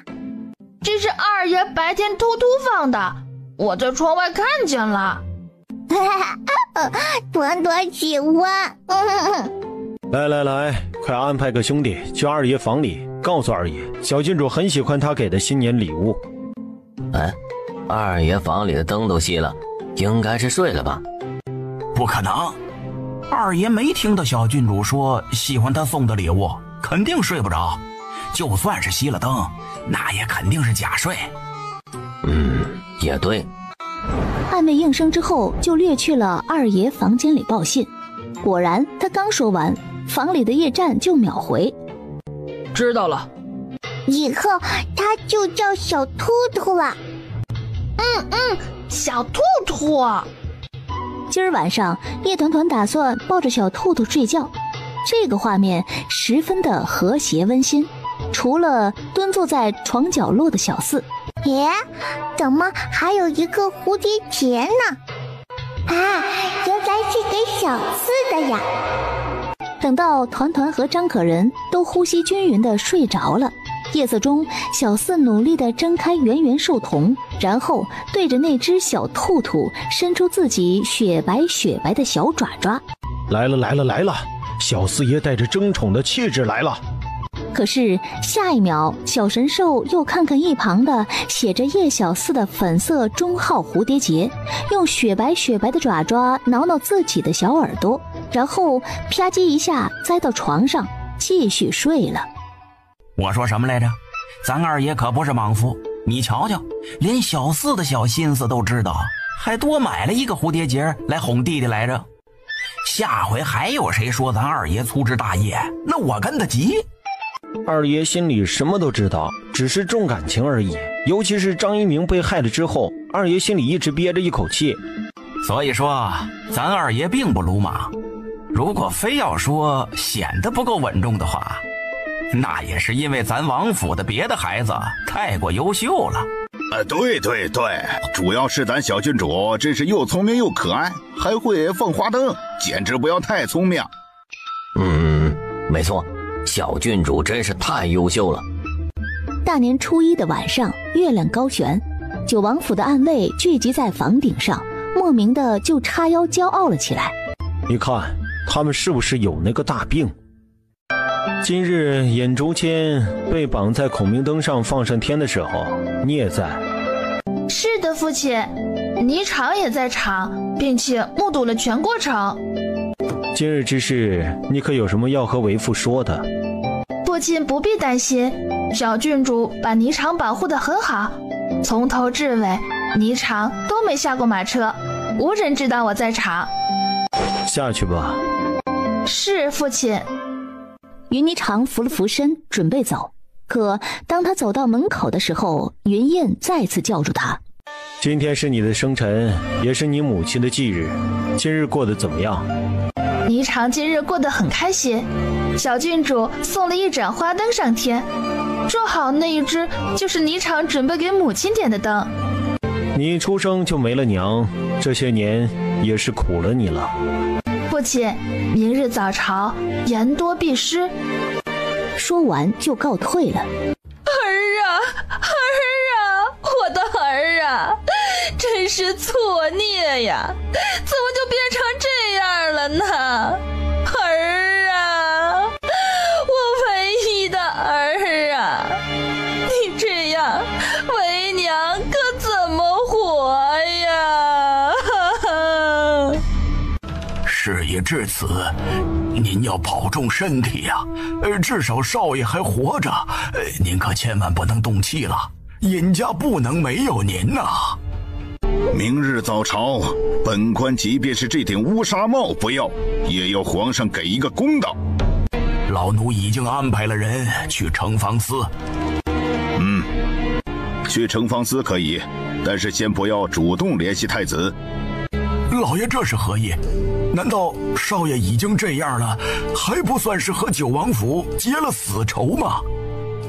尹居正和管家正在谈话，门房那边来传话，说是东宫那边请来的御医到了。尹居正沉了沉眉，然后抬步朝着尹足谦的房间去。尹大人，令郎无妨，直说就是。尹大人，要卑职延续令郎的命是没有问题的。儿啊，我的儿啊，老天有眼，你不会死的，那些个害你的人终将得到报。好了，那钱儿这身体还能恢复？卑职能做的就仅仅是保住令郎不死而已。能有清醒的时候吗？即便是耗尽天才地宝让令郎苏醒过来，到时候恐怕也只能处在精神混乱的状态，哪怕是醒过来也是个疯癫之人呐。御医说完，杜丽花站起来猛地一抽，晕了过去。夫人，等到终于安顿好了，杜丽花也送走了御医，尹居正已经睡意全无。他回到书房问管家，逃出去那个死士可查到了？查到了，他最后去的地方是工部。断气之后，尸体被少爷安排人丢到了乱葬岗。最后去见了钱儿。当时钱儿身边还有谁？还有一名使女子，名为锦雀，原被养在乐坊，最近和少爷走得近。可带回来了，本官要亲自审问。老奴无能。死女子在公子遭难之后就没了踪迹，从下午到现在，一连几个时辰都没找到人。废物，连个女人都抓不到。是老奴无能。起来吧，给本官更衣。老爷，您一宿没睡，眯一会儿吧。更衣。是。娘，大人们今天怎么这么早就上朝了呀？是不是出什么事了呀？不对呀，按理说初二到初七不应该是短朝吗？看到了吗？这呀就是当大官的觉悟。就算是制度要求可以晚起，但是大人们还是很早就来上朝了。勤奋的人，哪怕是已经走上了大楚的最高官途，也是不忘勤奋本质的。娘，我怎么觉得是小郡主昨天把人放到了天上，所以今天大人们上朝特别积极，就怕稍微出错，下一个被放到天上的是自己。小郡主是个郡主，她不能把大官都放到天上去。小郡主不只是郡主吧，她还有一对雪白的翅膀，翅大如车盖。昨天那个事情你怎么看？不知道。若不是念及同朝为官，本将真想把你我若是皇上问起，你就说不知道。啊？什么玩意儿？这文官还真是，多说几个字能死是不是？不知云相如何看？下官看过云相当年写的《王权与思君》的文章，读完之后如醍醐灌顶啊。是啊，如今雷相告病，云相为皇上分忧，要双倍殚精竭虑了。哪里，诸位大人都是大楚的公谷，太子殿下和九王爷到了。太子殿下，九王爷，诸位大人无需多礼。皇上驾到！吾皇万岁万岁万岁！众卿平身。有事启奏，无事退朝。尹居正真是好大的胆子，竟敢这般不上道，难不成还想让皇上主动提起？狗脑袋真是不想要了。皇上，老奴听闻昨日尹大人之子莫名就乘着孔明灯飞上了天，也不知是何故。哦，飞上天？那也太危险了。尹爱卿，家中可还好啊？犬子与死无异。怎么回事？可是从天上摔下来了？犬子并非主动摔下来的。什么？程方司，这到底是怎么回事？回父皇，昨日是九王府的小郡主叶团团、二世子叶战联手将尹大人之子尹足谦挂于孔明灯下，放人上天，后者坠落，导致全身骨折。经御医诊断，尹足谦伤残终生，恐难以下床。竟有此事！皇上息怒！何故将人放上天？只因尹足谦说了一句站住。老九，太子所说可为实情？太子殿下所言并非实情。难道九王爷要在众目睽睽之下推翻客观事实吗？尹大人莫要急于下定论，且听本王把话说完。尹大人独子被挂上天这件事儿，本王承认是本王的孩子干的，但是太子殿下说是叶团团和叶战联手，这一点本王不认可。那九王爷说说是怎么回事？并非联手，叶战这个孩子从小就胆小怕事，根本不可能干得出这种事情来。其实这件事是叶团一人所为，和叶战没有关系。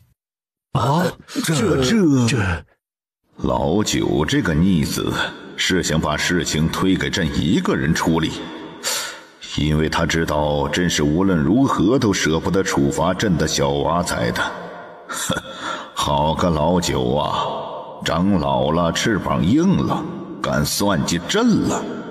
肯定是去上朝的爹爹想团团了吧？小郡主，你看这个好像是小四哎。小四呀，团团要把你吃掉哦。正在努力吃面的单纯小神兽嗷嗷呜，然后下一秒就把自己卷绒绒的小脑袋主动朝着团团嘴边送去。小四爷，小郡主是说要吃你这个形状的牛肉片，不是要吃你啦。哇哦！啊，这是特意留下的断口，小郡主顺着这里掰下来，就能拿在手里吃了。好爷爷，团团马上就吃哦。团团把面面吃完就吃花花哦，不可以浪费食物呢。厨房做饭也很辛苦哦。不凉啊。团团不冷哦，那为什么会突然打喷嚏呢？知道了，肯定是去上朝的爹爹想团团了吧。王爷此刻肯定在宫里给咱小郡主扣了黑锅。哎呀，这事儿小郡主不仅不知道，而且还打喷嚏，以为是王爷想她了。小郡主真是好单纯，这么乖乖的一个小奶娃，怎么就遇上了王爷这种黑心爹呀？才3岁而已，不仅遇爹不说，还要背黑锅，真是让人好生心疼啊！要是咱小郡主知道王爷在朝堂上把锅给了他，小郡主会不会气哭啊？真是好担心呐。应该不会，咱小郡主属于比较大气的小奶娃。真的吗？当然是真的，最多也就是问王爷要200头牛吃吃。这的确是小郡主干得出来的事儿。老九，你说说，叶团团今年几岁了？真的如此不懂事？3岁半。王爷此话口说无凭，怎么就和叶战没关系了？难道尹大人比本王还要了解本王的孩子吗？还要凭据？要什么凭据？本王就是凭据。尹爱卿乃国之重臣，为国为民操劳多年，如今独子遭遇祸事，于公于私，朕都是要亲自过问的。老臣谢皇上隆恩。老九，你说说，叶团团今年几岁了？真的如此不懂事？3岁半。3岁半，的确比较小啊。皇上，臣以为小郡主属于年幼，对于把人放上天这件事，或许幼年的认知是好玩，并非恶意。左邻乃左相门生，左邻这么一说，顿时就有不少官员上前表示赞同，其中有一半都是左相在朝中的门生好友。你要问为什么左相的人会出来替小郡主说话，那显然就是因为叶晨昨晚去左相府迟迟未归办的事儿。太子，当时可还有旁人在场？除了九王府的人之外，还有兵部尚书之子陈器。哦，陈器竟也在。朕要是没记错的话，陈器那个孩子和陈儿一般大，今年当有14。回皇上，小儿确实和大公子一般年纪，已满14，虚岁15。14岁，当是明事理的年纪了，怎得和小郡主一起做此等不明智之事？就在陈将军急得后背都汗湿了的时候，站在一旁的礼部尚书轻咳2声。回禀皇上，老臣并不知道他出去见了小郡主。陈器这逆子昨日回来之后也半个字都没有说。您真不知道？那昨夜我去东市那边买深夜滋补鸡汤的时候，路过陈家府邸，怎么听到陈器在惨叫？难道不是您在揍他吗？俗话说得好，看破不说破。季大人板正地站着，继续看皇上如何保下小魔头。小郡主，陈器被打板子了。没怎么样，打板子又不能减肥。既然陈将军不知，那朕现在便告诉你，陈器作为兵部幼子，眼看小郡主胡闹而不劝阻，为大错，有错当罚之。不是，今儿是什么日子？怎么本将倒了如此血霉呀？众爱卿可有异议？目光扫了一圈之后，落在右相身上。云相以为如何？皇上所言甚是，老臣无异议。您要给小郡主移锅的目的，老臣已经深刻领悟到了。季侍郎，你如何看？回皇上，陈小公子虽年长，但是到底是个四品官员，而小郡主乃封地郡主。若是陈小公子对小郡主之事横加劝阻，多少有以下犯上之嫌。所以微臣以为陈小公子有错，但情有可原。说得不错。昨日之事经过众爱卿朝议，朕决定罚陈器20大板，以表惩戒。至于叶团团，老九，你把他送进宫来，朕要亲自教育。小郡主，陈器被打板子了。没怎么样，打板子又不能减肥。皇上是真宠九王爷的小郡主啊。罗大人，您这不是说的无用话吗？自打大年30那天晚上之后，整个朝堂谁不知道九王府的小蟒袍风头正盛，连皇后娘娘都要让他3分。老夫的意思是，不单单是从亲情的角度，不管是除夕宫宴，还是与皇后娘娘之间的拔毛之争，说到底都算是家事。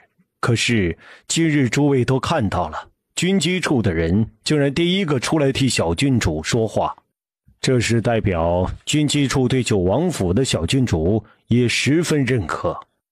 尹大人就在后边。尹大人宽心一些。希望诸位大人日后若是遇上尹某这样的事情，也和尹某一样孤立无援。说完，一甩袖子就大步离开。我的儿啊，我的儿，你要是没了，你让为娘怎么活呀？你爹也不管你，你都伤到快没命了，我苦命的儿啊！尹居正此刻就是觉得一阵烦躁，甚至感觉连回家都十分抗拒。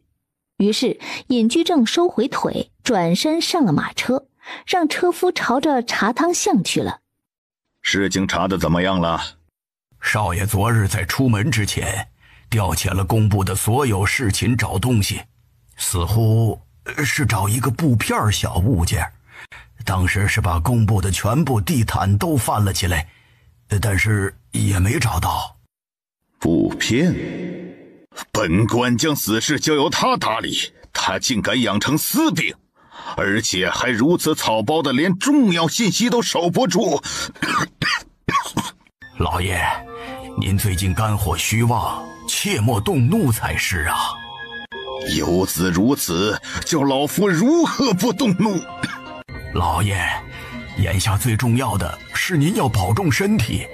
尹家遭此大难，少爷口不能言。那个女子可找到了？那女子在离开工部之后，就仿佛消失了一般，一点踪迹都找不到。老奴甚至动用了夫人的商行，也查不到此人的任何消息。连你都查不到的话，那就是有人刻意隐藏，否则她一个弱女子是不可能逃得过工部勘察的。前儿是什么时候开始找她？初一的上午7点。是什么时候去工部见死士的？年30的晚上11点。这4个时辰中，去过工部的所有人一一排查，并且调查所有拥有工部钥匙的官员，这4个时辰去了哪里？是，老奴这就去办。1个时辰之后，中书将查出来的可疑官员列出了一个名单，递到了尹居正眼前。误会是小郡主嫌弃我诚意不够，所以不要我吧？不行啊！我飞明已经在心里认了主了，哪怕是让我去九王府扫个地也行啊！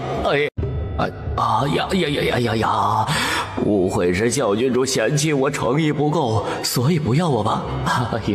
哎呀，不行啊，不行啊！我飞明已经在心里认了主了，哪怕是让我去九王府扫个地也行啊！哎呀！就在刚才进行心理活动的时候，又过了半分钟了。如果小郡主不要我的话，那我还不如去死了算了。就在费明焦头烂额的时候，家门口有了动静。听着这车轱辘压在地面上的声音，都感受到了是一辆豪华大车就在他家门口。一定是小郡主派人来接洽我这个优秀的工部暗桩了吧？承蒙小郡主不弃，下官愿誓死追随左右。听听这话，光是想想都让人觉得热血沸腾。所以说费大人几乎是跑着出去开的门。只是他才小出来一个字，整张脸就直接僵住了。跪下！这股子上位者的气势瞬间让费明膝盖一软。年30的那天晚上，费外郎在哪里呀？回尚书大人的话，下官年30晚上进宫去参加了除夕宫宴。本官是问，出宫之后你在哪里呀？回尚书大人的话，下官当时喝水喝得少，没有出宫。你来工部也已经有些时日了，背叛本官是什么下场，你心里应该有数。若是敢反抗，只会适得其反。大威天龙，郡主救我！别说，你还真别说，他念完这一句之后还真没啥用。门口不仅没有出现小郡主，甚至连一丝丝风都没有吹过。绝望了，谁能懂啊？费外郎，你如果实话实说，将东西交出来，本官保证今日之事本官就当没发生过，如若不然。后面的话尹居正没说出来，但是看他的表情都知道，他要表达的是如若不然活不到明天。我一个从青州城来的土官，哪能扛得住一品大员的亲自审问了？可我要找那也不可能，绝对不可能。人可以死，但是不能丢失了信仰。小郡主啊，下官只有来生。就在费大人在心里交代遗言和遗憾的时候，突然大门再次被人推开。费明和尹居正同时朝着门口看去，只见一个打扮得花枝招展的中年老妇正满脸笑意地打算进来。说，你来费大人家里做什么？民妇知错，民妇知错，大人饶命啊！大人饶命！民妇再也不敢收大人们的银子了。民妇是被银子晃花了眼，被猪油蒙了心，才敢在大年初2就来收银子。大人能来满春园，是满春园的福气，民妇怎能不知道好歹？什么收银子？你是何人？来此地做什么？民妇是满春园的老鸨，今天来问费大人要补银的。前日费大人在满春园点了3个跨年姑娘，但只给了1个姑娘的银子，本想着昨日便来要银子，但是大年初1问人要银子视为不吉，所以才挪到了初2。这银子民妇应当是记错了，费大人应该是给了的。费大人走得匆忙，连腰牌都忘在了满春园，民妇这给送来了。至于银子，是民妇记错了，求2位大人开恩，放民妇走吧。大年30，你去了春满园那样的地方，难怪不敢告诉本官。回尚书大人的话，下官是从地方上调来的外郎，在京城无亲无故，孤身一人难免孤乏，所以才取了烟花柳巷。还请大人责罚。最终，尹居正罚了费明3个月的俸禄，然后就离开了。等到尹居正一走，那原本跪在地上唯唯诺诺、紧张发抖的老鸨一下子就站直了身体。费大人，我家主子要见你。叶团团听到说陈气挨了板子，本来还想去看热闹，本来还想去看看陈气，可是大哥哥说要带他出门嘛。我们走吧。叶晨帮他头上的小卷毛理了理，然后牵着妹妹出门了。他们去了一家酒楼。好吃呢。一旁的小二一听，赶紧回去后厨交代，一会儿多做2份，给小郡主带走。是不是小郡主喜欢吃啊？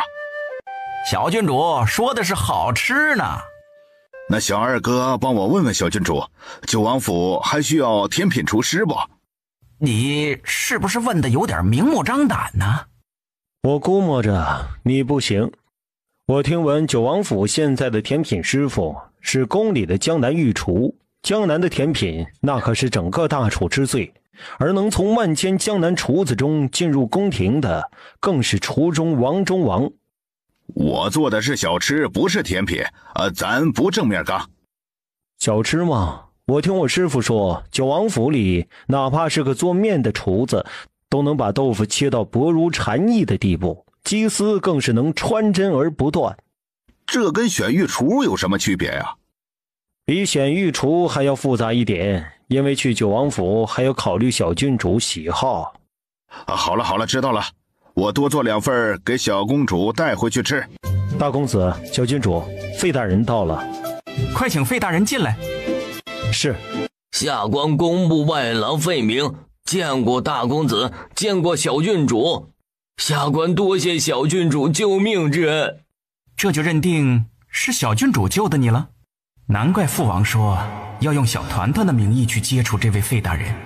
父王果然英明，因为这位费大人看起来和家里的兵一样，多少有点团团脑残粉的潜质。你是谁呀？不是，小郡主怎么就不记得咱了呢？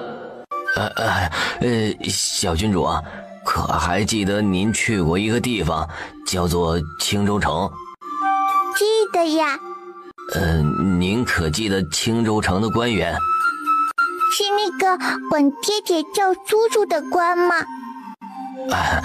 那是青州刺史广陵山广大人。那你是谁呀？于是费明只好斗胆模仿了一下小郡主，说：“12，给本团团揍他。”说完之后，满眼希冀地看向小郡主，希望小郡主能想起来，就是青州城那个小官。原来是你呀，小官。对，就是小官，就是小官。费大人，这片锦帛可是你给小郡主的？是的，大公子。这东西如何而来，还劳烦费大人细细说来。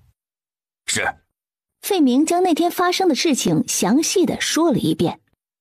雅间内正说着江南密信的事情，候在门口的侍卫千户王硕收到消息，说是云小姐有事找小郡主，此刻正在九王府等着的。糖糖姐姐来找团团了吗？大哥哥，团团要拿给糖糖姐姐糖糖哦。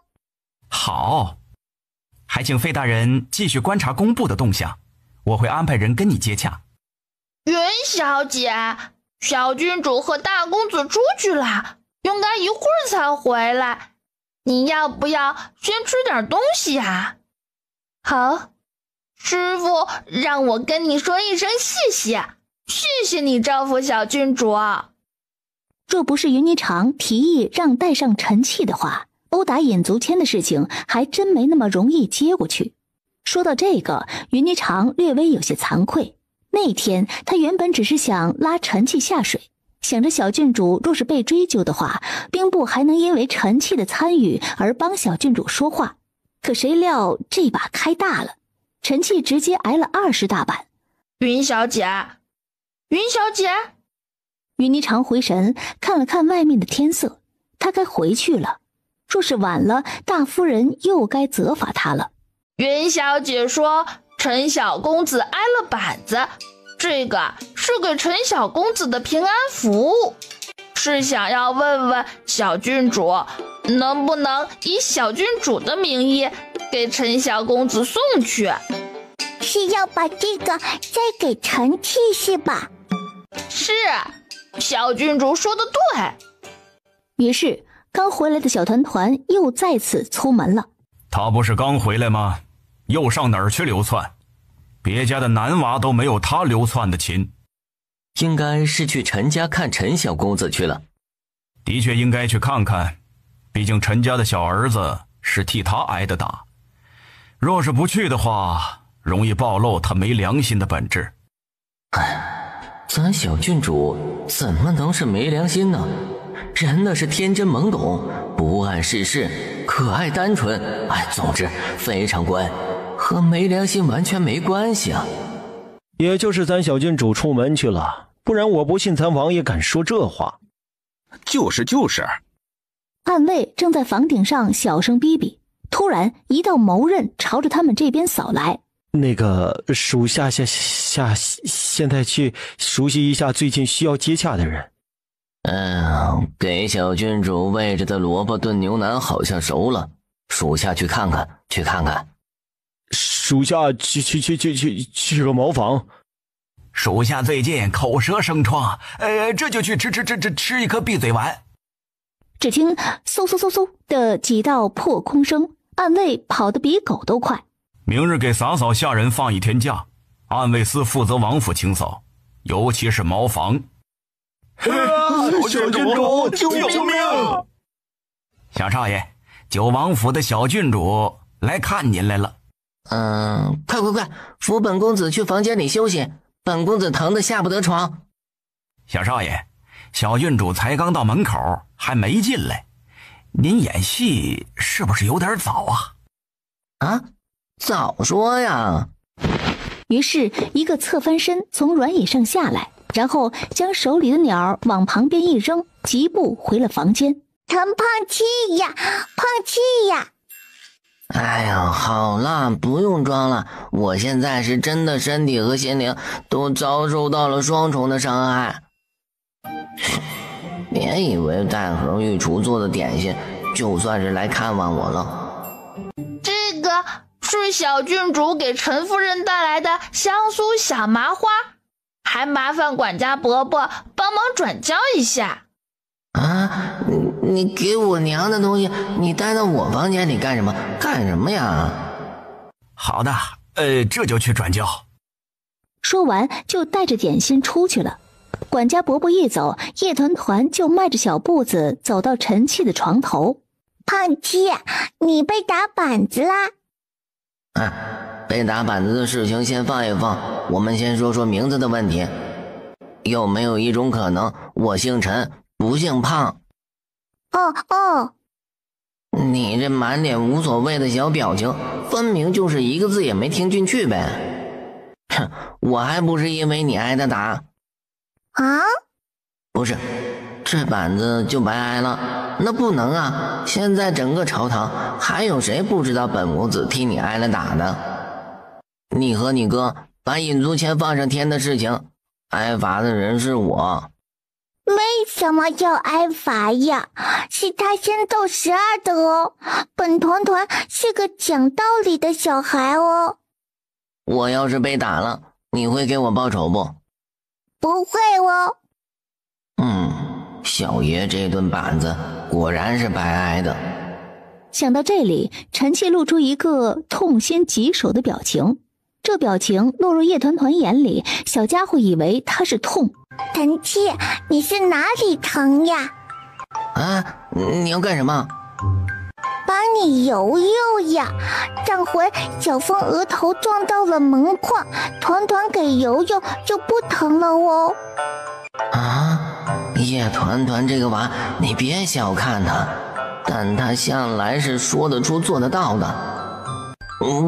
喂，叶团团，你要是敢摸我屁股，小爷我就死给你看。我堂堂兵部小白龙，怎么能被女娃摸了屁股？不愧是小郡主，才3岁半就把兵部最难管的小少爷欺负的，收服的明明白白呀。管家自觉地默默端着水果往回走了。成绩不帅的事情只有团团可以说，别人不可以说哦。原来打板子就是打屁屁呀！还好没有打脸哦，不然就更不帅了呢。对哦。再说，我马上吐血给你们看，行不行？3人正在说话，然后身后的门再次打开，是陈气的好友耶律萧来了。礼部尚书之子耶律萧，久闻小郡主大名。你好呀。看到好看的小哥哥就一下子这么礼貌了是吧？小爷我这顿板子是白挨了。进来之前听到小郡主在说话，也不知道是否打扰到了小郡主。我们在说成绩不帅的事情哦。你再强调的话，我一会儿就去找我爹给我改名，就改陈帅气，我直接帅到名字里我。没错，陈气的确不帅。这话一说完，他就感受到了房间里3道目光。你怎么敢的？我帅不帅？等我下了床，揍你个3天3夜，你再给我说一下我帅不帅的事情。我说错了什么吗？成绩不帅的事情只有团团可以说，别人不可以说哦。团团不允许任何人说成绩不帅哦。没错哦。我错了，传言说他霸道喜怒无常，现在我信了。多切点酸酸甜甜水果足的果子，小姑娘吃了好。是夫人。小郡主还在陈气屋里？对，耶律家的公子也来了，孩子们这会儿在聊天。只可惜咱家陈气的年龄和小郡主的年龄相差太大，不然以后陈系若是能出息，倒是能求娶小郡主。九王爷朝着窗外看了看，看到暗卫司的人正在卸货，于是问：他出去打劫水果铺子了？你这是没法拥有小团团这种女儿，所以希望人家给你当半个女儿是吧？夫人懂我。你就别做梦了，我觉得小团团这个小女娃日后定不是寻常女子。那夫人觉得小郡主日后会变成什么样子？我也不知道，但我就是觉得小郡主和所有的女子都不一样，甚至比我见过最有能耐的江南女子都还要有胆识些。说到江南，景素清突然记起父亲从平江送了信来。景素清的父亲为平江刺史，是平江城的官场一把手。陈鼎义吩咐了管家去取信。岳父大人的寿辰也快到了，我搜罗了一些药材和文房四宝做礼物，到时候我跟皇上告个假，陪你回娘家。管家取来的信，景素清打开来，读完之后，景素清微微拧眉。父亲说金穗的寿辰先不办了。怎么就不办了？父亲说平江以南的金阳城已经连续下了半个月的雨，河堤崩裂，父亲和总督大人正在调派资源。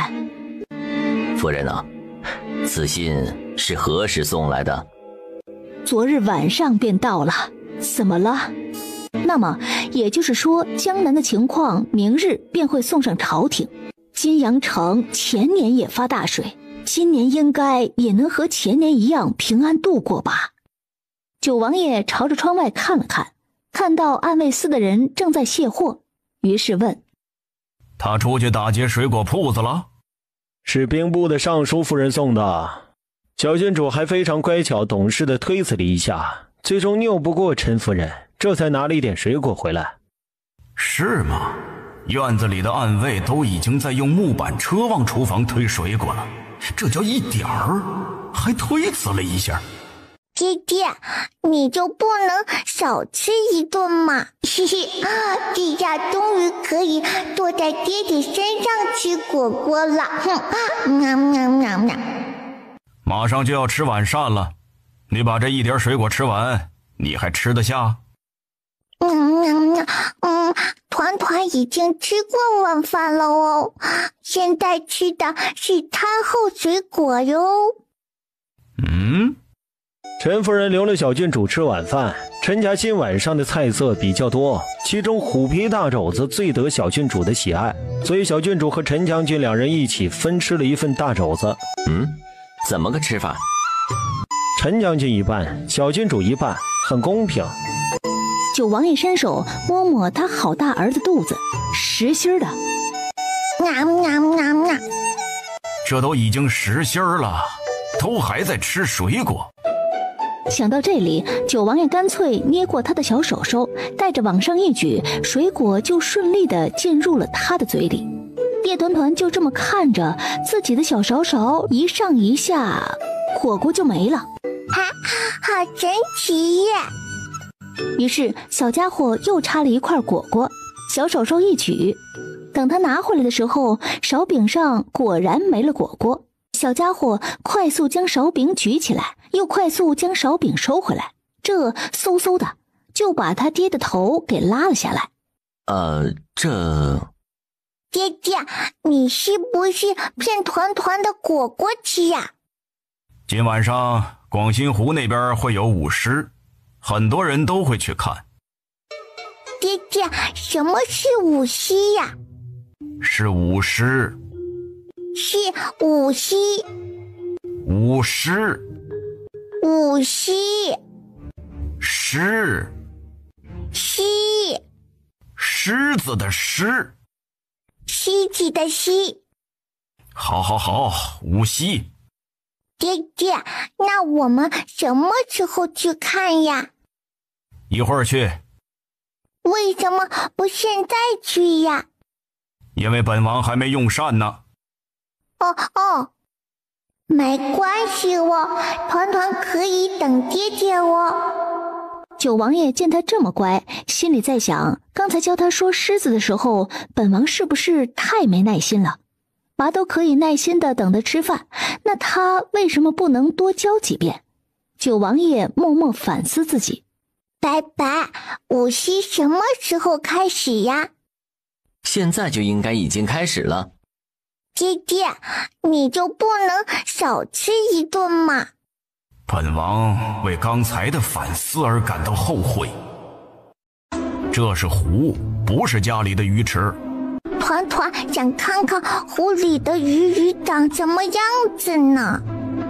和家里鱼池里的鱼一样，会摆来摆去吗？九王爷被他扭得烦了，手里金光一闪，随即一条成人小臂长度的大鱼就在水面上翻出了鱼肚白。哇，好大一条！快捞起来给烤上呢！你这个快要流水的模样，是真的只想看看吗？好耶！哇！大狮子！哇呀！又开始鬼喊鬼叫了是吧？咚咚锵，咚咚咚锵，咚咚咚咚咚锵。锣声达到最高点的时候，左侧的狮子突然将嘴里的绣球甩向高处。哇呀！哇，好耶！好！白白，他们的球球忘记拿走了呢。这个绣球代表着驱灾祈福，舞狮队是把绣球献给小郡主了。哇，被送礼物的团团很开心哦。赏。是。九王爷有赏。本宫还在这里，他发什么施令？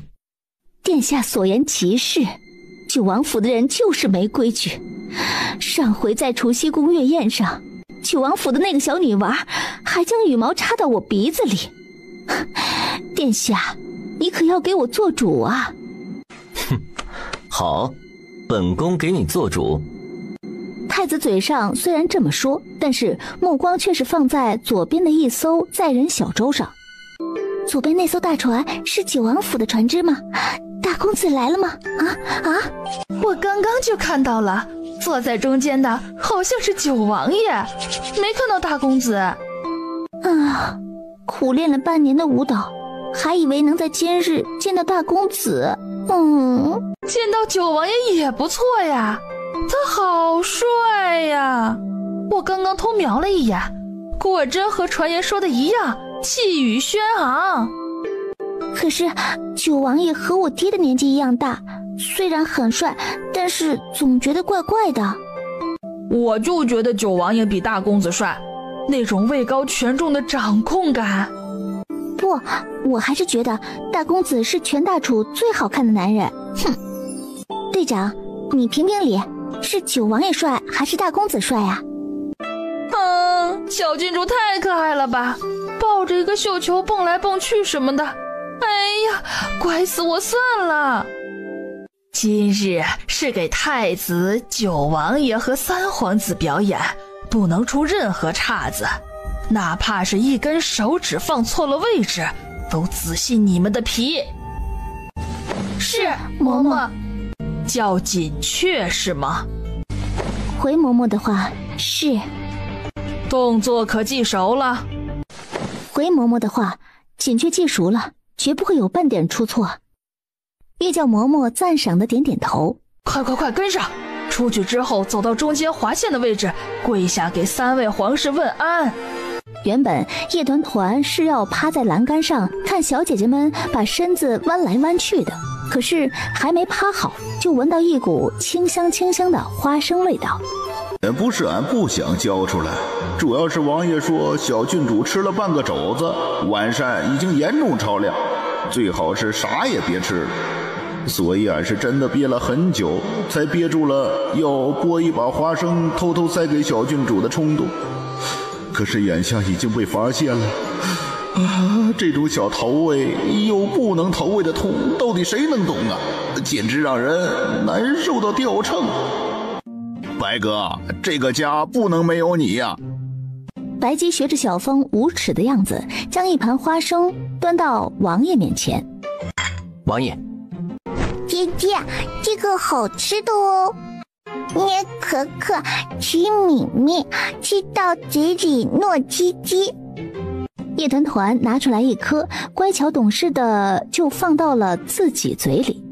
你就是这么推销的？叶团团吃着吃着，也不知道是察觉到了身后的一大坨怨气，还是觉得一个人吃着不香。总之，他将打开的花生房子里剩下的那一颗花生米举起来，塞到了他爹嘴里。爹爹，好吃吗？王爷怕是连什么味道都不知道吧？没吃出好吃不好吃来。爹爹是不是在说绕口令？我知道了，是吃的少了，对吧？于是小家伙发力，又拿了一个花生过来，剥开之后全部都放到他爹嘴里。这一回九王爷嚼了，不嚼不知道，一嚼味道竟然还不错。太少了，吃不出味道，本王觉得好像不太好吃。怎么会吃不出味道呢？爹爹的嘴这么笨的嘛？既然爹爹说不够，那就给爹爹的嘴里塞一把吧。于是小家伙认真努力地给他爹剥花生。九王府的这条船的注意力都在小郡主和小郡主的煮花生上，还真没人看歌舞。不过他们不看，不代表太子和三皇子不看。怎么会出岔子？这个锦雀真是该死。果真如尹足谦所说，太子喜欢这种软硬碰撞。怎么摔跤了？快送过来给本宫看看。上台前还专门问过有没有把动作记熟，结果现在竟然犯了这种低级错误，真是个贱皮子。若是怪罪下来，我就算是身受重罚，也要把他那身贱皮子给撕下来。嬷嬷，太子殿下命人将那位摔跤的官妓带上了船。他就算是被带去，等等，你说太子殿下把他带到船上？是。倒是我小瞧了他。我怎么觉得在哪儿见过？想女人想疯了。滚！会不会说话？那是太子看上的女人，我怎么可能看得上？你是不是在侮辱你胖哥？就在小峰嘴逼逼的时候，突然脑子里出现了一个画面，画面是上次小郡主带着他们去咱尹家开的乐坊的时候。是她？白哥，这女子不是宫里的，是尹足谦养的石女子，也是那天去给尹足谦通风报信的女子。尹足谦现在已经是个废人了，没想到他敢只身去东宫，算是有几分胆识，只可惜选错了主啊。投靠太子的确是投错了主，可是若是投靠九王爷的话，那不更错得厉害？咱王爷又不喜欢这种花花蝴蝶，要不把这女人杀了吧，省得那么多事儿。听听，这就是死直男的发言。小峰怕是一辈子讨不到媳妇儿吧？白师长，之前公布的费大人在面见小郡主的时候说了他拿到锦帛的事情。那天晚上尹足谦身边还有个女人，那女人叫锦雀，不知是不是就是船上这位？金小金，作画。是。尹足谦若是连件死事都不避着这个女人，那就说明他知道不少东西，不能杀。哎呀，真是好乖呀！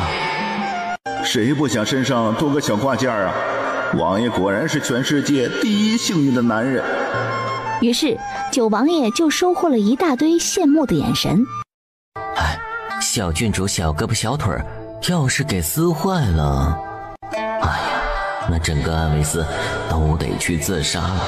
当然属下也去，以后要是有任务，那就劳烦王爷少只吩咐我们了。哼，不四仰八叉就不能睡是吧？某直男王爷十分不信邪，重新把小脚脚给塞进去，叶团团本儿，王爷塞，叶团团本儿，王爷塞，叶团团继续本儿，如此这般循环了足足3分钟。如果我现在去多拿一床被子，会不会被王爷揍啊？因为我感觉王爷和睡着的小公主杠起来了。兄弟们，呼吸都放轻一点，王爷现在一点就着。叶团团，不是，王爷，小郡主睡着了，听不？在白姬震惊的眼神中，就看到那只白白嫩嫩的小脚脚竟然自己缩回了被窝里。所以说我们小郡主即便是睡着了，被喊全名也会头皮一紧的吗？千言万语一个字，王爷牛逼。那是4个字。江南那边的事情安排的如何了？已经全部落实下去了。从江南回来的飞马最快明日天不亮便能抵达王府。去请户部季大人过府，就说本王有要事相商。大人，您就进去等吧，风大雨大的，您小心着身子呀。大人，小的知道您心系百姓，可若是您病倒了……话没说完，一名护城信号兵急奔到门口。金阳城如何了？大人，晋阳城的百姓9死1生，离津南堤最近的6个村庄全数淹没，村庄以北的县城遭受了泄洪的第一波冲击，2600口人无一逃出。此时水势还在蔓延，总督大人调兵。急报！禀大人，3刻钟前总督大人没了。大人，大批难民已经朝着平江城而来，城门令询问该如何做。传本官令，禁闭城门，违令者斩。若是发现难民试图进城，格杀勿论。来人呐，传本官令，开仓放粮。大人，如今正值新春，城中多处客栈空置，若是清理出2、3间客栈来，做成通铺。不可，此次金阳城之水灾，并不是表面上那么简单。百姓有怨，若是贸贸然放进城，逼民为盗是小；若是烧杀抢掠了平江城的百姓，那金阳城便没了最后一道保护。上号的马队呢？这封信用最快的速度送到京城兵部的尚书夫人手里，10万火急。是老爷。季大人，拉屎啊！这种事情有什么好打招呼的？你小点声。季大人正在茅房这边出宫，而王府的正门口嗖地窜进一个飞马。我靠！难怪业内说九王殿，不是阎王府，不是，反正果然是名不虚传呐。刚一进门就看到鬼火。此时，金小金把笔头上的磷粉擦干净，顺便把火吹灭。这么吓人的吗？那我一会儿要给小郡主表演一下，小郡主肯定喜欢，并且还要表示哇，好神奇！真是想想就觉得好乖啊。所以说，你是在讽刺我还没3岁小郡主的胆子大是吗？我靠，这不是江湖上失传已久的狂风千杀诀吗？不是，你们阎王府就连扫地的都这么变态的吗？江湖绝学用来扫地，哎呦，好吓人，好吓人！娘，我要回家。这位大哥，可是他才说了4个字，就被这位大哥单手提了起来，拎进了书房。你们阎王府就连个擦花盆的都能是徒手把我捏死的水平吗？太吓人了！我以后再也不接你们阎王府的活了。娘，我真的要回家呀！某个擦花盆的白姬将人带到书房。王爷，江南那边的飞马到了。王爷，金阳大灾，小的从平阳离开之时，总督大人和景大人正在调兵控灾呢。王爷英明，若不是提前派人去了金阳城，这图纸应该会在水患中丢失的。去，放到糖糕盒子里，一会儿天亮了就把叶团的这小东西送进宫去，顺便让他给他皇爷爷带一盒糖糕。这种糟心玩意儿还是让叶团团去送比较好。王爷，金南堤是深水吧？若是全坝坍塌，那威力相当于4次山洪叠加。按照金阳城的人口分布来算，这次受灾的百姓少则1万，多则数万。属下安排去平江城救援的人手恐怕不够，可要现在通知总督大人协调。不必，直接告知平江城的景大人就行。此次大灾，工部万死难辞其咎，而总督大人作为江南的军政一把手，没有尽到督促之职，即便不会被砍头，也会被降职，并且受百姓唾骂。如果本王没猜错的话，总督大人现在已经没了，金阳城此刻是景朝云在行使职权。本王未曾和景朝云打过交道，不知道此人深浅。尚书夫人似乎很喜欢小郡主，就在昨儿还给小郡主塞了半马车的水果来着。王爷，大公子回来了。父王，孩儿已经查清楚了景家给陈夫人送水果用的马队，孩儿已经安排下去，马队若是带着家书结。大公子真不愧是咱九王府的血脉，这行事作风实乃有媚风范。你说的是不是个病句啊？既然前半句说的是九王府的血脉，那后半句就应该是有乃父。打！还没说完就被踹了下去。病不病句的你少管。做得好。结家书的想法是叶战提出来的。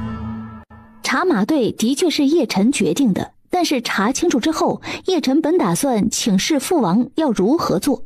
叶战当即就说：直接抢，不用问。兵部的陈夫人喜欢小矮子，我告诉你啊，就打我认识小矮子开始，我总结出一个公式：人一旦喜欢小矮子，就等于智商直线下降，尤其是他们大人。不信你看看咱家暗卫，随便拎出来一个，哪个不是以一当十的高手？但是每天看到叶团团，就恨不得啊吧嘤。叶晨，所以根本不会交恶，并且小矮子随便去糊弄一下，说不定关系还更好。相信我，这都是经验之谈，我可太了解小矮子了。王爷，金阳城到京城的路途，若是走官道，最快也要3日。您今日将金南堤的耗费清单放到糖糕盒子里，会不会有些早啊？不早，时间应该从年30开始算。最早是费明从尹足谦那里拿来锦帛开始算，那张锦帛上只有3个字：故堤败。这就说明至少是在大年30之前，金南堤就有崩塌的前兆。可以稍快一点，最好赶在皇上上朝之前到。是，俺也想报小郡主费，什么时候轮到俺送小郡主进宫啊？按照排号的话，还有挺长时间的。挺长时间？这种模糊回答，还需要算一下再说的吗？我在算我什么时候能报小郡主。好像是麻烦你稍微有点老实人的低调觉悟，不要这么臭显摆。你就算是踹我，也改变不了明天轮到我跟着小郡主出门的事实。就真不能把他丢去侍卫营吗？不行，C 哥的功夫太好了，不适合去侍卫营，而且 C 哥还会针线活，很高级，也不适合去侍卫营。而且小峰之前公开表示他喜欢 C 哥。我操！哎呀，我这是听到了什么呀？哎呦！老祖宗，小郡主今日还带了一盒点心来。皇上在内监问话，点心放到后堂去。是。等等，点心就放到高台上，一会儿随咱家一起拿到内监去。是。皇上，这是平津总督梁大人送来的密信。叶君渊沉着脸将一封信看完。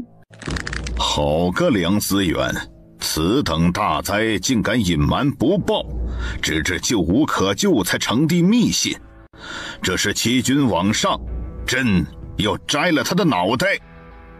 禀皇上，平津总督梁大人于昨晚在金阳城的牛会村殉职了。梁思远倒是死得快，朕真是瞎了眼，怎么让此人做了总督？现在金阳城谁顶上去的？回皇上的话，是平江刺史景昭云，景大人。金南堤使用才1年，如何会故曾脱落？工部都是些酒囊饭袋吗？皇上，小郡主到了。叶君渊听到小娃仔来了，终于有一口气是顺的了，于是抬抬手示意影卫退下。皇上可伤到手了。无妨。皇上，老奴叫人把地上收拾一下。不必了，把缝隙的毛刺擦干净，一会儿朕要去上朝，这个就拿给小娃仔当滑板玩。这离上朝还有多少时辰？回皇上还有1刻钟。去把张回叫来。此时周福海亲自去了门外迎接张老。从门外到御书房内室的路上，周福海将金阳城的事情说了一遍。多谢周总管。张老严重了，皇上最近睡眠不好，吃的也少。张老进去之后，还请言语上考虑下皇上的身子。咱家是个奴才，不懂政治上的事儿，但是皇上是主子，主子的身体和政务是一样重要的。周总管言之有理，若是要皇上心情好一些，最好的办法是把九王府那个女娃接过来。小郡主已经到了。那就好，那就好。有小郡主在，老臣心里也踏实些。江南水灾，你可知道了？老臣略知一些。金南堤用了1年便塌了，工程上的问题，恐怕连3岁小儿都能看得出来是人祸。百姓有怨，朕要先平民怨。皇上三思，尹大人乃从1品大员，水患虽问题明显，但到底需要核查。官职袒护，以眼上听。皇上明鉴，老臣不敢。你不敢？你都敢替尹居正说话了。张回，你可知你是朕的军机大臣，你得替朕说话。这次水患，江南遭了大难，百姓流离失所，这是谁的错？工部的错？梁思远的错？不，这是朕的错。百姓们会说皇上用人不善，史书会说朕昏聩无能。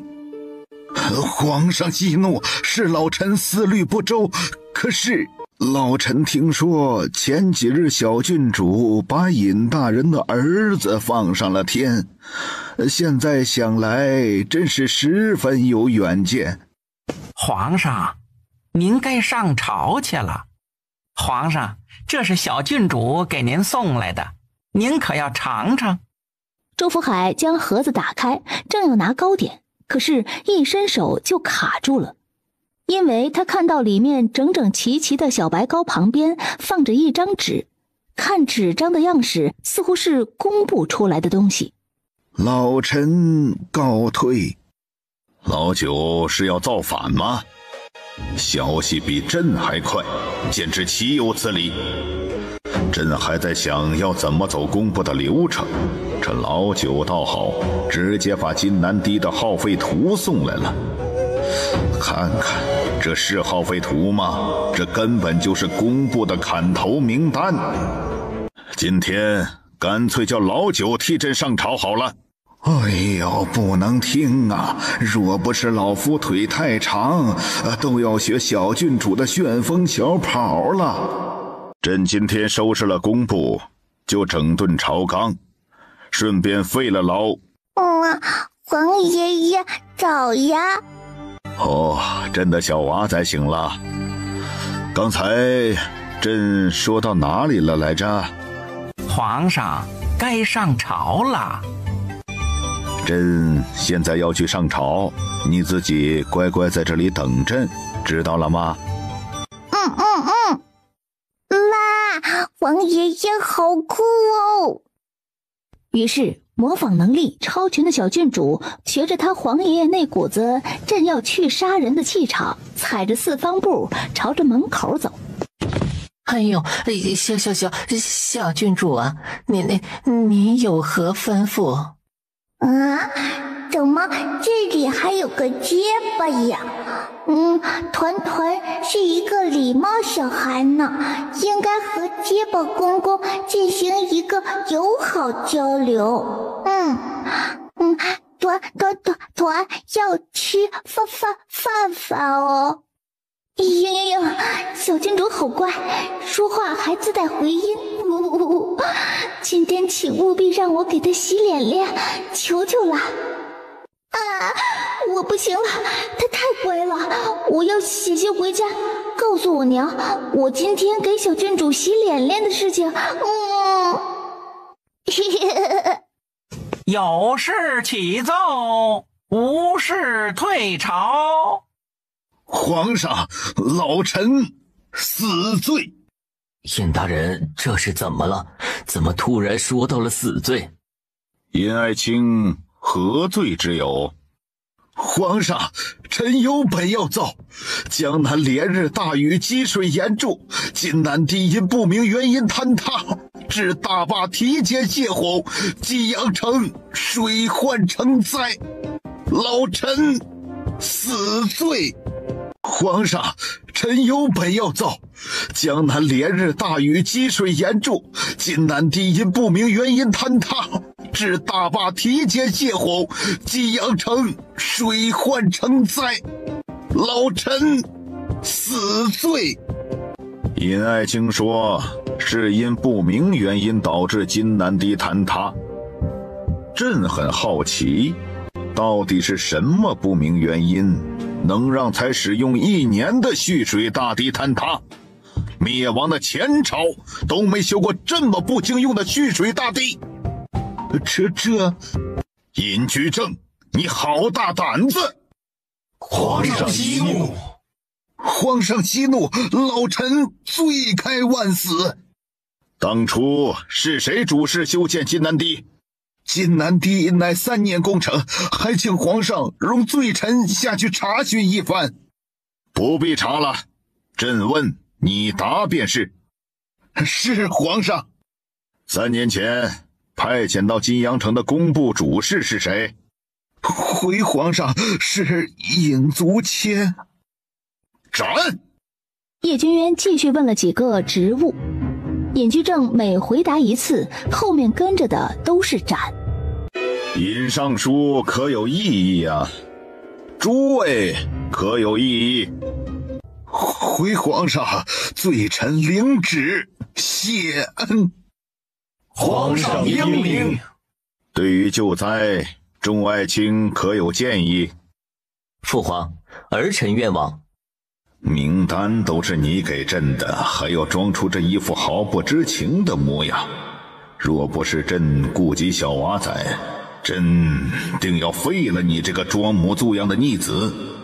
皇上，老臣认为太子殿下作为储君，赶往江南救灾，合情合理。臣附议。团团起宝宝了！哇，小刺真棒，已经会滑滑板喽！仔仔，咱们有新的主线任务了。哎，这是谁的声音呀？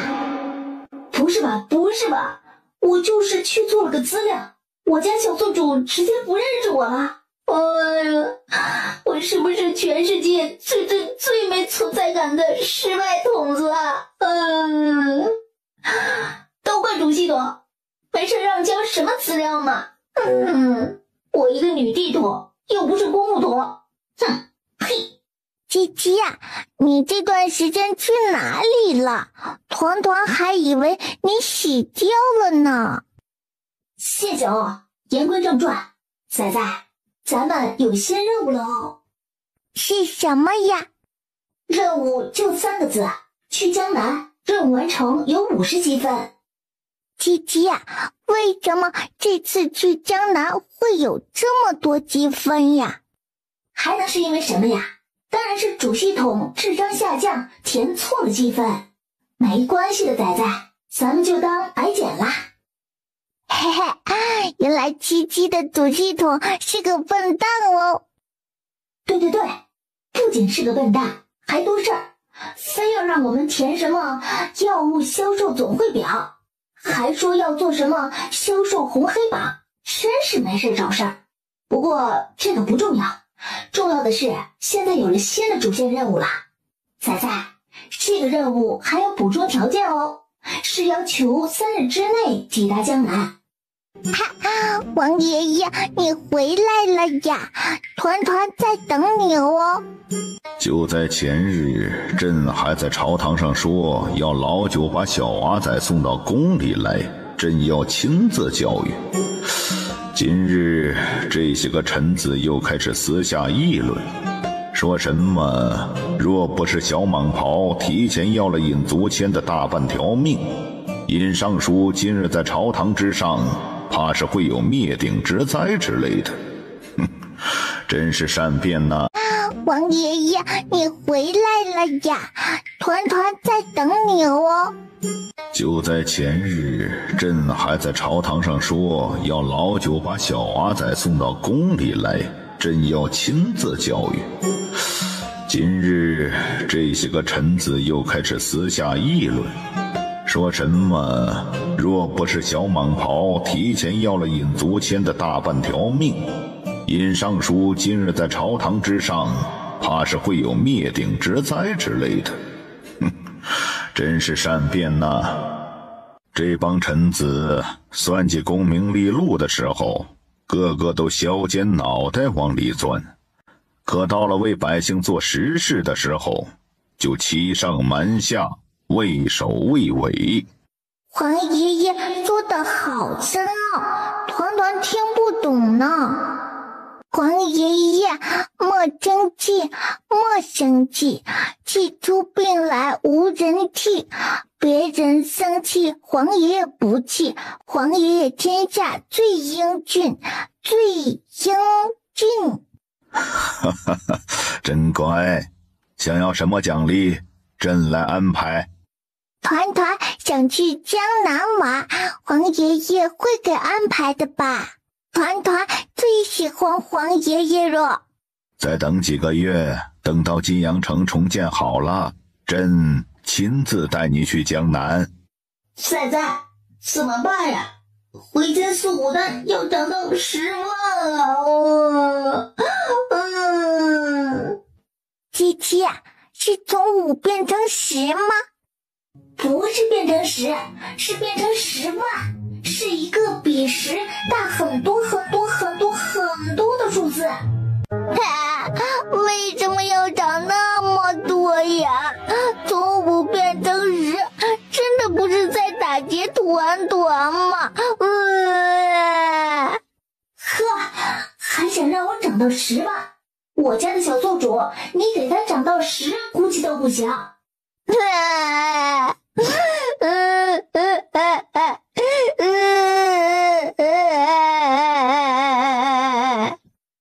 别以为团团只有3岁就好欺负哦。哼，要是给涨到10，团团就一天吃100顿饭，把自己撑死哦。别以为团团只有3岁就好欺负哦。哼，要是给涨到10，团团就一天吃100顿饭，把自己撑死哦。哼，我超狠的。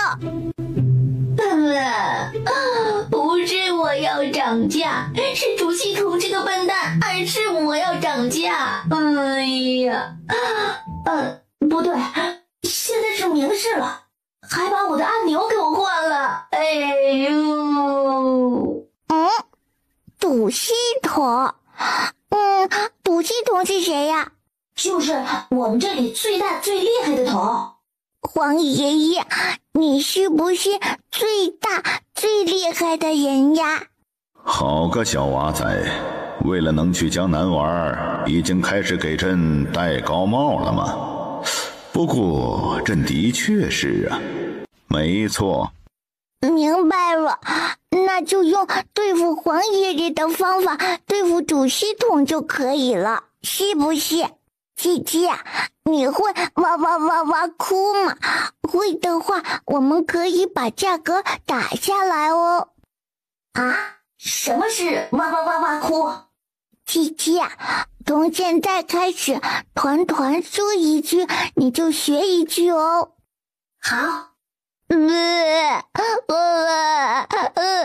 好难过。主系统心里根本没有机器。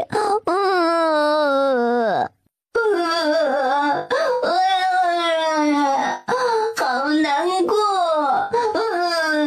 主系统心里根本没有机器。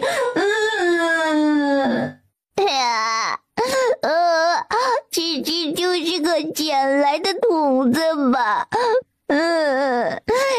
小系统呀，七里荒呀，小可怜儿呀，没人疼呀。团七七果断重复。涨价什么的，还不如洗了算了。主系统把七七丢了吧。团七七重复，并且重复2遍。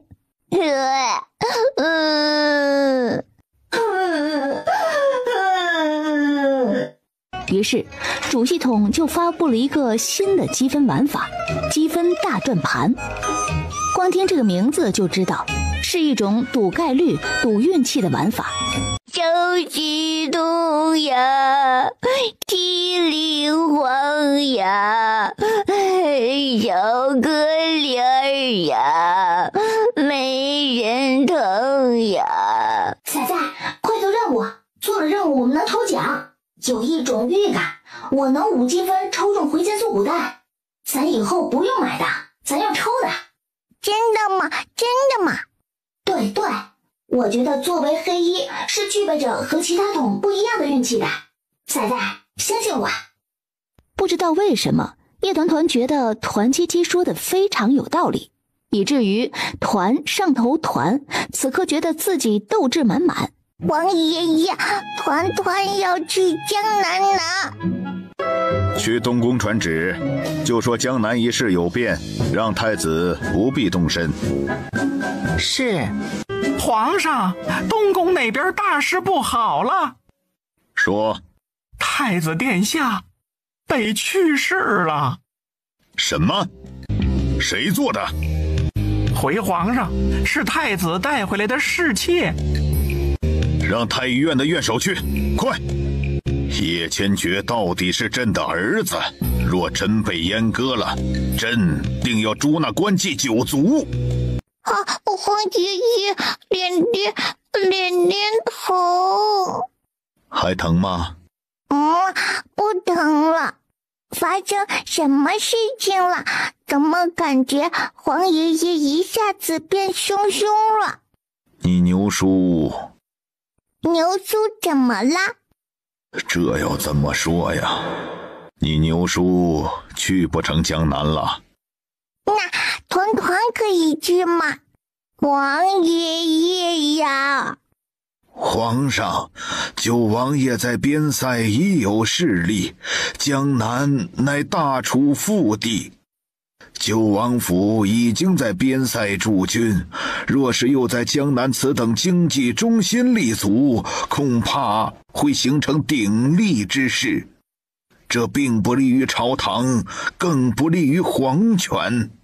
想去江南也可以，让你三叔带你去，大不了朕派影卫保护小娃仔就是了。谁是三叔呀？王爷，您派往金阳城的人今晚便到，送往景大人手上的调度信也最快今晚便到。难民里面的滞留商人可统计出来了？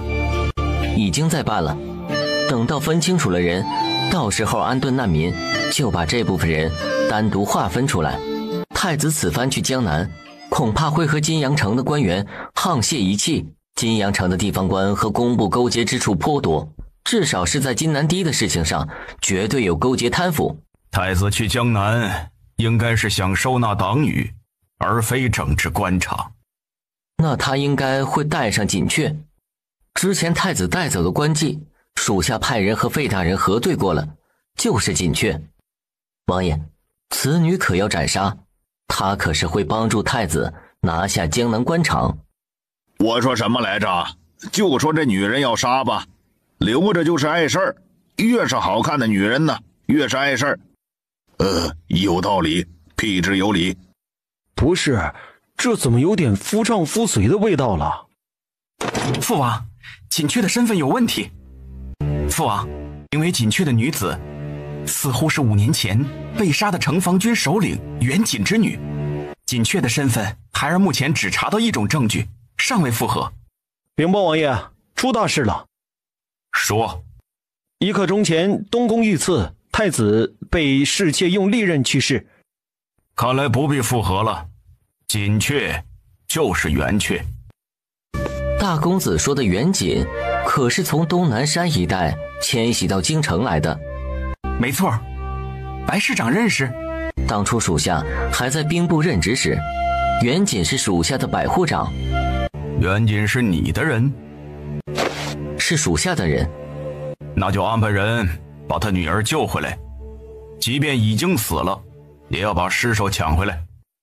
是。白姬大步出去安排。东宫那边太子晕厥尚未醒来，是太子妃在处理御赐事宜。此刻太子妃正在东宫动私刑，似乎是要将锦雀折磨致死。暗卫司，属下在。去一个人把锦雀带回来，要求熟悉东宫地形，体力好，轻功好，身上没有别的任务，谁去？不是，真的不能直接杀了吗？虽然248封逼逼赖赖的，但是接了白市长把人活着带回来的任务之后，248封还是闪身消失了。王爷，宫里的消息是皇上欲派三皇子下江南。老三那个草包混吃等死还行，趁灾他不行，还是本王亲自去吧。但皇命不可违呀。叶团团那个小东西可回来了？小郡主此刻还在宫里。那就派人告诉他，就说若是他三叔去江南了，那他就去不成了。杜管管，三叔是要去江南吗？是的，小郡主，皇上已经派人去请三皇子了。如果三叔去了江南，那是不是爹爹就去不成了呀？是的，小郡主。那如果爹爹去不成江南，那团团也就去不成了呀。应当是的。为什么不能让爹爹去呢？因为皇命难违呀。小郡主，皇上一旦做了决定，就不容易更改。皇爷爷不容易改，那能改三叔吗？小郡主，这是何意呀？团团，可不可以把三叔的腿打断呢？这样三叔就去不成江南了哦。爹爹就可以带团团去江南了哦。何人在此？老奴给三皇子问安了。周总管多礼。三叔，你好呀。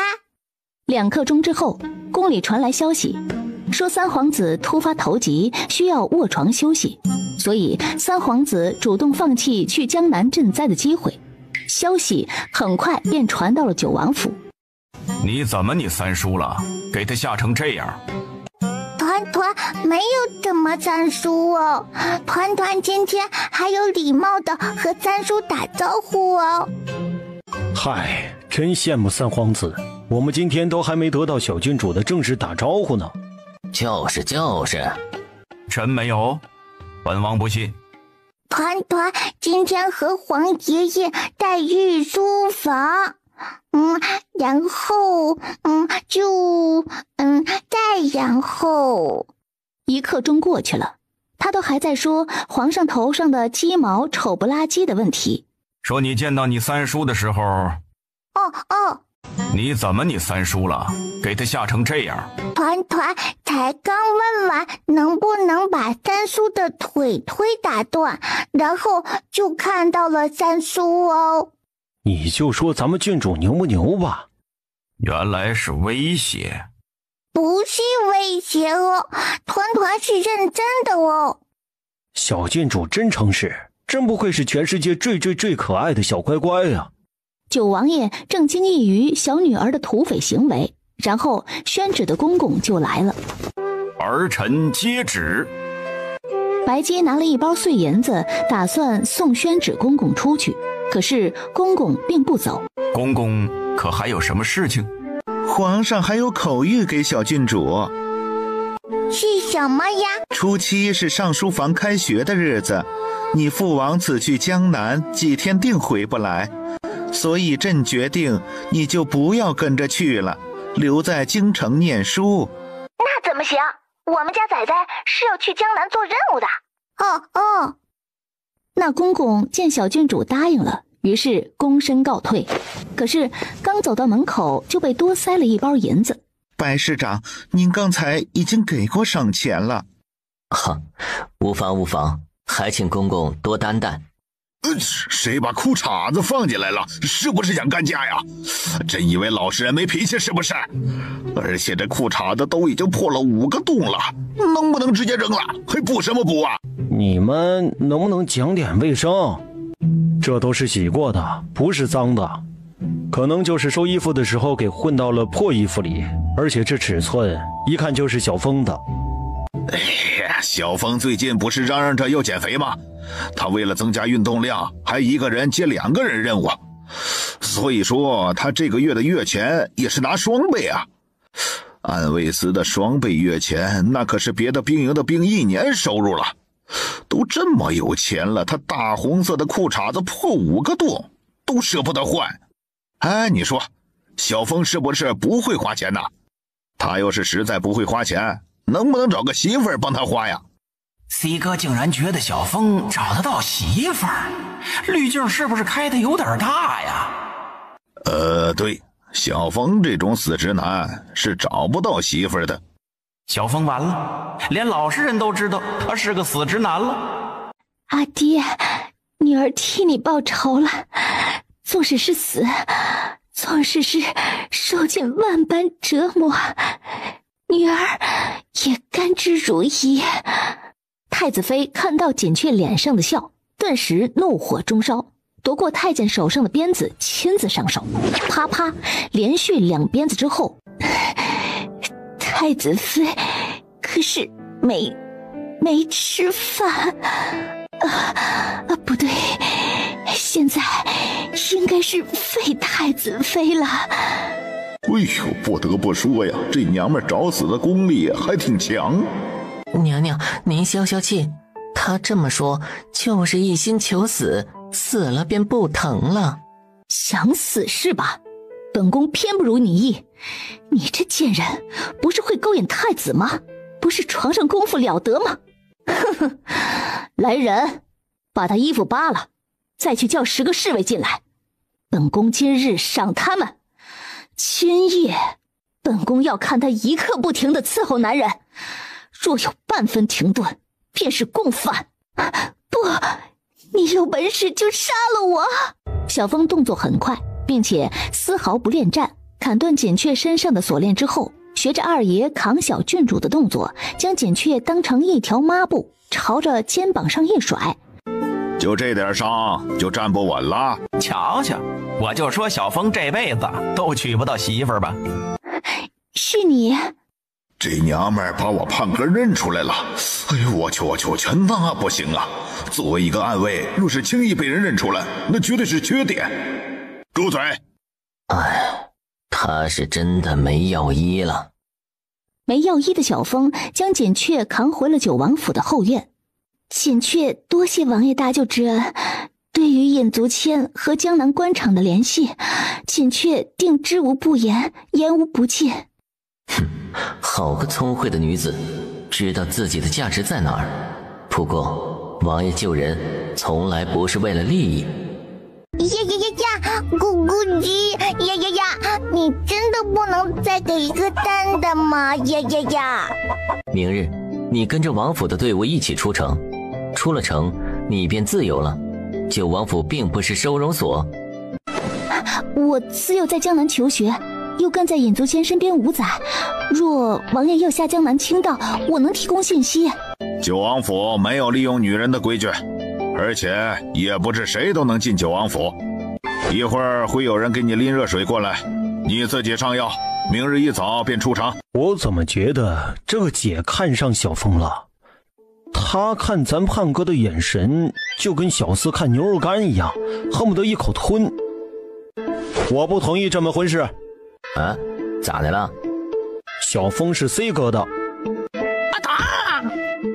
金小金就被踹了下去，堪称老实人翻身的历史性一脚。咕咕鸡呀，你真的不能再给一个蛋的吗？呀！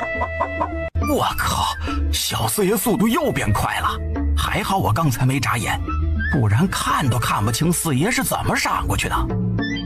他天天吃素菜也能进步，那胖哥我是不是要调整下饮食结构啊？得了吧，小四进步快，又不是因为吃素，那是因为什么？是因为小四爷是咱小郡主的亲弟弟，血脉优势，懂了吗？那我也是小郡主的亲暗卫。暗卫倒是暗卫，至于轻不轻的，你200多斤，你轻个屁呀！房顶上正在踹人，后院里咱家乖乖小郡主正蹲在被堵住的咕咕鸡面前。咕咕鸡，团团明天早上想吃牛肉面卧蛋，可是家里没有蛋的了，你能不能再下一个蛋蛋？就一个，团团保证只要一个，大不了明天早上团团和张可可一人吃半个。团团保证只要一个，大不了明天早上团团和张可可一人吃半个。咕咕鸡，你在说什么呀？团团听不懂呀。呀，张可可怎么突然长这么高了？啊，不对，是个新女孩子哦。你是谁呀？怎么在团团家里？为什么还穿着小风的衣服呀？我操，小郡主竟然认识小风的衣服，怎么小郡主就单认识小风的？哎呀，不行，我们算了。袖子那边有一个大洞洞，那是小四咬的哦。民女叫锦雀，今日是在王府借宿一宿。民女的衣服被撕坏了，所以暂时穿着小风的衣袍。原来她叫小风。我们女孩子要穿花花裙子才好看哦，你要穿吗？团团给你一条。12呀，12，一团团的花花裙子可以给她穿吗？小郡主的裙子太小了，她穿不上。那张可可的呢？张可可比小郡主瘦，更加穿不上。12是不是捡蛋把脑壳捡出问题来了？怎么能这么说话呀？哎，你那张嘴要是实在不会用，能不能直接捐了？原来都穿不上呀，那怎么办呀？那团团的窗帘可以给她做裙子穿吗？窗帘可以吗？民女会针线活，若是窗帘的话，民女自己能改成裙子穿。那太好了，那就把团团的窗帘给她吧。锦雀跪在地上，一个头深深磕到底。次日清晨，天不亮，京城就出现了2支队伍，一队是押送瘫痪的尹足谦去法场砍头的，还有一队便是九王府前往江南赈灾的。当九王府的大号马车离开九王府之后，宫里派来接小郡主进宫的软轿也到了。仇大人，这咱家要如何交差呀？所以说这天下就没有白拿2倍的赏银。赤大如车盖的小魔头，果然就不可能是个听话的小孩。来人，把信给兵部送去，就说是小郡主帮忙取到了信。是。爹爹，你刚刚是不是把团团的小夹子给拿走了？你皇爷爷不是叫你留在京城念书吗？那爹爹要早去早回哦，团团还要回来念书呢。你这倒打一耙的功力是不是又精进了？马车已经换大了2号了，怎么还能卡住？穿得厚，穿得厚。这不就说明马车是虚大，看起来大，实际空间小，反正和我们小郡主圆不圆的没关系。这回是真的，小郡主今天早上只吃了半个鸡蛋，根本没吃多少。爹爹，你知道什么是外交理论吗？出息了，都知道问这么有深度的问题了。这个饼饼就做的外交理论哦。要不你还是留在京城念书吧。当叶团团把小脑袋靠近窗户，想看看是什么东西这么臭臭的时候，九王爷一把将人薅住。爹爹，你不是咕咕鸡，团团也不是咕咕蛋，你不能老想着孵团团啊。你才在孵蛋，外面没什么好看的。那臭臭的味道是什么呀？是水灾的味道。为什么水是变成臭臭的味道呀？因为水里多了性命。什么性命呀？他们为什么会在水里呢？就是把性命丢在了水里。那捡起来不就好了吗？哈，这种久违了的脑壳疼的感觉。您说丢了性命什么的，小郡主根本就不可能听得懂啊。王爷，你要说死翘翘，您说死翘翘，小郡主就……九王爷一个眼风丢过去，虽然什么都没说，但是整个眼神都表达了对碟子的抗拒。属下去给小郡主泡点玫瑰茶，去去味儿，去去味儿。拥有一个笨蛋爹爹，真的好让团烦恼哦。为什么他们会死翘翘呀？你问问题就问问题，不要拿本王的袖子堵鼻孔啊！这次下江南就是为了查这件事儿。团团也是来查事情的哦。哼，本王一个字都不信。查什么事情啊？弟弟呀！乖，爹爹！九王爷脑瓜子被吵得嗡嗡响，没办法，只能帮他把纸张拿正。谁给你画的？是大哥哥画的哦。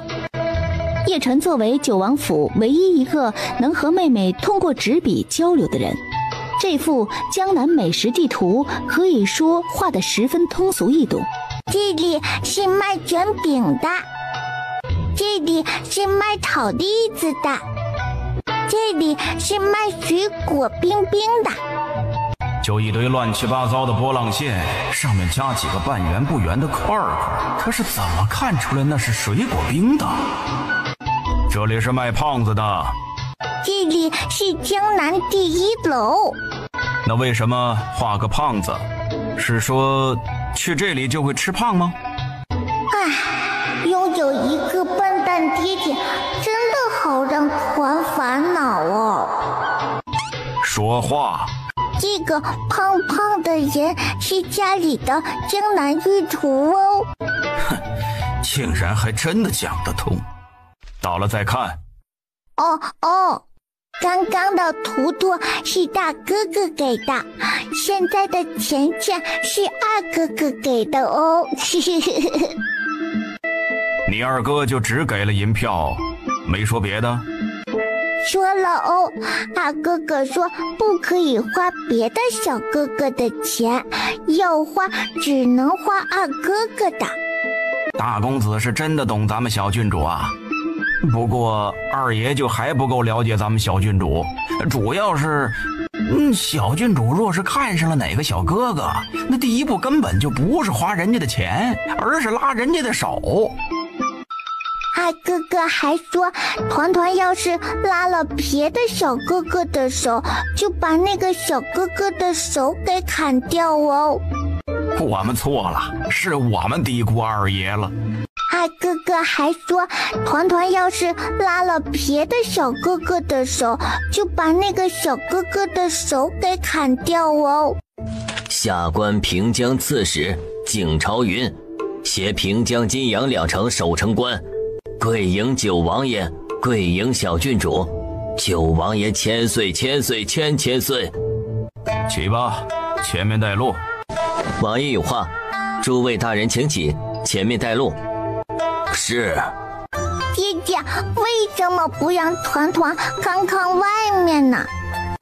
九王爷瞥了一眼窗外，见农人已经把城门口那头牛牵走了，心里松了一口气。毕竟赶路的这3天，他已经把他的牛肉干吃完了。无所谓，我们会出手。没有啊，是你头上的蝴蝶结歪了，父王给你调整一下。谢谢爹爹。我们小郡主真是好单纯啊，真是无法想象，如此单纯的小乖乖是如何被一个腹黑的男人生出来的。哇，好漂亮呀！哎呀，这不是九王府的小郡主吗？小郡主开恩，救救我们！九王爷开恩，救救我们！大胆，王爷面前起龙喧哗，还不跪下？无妨。你是何人？草民王兵，金阳山关县人。晋阳发大水，家中房屋垮塌，田地被淹。草民前日带着小儿逃难到平江城，本以为来了平江城便能有一条活路，可谁知……王爷，今日是灾情的第9日，城内的官粮在第3日时就已经用尽了，不是不肯煮粥，实在是没有了。唉，哥哥，你快过来看呀！小郡主，属下在。咕咕蛋呀，这些是街上的大叔大婶给的，让我带去破庙给其他小孩一起吃。破庙？为什么要带去破庙呀？这些是街上的大叔大婶给的，让我带去破庙给其他小孩一起吃。破庙？为什么要带去破庙呀？小团团不懂。他们的家被大水给冲没了，然后就出来逃难，没地方住，也吃不饱饭饭，就被安顿在破庙了。吃不饱饭饭嘛，团团在认识爹爹之前也吃不饱饭饭的。那给你。小男孩一看是一串又大又圆的糖葫芦，看到糖葫芦，王小兵就记起来。大年30的白天，那时候还没发大水，他娘带着他去舅舅家串门，路过集市的时候，他嚷嚷着要吃糖葫芦。娘担心他吃了糖葫芦就吃不下饭了，于是跟他说等到晚上从舅舅家回来就带他去买。晚上天色已经黑了，娘找了一辆牛车拉王小兵去集市买糖葫芦。可就在这个时候，突然一阵轰隆作响，快往上爬，快爬，别回头，爬到最高的地方去，快！等到爬到最后一棵粗枝丫的地方，王小兵想问问娘，他爬得快不快？可是，一回头就再也没看到过娘。王小兵今年8岁，虽然很多事情都不懂，但是他知道，娘被大水冲走了，再也回不来了。他就这么挂在树上哭了1天1夜。后来爹从镇上做工回来，拉了村子里的几个男丁组成搜救队，这才把他从树上救下来。如果我不吃糖葫芦，不走这条路来买，娘是不是就不会死？傻孩子，整个金阳城几乎都被淹了，还好你和你娘出来买糖葫芦路过了这棵大树，否则爹就真的没了妻也没了儿。所以当王小兵看到小姑娘给他的糖葫芦的时候，小男子汉突然就是一阵爆哭。小男孩真是一种奇怪的生物，为什么动不动就要呜哇的无能狂哭啊？小儿冒失冲撞了郡主，小人该死，小人该死。起来吧，出去施粥。多谢王爷，多谢大人。你不要哭了，拿去吧。小郡主哪里是你能看的？爹，我想娘了。王兵叹一口气，没再说什么了。到了城外，王兵把粥放下，就带着儿子去破庙。有鸡蛋了！王小兵带鸡蛋回来了。为什么只有半个呀？半个根本吃不饱，明明昨天都还能分到1个呀。昨天我们还能有一个鸡蛋，今天就变成了半个，而且粥也变成了水。那明日呢？明日是不是就没有吃的了？怎么可能没吃的？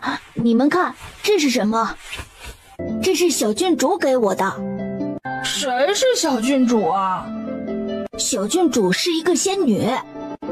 你骗人！世上哪有仙女啊？是真的，我亲眼看见她在袖子里掏啊掏，就唰的一下变出来一根糖葫芦。哇！那小郡主可以变鸡蛋吗？容我想想，要怎么变？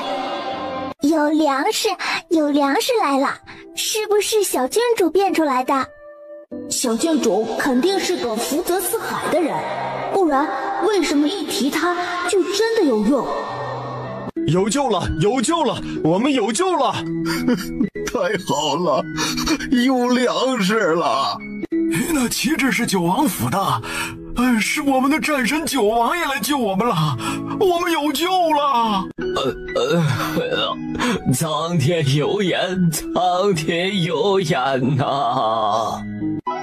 九王爷千岁，千岁，千岁！明夫妇是明夫妇呀！明叔叔呀！九王爷咳嗽2声，示意两人适可而止。咋的？你喉咙卡鸡毛了？这世界上真有人敢这么跟九王爷说话的吗？明寨主，你能不能注意点？哎呦呦！明夫妇呀！啊？怎么了？团团想吃绣花斗子。米面共计12车，吃到周转期应该没问题。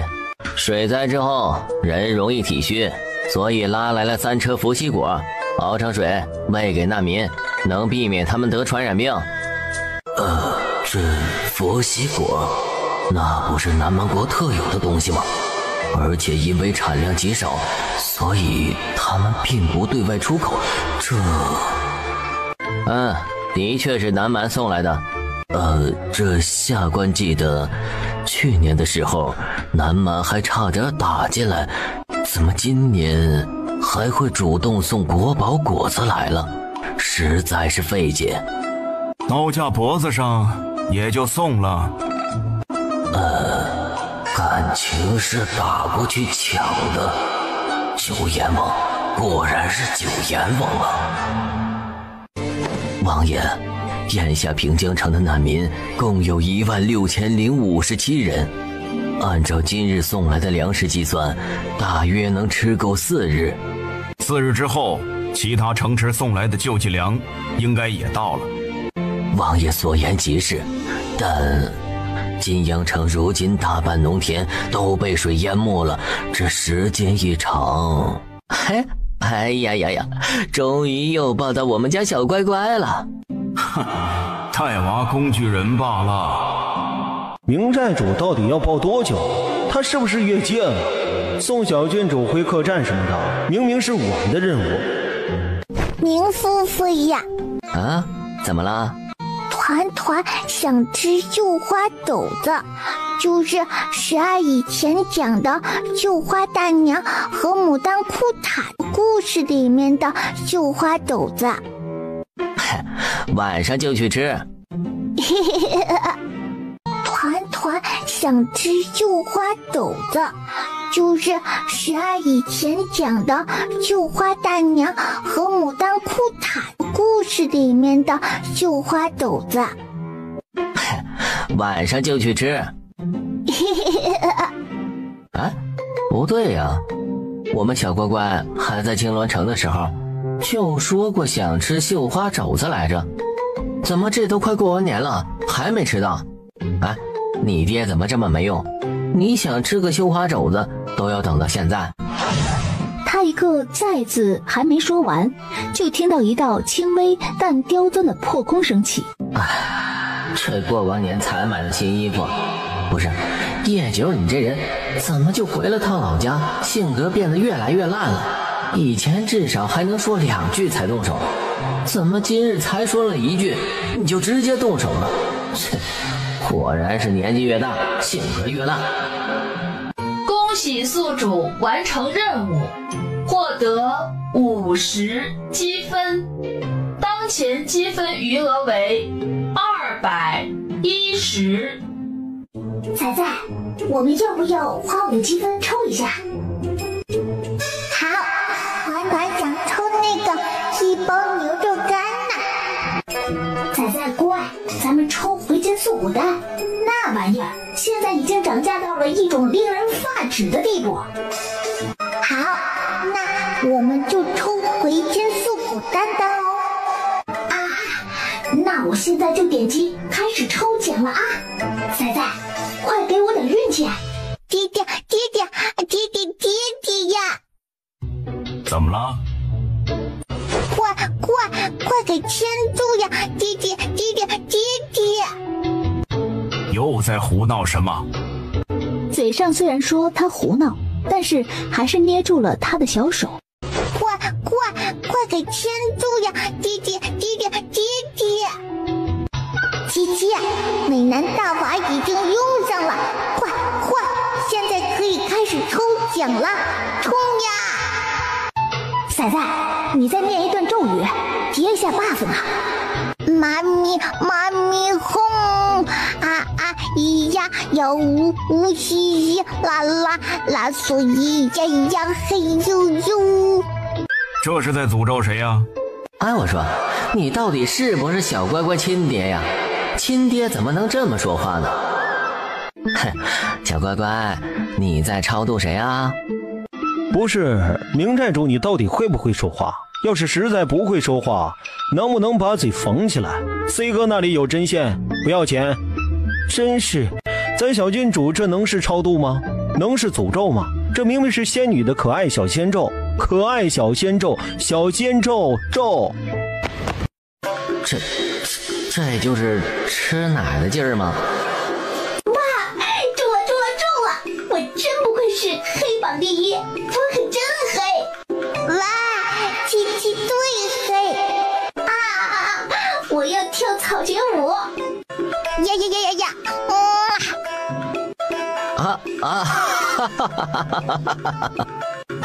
王爷，那朝廷的拨款没有拨款。好香哦！是花草香还是大肘子香啊？宁夫妇，你饿不饿呀？哎呀，饿呀，太饿了！今天不吃个100个点心和200个大肘子，根本就止不住饿。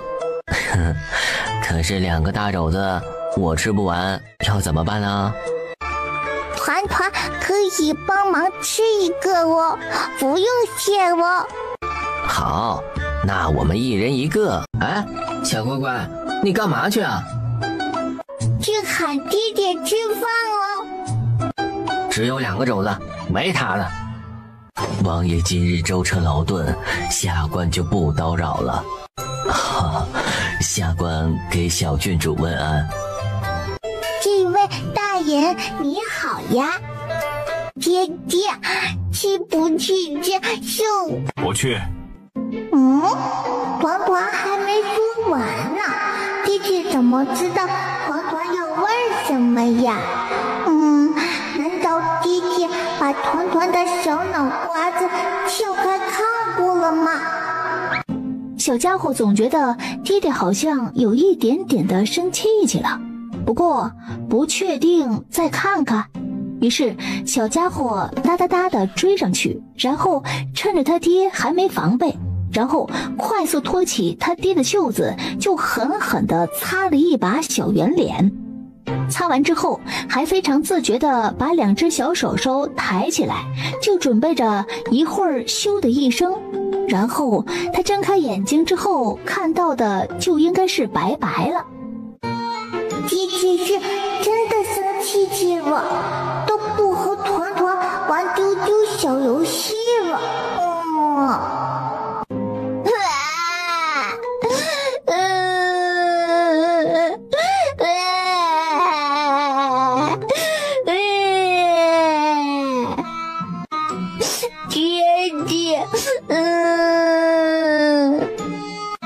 长骨头是不是？就没长。哼，呀，飞起来了呢！弟弟，短短还想玩。呀，飞起来了呢！弟弟，短短还想玩。啊！本王今天必须亲手了结了明秋这个狗贼。不是，刚刚那个就是个误会。你要问具体是什么误会，那需要分析一下这误会到底是个怎么样的误会。总之啊，这误会不是我想……哎呀！根本不给说完的机会，一剑就已经劈了下来。好险，还好我没换衣服，不然今天就损失了2件衣服了。王爷，京城来了急报。得劲儿。你好啊，小米袋。团团是一个会说话的小米袋哦。小乖乖，绣花肘子比较远，咱们要不要先在这儿吃点点心，等到晚上大家都休息了，明叔叔带你飞去肘子店里加餐。1颗、2颗、3颗、4颗、5颗。哇，这里是5颗星推荐耶，5颗星星就代表很好吃哦。那我们进去吧。啊，你怎么还有专门看美食的地图啊？这地图上还能看评分？哎呀，这谁教的数数啊？怎么数得这么好啊？是黄爷爷教的哦。不愧是当皇帝的人，竟然能教会小乖乖数数，了不起，牛逼！一楼怎么连灯都不开呢？好黑。2位客官可是来饮茶的？啊，你一个点心铺子，你问我是不是来饮茶的？2位是从外地来的吧？实不相瞒，咱这平江城外边啊都是难民，我们店里的食材大多都捐出去了，没法做点心。店铺开着也只是免费供应点解渴的茶水。哎呀，对，怎么把这事儿给忘了？那绣花大肘子呢？客官是问卖绣花肘子的那肘时代吧？那肘时代呀，位于金阳城和平江城交界处，又正好在洼地。小的听咱业内人士说啊，大水冲垮了楼，掌柜的不知去向，也不知道这以后有没有绣花大肘子喽。咋了？被孩子他娘抛弃了？老王，你媳妇今天也不在家？那可不是嘛，外面那么多灾民，城里也不安全，我就让我媳妇儿带着孩子回娘家住几天，等到灾情过去了再把他们接回来。我家那娘们儿自己报名去给灾民煮粥去了，根本不管家里边有没有人做饭，也不管我死活。你们不是平江本地人吗？咱平江的老爷们儿谁不会做饭呢？都会。怎么媳妇儿不在家就只能出来觅食了？你会你跟着我们去吃面做什么？那是你吃够了自己做的菜，想换个口味吗？而且我听说那家面馆的娘子个顶个的漂亮。你们本地人不是高雅的很吗？怎么还冲着人家小娘子漂亮就要去吃面了？不觉得有辱斯文吗？我那是欣赏美，又没啥别的心思。再者说了，我隔壁邻居说了，那家店的大肉面好吃到出门看到狗屎都觉得是香的。咦，什么大肉面这么好吃啊？咦，什么大肉面这么好吃啊？嗨，平江城这地方简直就是厨子的决赛圈啊！那什么大肉面呢，本地人都说好吃，那8成错不了。于是一大一小默默跟了上去。好香哦！牛肉面。啊，所以说你黄爷爷只教你数数了是吧？哎，那是午门面。还挑呢，没把面念成团已经是很大的进步了，好吧？知足吧，明寨主。小乖乖，那是午门面，意思是吃完了这家店的面，哪怕是去午门斩首也觉得值了。牛肉面。哎，是午门面。牛肉面。哎呦，我是教不会你了，是不是因为我不是皇帝啊？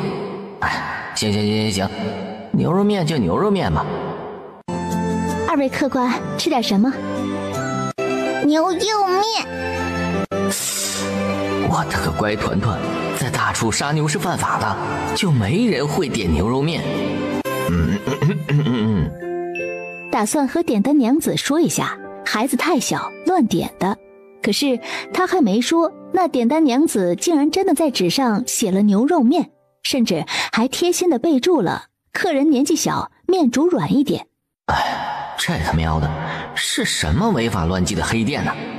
这位客官，您吃点儿。跟他一样，再给我加一份卤牛肉和小青菜。好的，二位客官稍等。团团不吃青菜哦。那不是青菜，那是包肉用的皮。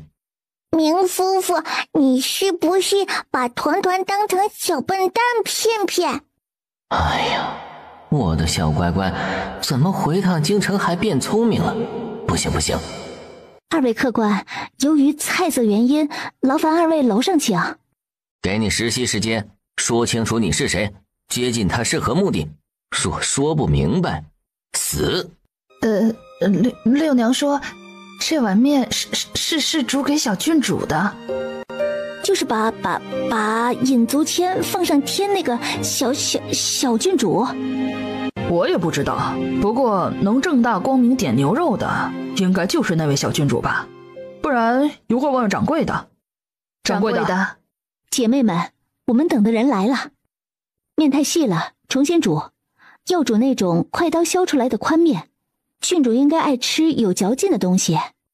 兄弟们，这家店不对劲儿啊，里面全是女人，切肉的和烧火的还会功夫。江南这地方，女人做生意的多，也有不少武行，甚至还有全是女子的江湖门派，没啥大不了的。我看了一眼跑堂的娘子和后厨的娘子，其中几个我总觉得眼熟。你啥时候敢看女人了？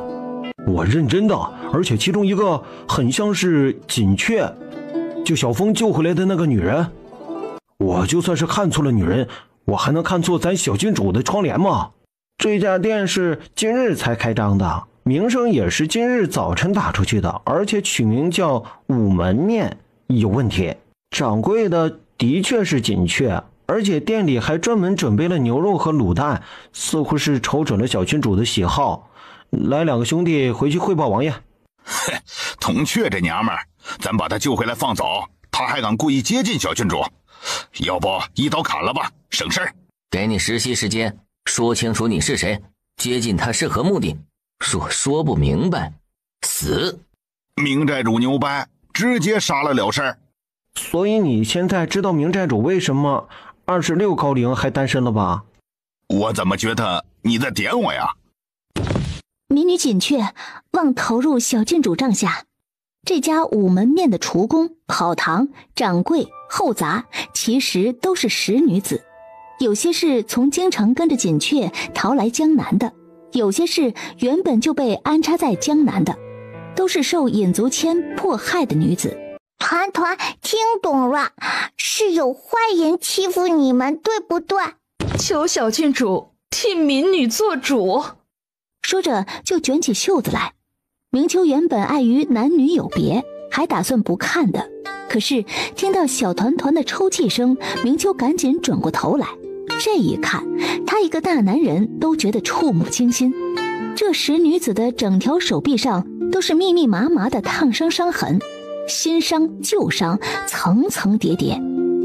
民女是平津总督的内侍婢女，也是工部安插在津南的识女子。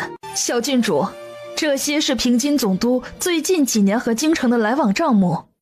我操！果然女人狠起来就没男人什么事儿了。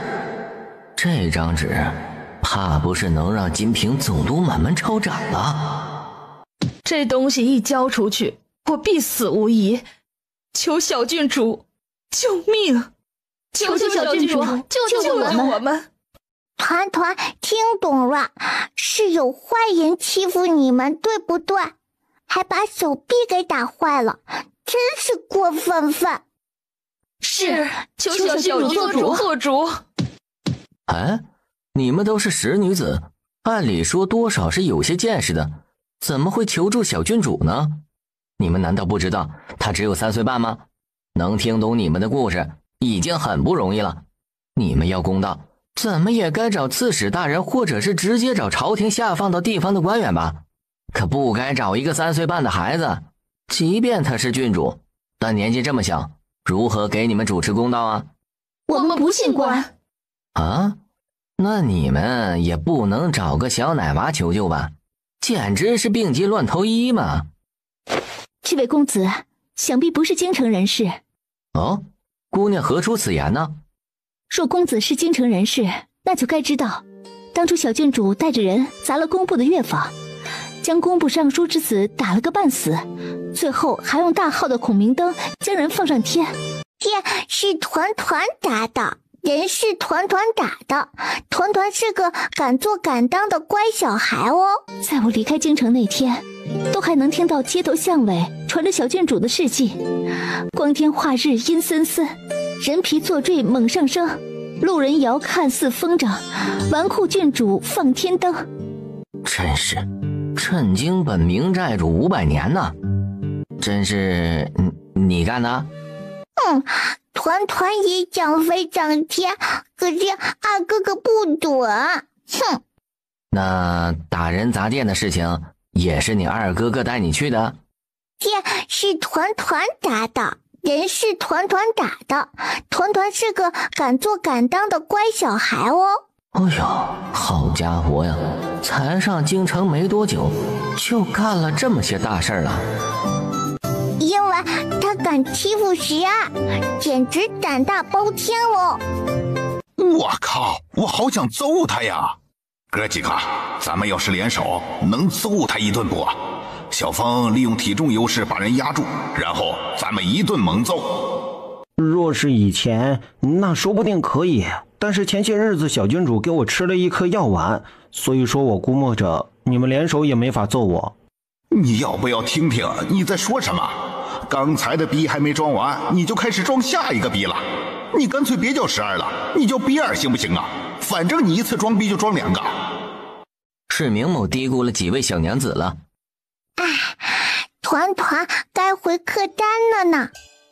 临走之时，看到碟子里还有最后一根炸鸡肉条，叶团团擦擦小手给粘起来，然后走到六娘子面前，给你吃。多谢小郡主。只是吃到嘴里的时候，发现好像除了鸡肉条之外还有别的什么东西。六娘子不管不顾的全部咽下，随后明寨主便牵着小郡主下了楼。恭喜宿主兑换冰肌玉骨丹1颗，消耗10积分，当前积分余额为195分。好贵哦。就是，为什么不能搞个1积分抽奖大转盘啊？说不定我们1积分就能抽中。这个能跟你爹换10头牛。叶团团一顿，顿时眼睛亮晶晶，飞快地接过那张纸，塞到黄爷爷给他缝的小口袋里面，和小尖牌挤一挤哦。姐姐，比10大的数是多少呀？18。懂了，回去问爹爹要18头牛牛。哎呀，小郡主好像没有明确表态，我们怎么办？我今天早上去菜市场的时候，看到了有人牙子在到处找人，估计是知道我前些天躲在菜市场。怎么办？要是被抓回去，我一定活不成。我也是，我逃出来之后天天做噩梦，就算是在梦里，我也是被人用铁链套住脖子，像牲口一样被拉着往回走。我们从京城过来的人也好不到哪儿去，户籍信息都清楚明白，官府随便一查便知我们的大概行踪。都冷静点儿，小郡主若是不帮我们也是应该的，至少那张账目交到小郡主手里，能发挥出作用来也就够了。不对，六娘，你的伤疤呢？怎么没了？这是怎么回事？是我眼花了吗？伤痕怎么消失了？发生了什么？是小郡主，小郡主刚才给我吃鸡肉条的时候，里面还有别的东西。小郡主果然不是一般人，我们没找错人。而且小郡主既然给了六娘药，是不是说明她愿意帮我们？锦雀，你说是不是？你说句话呀。是。大夫人，朝廷还没发讣告，给总督府的官论也没下来。更奇怪的是，九王爷已经到了平江城了，为何不入总督府啊？讣告没到总督府，你就不会去景刺史那边问吗？这个景昭云，以为接手了2城，就能不把总督府放在眼里了？哼，小人得志。大夫人说的是，奴才这就去办。六娘子呢？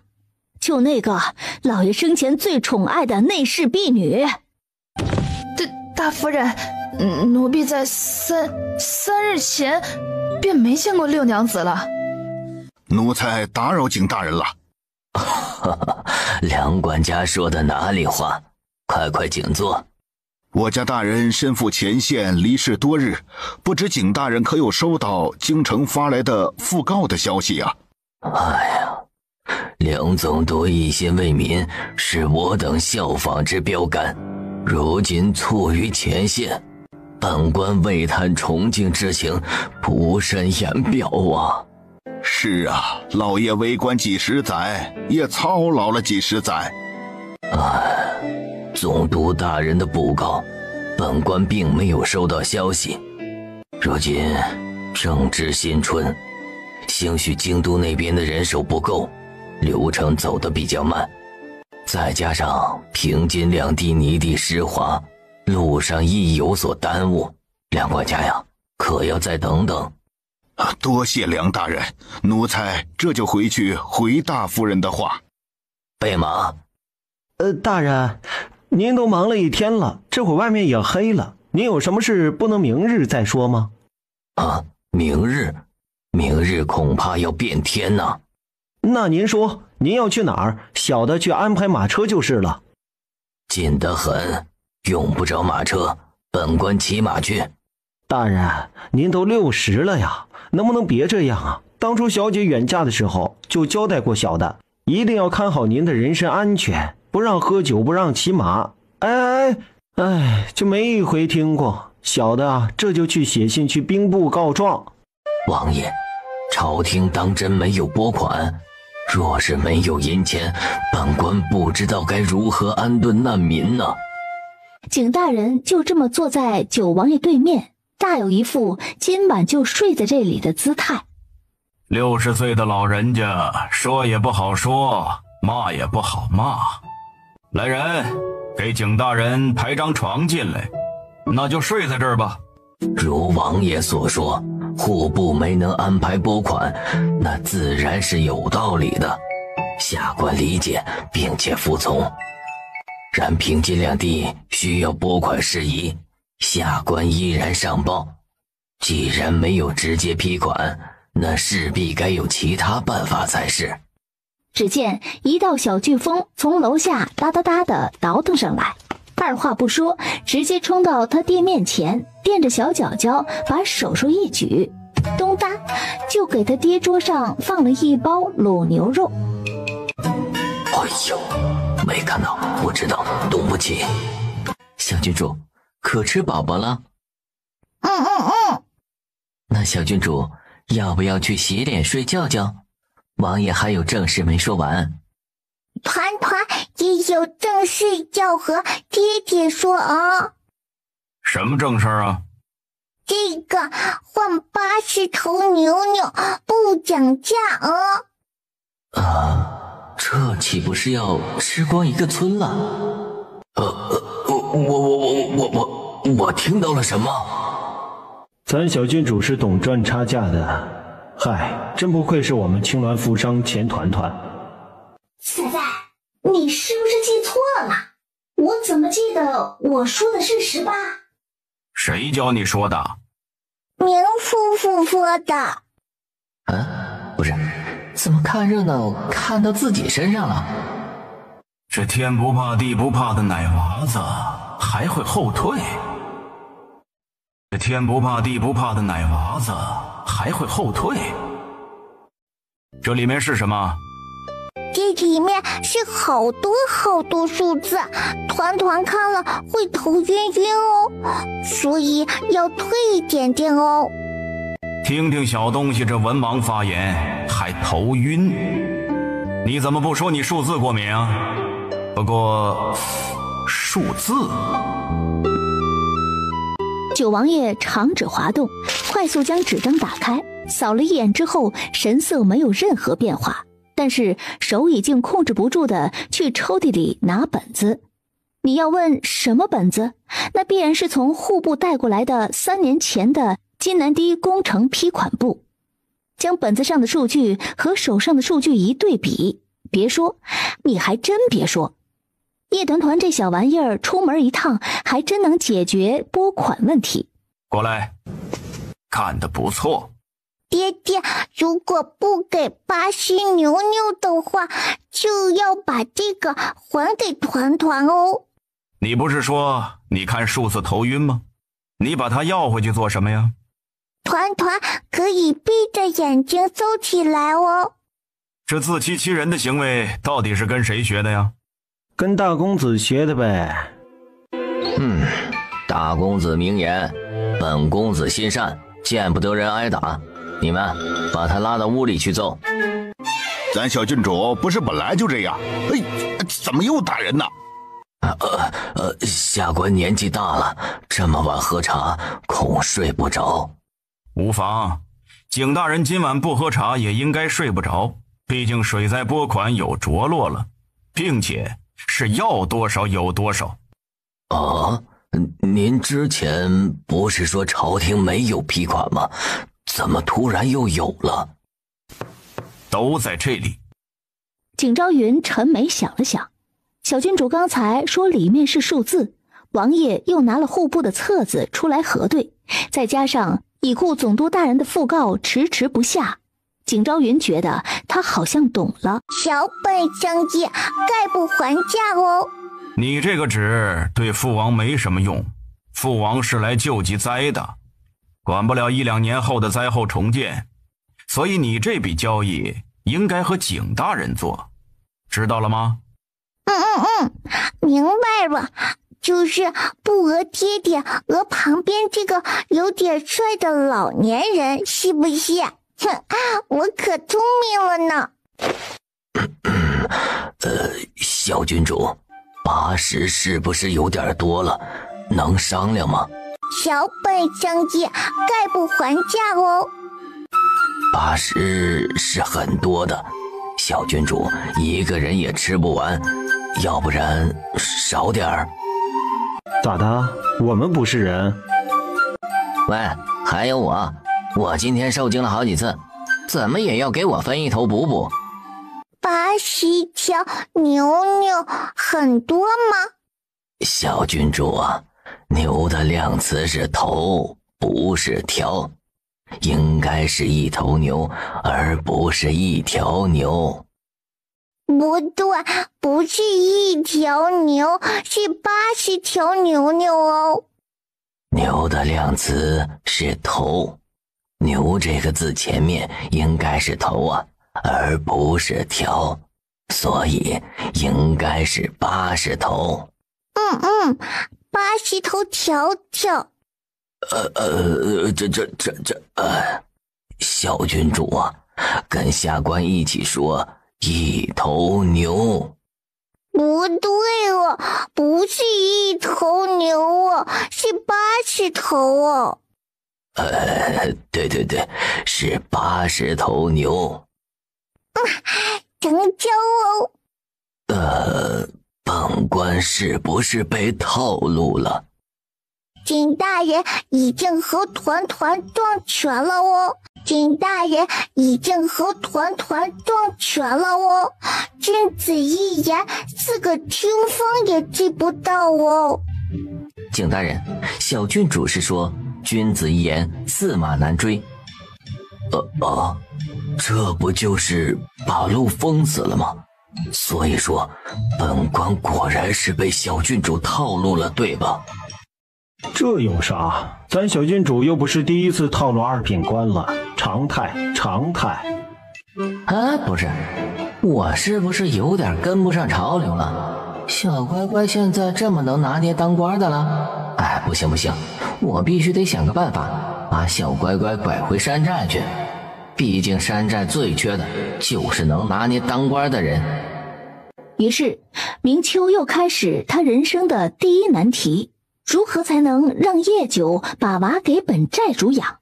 然后他就收到暗卫司来自4面8方的眼神警告。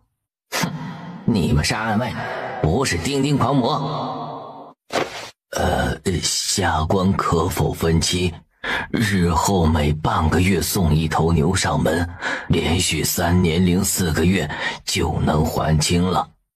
这样既保证了牛肉的新鲜，再者1头牛不小心从江南跑到京城，或者是跑到青鸾城，这路途遥远，不小心累死了也是应该的。好家伙，不愧是平江城的一把手，连牛的死法都帮我们想好了。七七，他算的对吗？归零，3乘以12等于归零，3加8乘以12等于归零。好复杂，算不来。不仅算不来，还突然很想吃龟苓膏。龟苓是什么呀？那下官给小郡主送4年的牛，每年24头，成交吗？七七，这个我会。归零，4乘以24等于96。仔，成交。那好吧。小郡主除了会讹人之外，笑起来真是好乖呀。送走了景大人，白姬、明秋和九王爷仔细研究起了叶团团带回来的那张纸。而叶团团呢？小四，鱼，好多条鱼。是好多头鱼。哇，小四，好多头鱼呀。然后明寨主就被劈掉了一截袖子。不是，叶九，你讲不讲道理啊？小乖乖明明是故意的。本王也是故意的。你这个烂性格，你了不起？明天早上是不是吃鱼周周呀？回小郡主，明儿早上吃糯米圆。话还没说完，就见一只白色小狗突然把它雪白的前爪伸到鱼池里，嘴里嗷嗷呜一声，随即就听到一声细小的噼里啪啦声，然后30来条大鱼就翻起了鱼肚白。是的，明早吃鱼粥，现在就开始熬煮。哇，好香啊！我就说小四爷会无条件的选择小郡主碗里的吧。来，给银子。还好查小四儿是个神兽，不是人呐，不然在王府里恐怕没人争宠争得过小四爷。小四爷不是姓叶吗？什么时候改名姓查了？你这反应速度，当初到底是凭借什么进的暗卫司啊？凭我腿长人帅。那岂不是和我一样？是不是在点我呢？叶九，你不会是女宝爹吧？不愧是安卫司，连老实人都这么不要脸。十二，明寨主好像在点你。我信了，你真的是靠腿长人帅进来的。我说叶九，你调兵抄家你就直接去，你干什么非要等着小乖乖起床你才去？你总不能是要带着小乖乖一起去吧？不然呢？我操！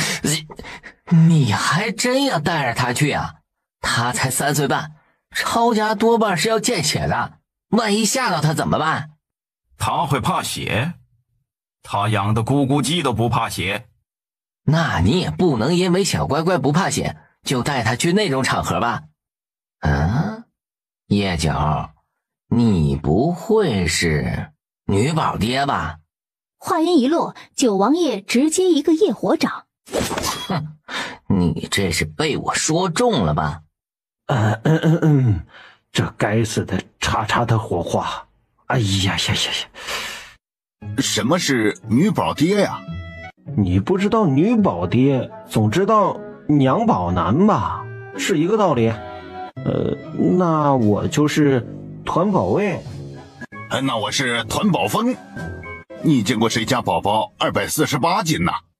哇，是爹爹赢了耶！今天是大年初10，是一个圆圆满满的日子。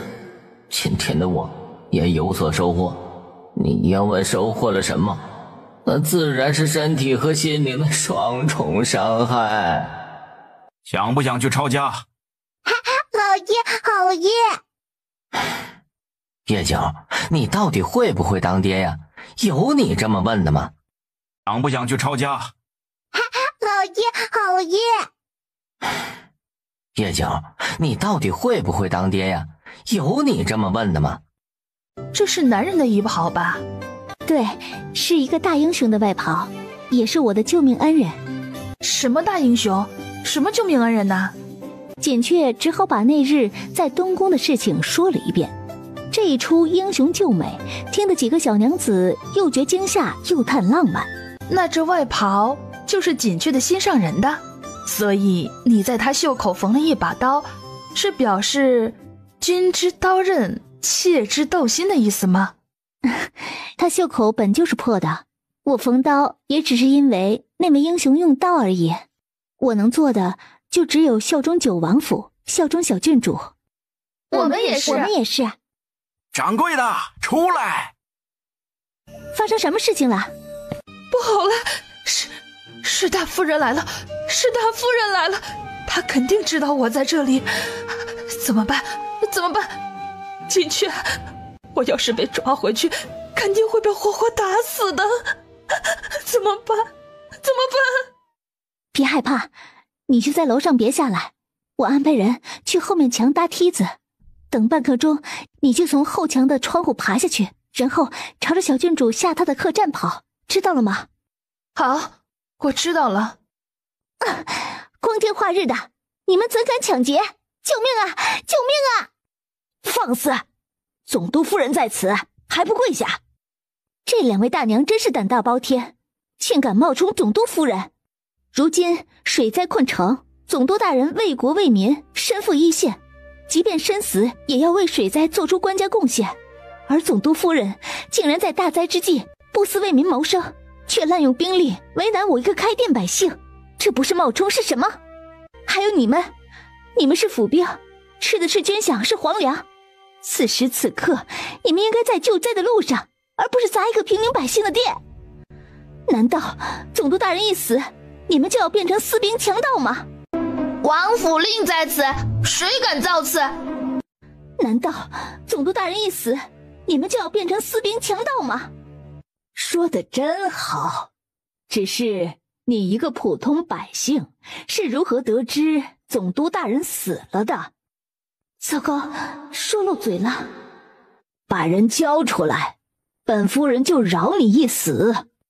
你是聪明人，若是能拿出本夫人需要的东西，日后便留在总督府做事。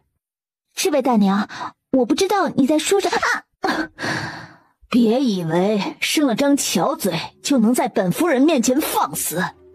你要知道，本夫人弄死你和捏死一只蚂蚁一样容易。说。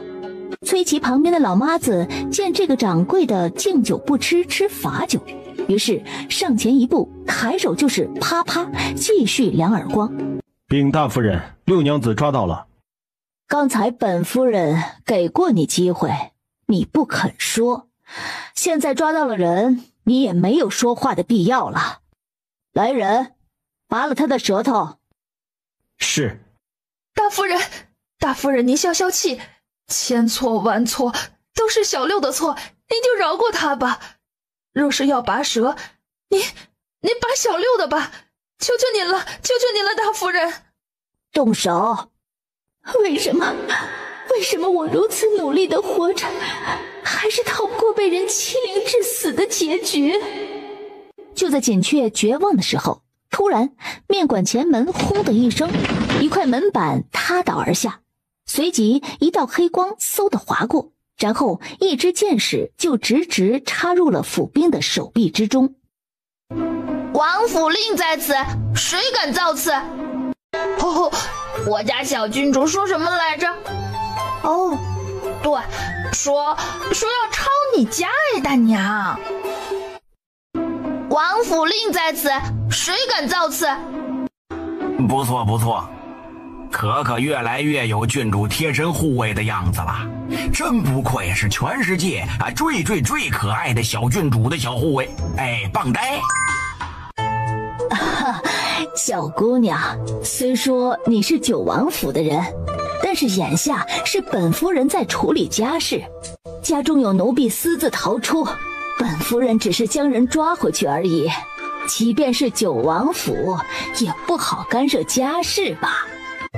你说的不对，不是九王府要干涉家事，是我家小郡主要干涉家事。这有什么区别吗？当然有，我家小郡主说了，这家面馆的人都是本团团的人，若是有人敢动他们一下下，本团团就抄了他们的家哦。简直太好笑了。大夫人，不好了，不好了！九王爷带着人马将总督府围起来了，说是要抄家。你说什么？九王爷和小郡主带兵围了总督府，说要抄家。我家小郡主说什么来着？哦，对，说要抄你家大娘。这位大娘是抄家的意思哦。老妇总督府一品诰命夫人崔氏见过九王爷。梁夫人不必多礼，是梁夫人主动将库房钥匙交出，还是本王派人砸门？本王给梁夫人一个选择的机会。王爷这是何意啊？这位大娘是抄家的意思哦。这青天白日的，九王爷不可能真的是带着男宠来抄家吧？哦呦，这位大娘虽然人丑话多招人烦，但是我怎么觉得用词还比较精准？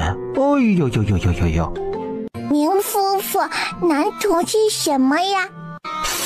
不愧是全世界最聪明的小乖乖啊！每次问到了点上，嗨，拥有一个会抓重点的小郡主的骄傲，到底谁能懂？聪明小郡主问完之后，就看到他明叔叔额角的青筋爆了起来，然后下一秒就听嗖唰唰唰的一串声音起。就这种破门，还要什么钥匙？王爷，恕老妇直言，总督府是皇上亲赐，肆意破坏乃是死罪。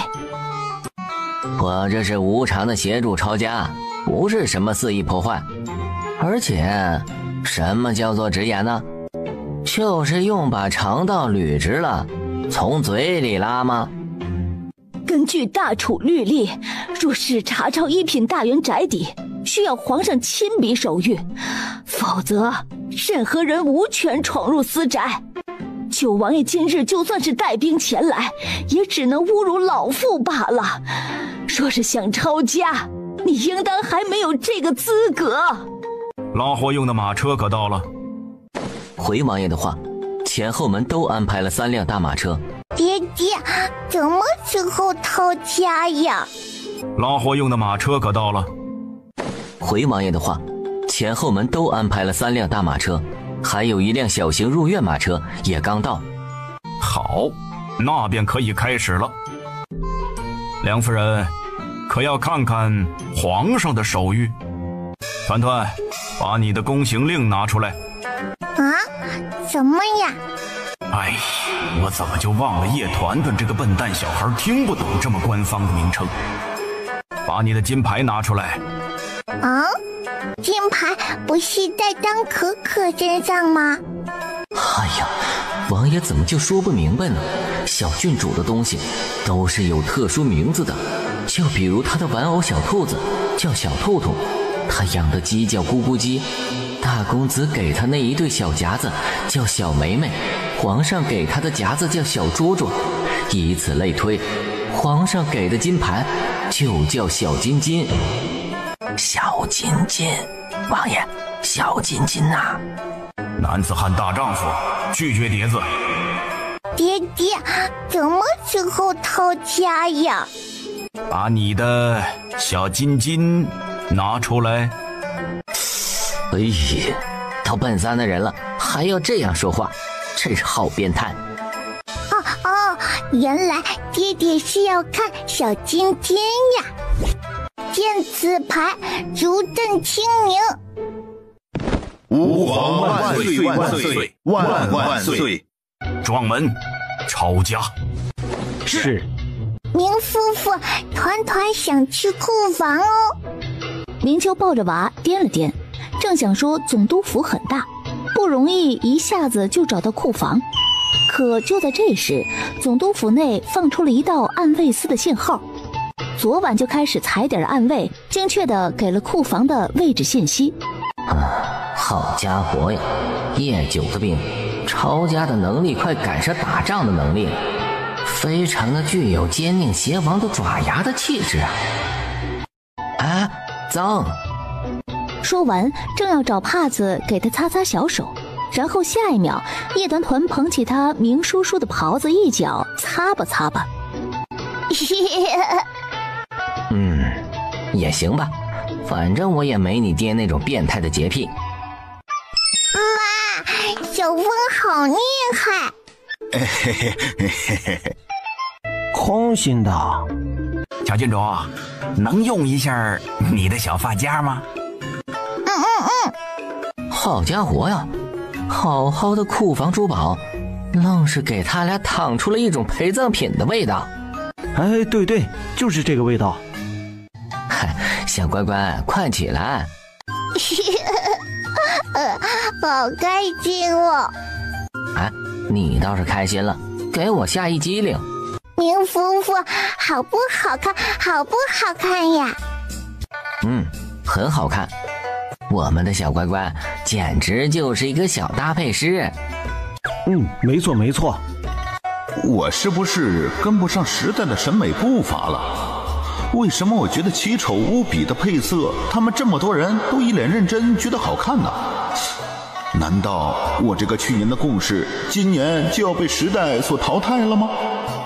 就在记录官进行一个深度自我怀疑的时候，九王府的人已经将箱子和墙面整理了七七八八了。算了，活来了，我先暂停一下自我反省的事情。兄弟，你这写的啥啊？啥祖母绿？我们怎么没看见啊？那不就是祖母绿宝石吗？这位英雄，你拔刀作甚呢？兄弟莫怕，事情是这样，你看看你这本子上写的什么蓝宝石、红宝石的，我们都没看见，就你看见了，所以说你是不是眼花了？兄弟莫怕，事情是这样，你看看你这本子上写的什么蓝宝石、红宝石的，我们都没看见，就你看见了，所以说你是不是眼花了？我眼花了？对啊，你就是眼花了。你不信，你看看我这刀，我这刀啊是开过光的，前几天还砍了20几个人。这种见过血的刀啊，专治眼花。娘啊，我只是一介文官，能不能不看刀啊？尤其是不看这种杀人狂魔的刀，救命啊！所以说你是不是眼花了？对，是我眼花。一边点头，一边识时务地将纸上写的内容划掉。这位大人，您可以点数了。好的。是不是只要我不数小郡主身上的珠宝就没事了？我懂了。懂是懂了，但是又似乎没完全懂，因为当他数到珍珠项链的时候，正要记录是61条，然后那2位英雄又来了。哪有61条？分明就是60条。12说着，就拿了一串珍珠塞到基鲁官的手里。我虽然只是去年他当上官的贡士，但我也是个熟读大楚律法的刚正不阿的。我的大刀早已饥渴难耐了。多谢。当大夫人进来，看到连门帘都被扯走了的时候，瞬间眼前一黑。去请大少爷回总督府，快去！小乖乖，你戴这个项链有点长啊，如果给我戴的话，可能会比较合适。叶团团想想，觉得他明叔叔说的非常有道理，于是大方地将自己的项链下端拉起来，然后高高举起小手手给的明叔叔戴上。可是他忘记了把自己的小脑袋钻出来。明寨主是不是拿咱小郡主当吊坠用啊？还真是那么回事儿。太过分了。我觉得最好不要这样抱着个小吊坠走路，也最好不要用过分可爱的小郡主当吊坠。为什么呀？因为我没有。嘿，你们写书的果然憋不出什么好屁。哎呀，还是听书的可爱呀。张可人蹦到小郡主旁边，拿出来在路边买的3根糖葫芦，1根给小郡主，1根给小四，1根给自己。2个娃1只兽，一边吃一边说之前面馆发生的事情。等张可人说完之后，叶团团又开始说今天抄家的事情。小张从面馆过来，不单单带来了情报，还带来了一件外套。哟，而且这件外袍还指明要给小峰。248封接过一看，这不就是胖哥前几天弄丢那一件吗？昨天还说穿来着，结果打死都找不到放到哪里去了。所以说你根本就忘了，你把衣服给人家紧缺了是吧？不是，这衣服怎么在你那儿啊？你看看你这袍子有啥变化没？你是不是又拿我衣服当床单用了？那都是几个月前的事情了，至不至于还要强调又啊。你没发现袖口有什么变化吗？我靠，怎么袖口被缝好了？你们暗卫司大把单身狗的原因找到了。我靠，怎么袖口被缝好了？什么？C 哥专门特别区别对待的给小峰缝了袖口，这不偏心吗？这不，我没有，我不是，别乱说。3重否定表示肯定。你们就是见不得我长得帅。兄弟们，你们看看这个刀背的弯钩处的锁魂字，这不是小峰的刀的标志吗？我觉得有点粗，是怎么回事啊？这谁绣的？反正不是 C 哥。你咋知道不是 C 哥？ C 哥上回帮我补中医上的洞，不仅没补好，还把这洞是越扯越大。白市长当时还问我呢，为什么要把中医穿成挂脖样式？那是我的错吗？那是你衣服料子不好。那是谁干的？这么明目张胆绣我的刀，是不是在挑衅我呀？峰哥孤寡32年零3个月，可能只是这辈子孤寡的开始。您上回穿这个衣服，不就是你去东莞救紧缺那天吗？多事，都把我衣服缝得值钱了。就说248封注定孤生吧，你听听，听他这不知好歹的话，真是让人宫寒。我又没说错，他这么一秀，我义父直接就升职了就。那还不好吗？你能不能不那么直男呐？算我们求你了。我穿这么好，我还怎么好意思找白市长涨月俸银子？还怎么让小郡主拿我袖子破布给我系个蝴蝶结啊？真是气人。对哦，没法涨月俸银子都算了，不能拿给小郡主绑蝴蝶结什么的，简直太惨了。嗨，所以说呀，女人就是麻烦。哼，你们暗卫司大把单身狗的原因找到了。小郡主，要不要尝尝现在很火的夹心水果的吃法啊？什么是夹心水果呀？大人，您就不怕总督府的银子不够救灾，然后九王爷就打上了咱刺史府的主意？哎呀，若是真的需要刺史府出力，本官自是愿意的。毕竟抄一家而救万民，那是功德。那您若是主动提出散尽家财拯救万民，岂不是功德无量？哎呀，大人，您打我怎么？您怎么打人呢？你王爷来了，还不站好？大人都60了，为什么手劲儿还这么大？一点不像个年迈文官。很快，九王爷带着几大车的财宝就到了刺史府门口。好在是够了，不用刺史府再凑了。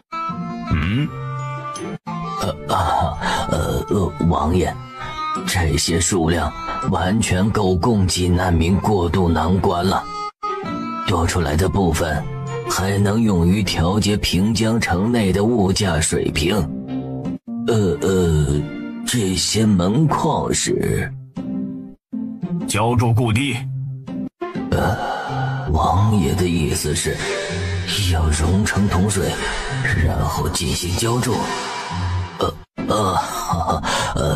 王爷深谋远虑，下官佩服。小郡主，要不要尝尝现在很火的夹心水果的吃法啊？什么是夹心水果呀？就是这样。侍从说着就戴上一双手套，讲究的从托盘下层拿出一整套的银色工具来，然后拿起旁边的一块去皮苹果，放到餐盘上切成更小的一块，再然后把这块苹果横着划2刀，但并不切断，2刀下去，苹果块就分出了2个夹层。侍从从第一个夹层里面放了一片梅子蜜饯，在第2夹层里面放入了一片桃子蜜饯。小郡主尝尝，小郡主尝尝。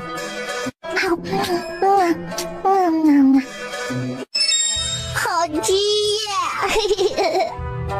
侍从听到小郡主的这句夸奖，瞬间觉得之前被大人揍的那一逼兜都不疼了，赶忙卖力的继续切水果加蜜饯。3个小孩就这么排排坐，乖巧的等着分果果。这个梅子蜜饯加到菠萝里边会更好吃，哎，你们可要尝尝。好吃呢，好吃。这是吃了什么了？高兴成这样，还都把手举起来了。他们是打算起飞吗？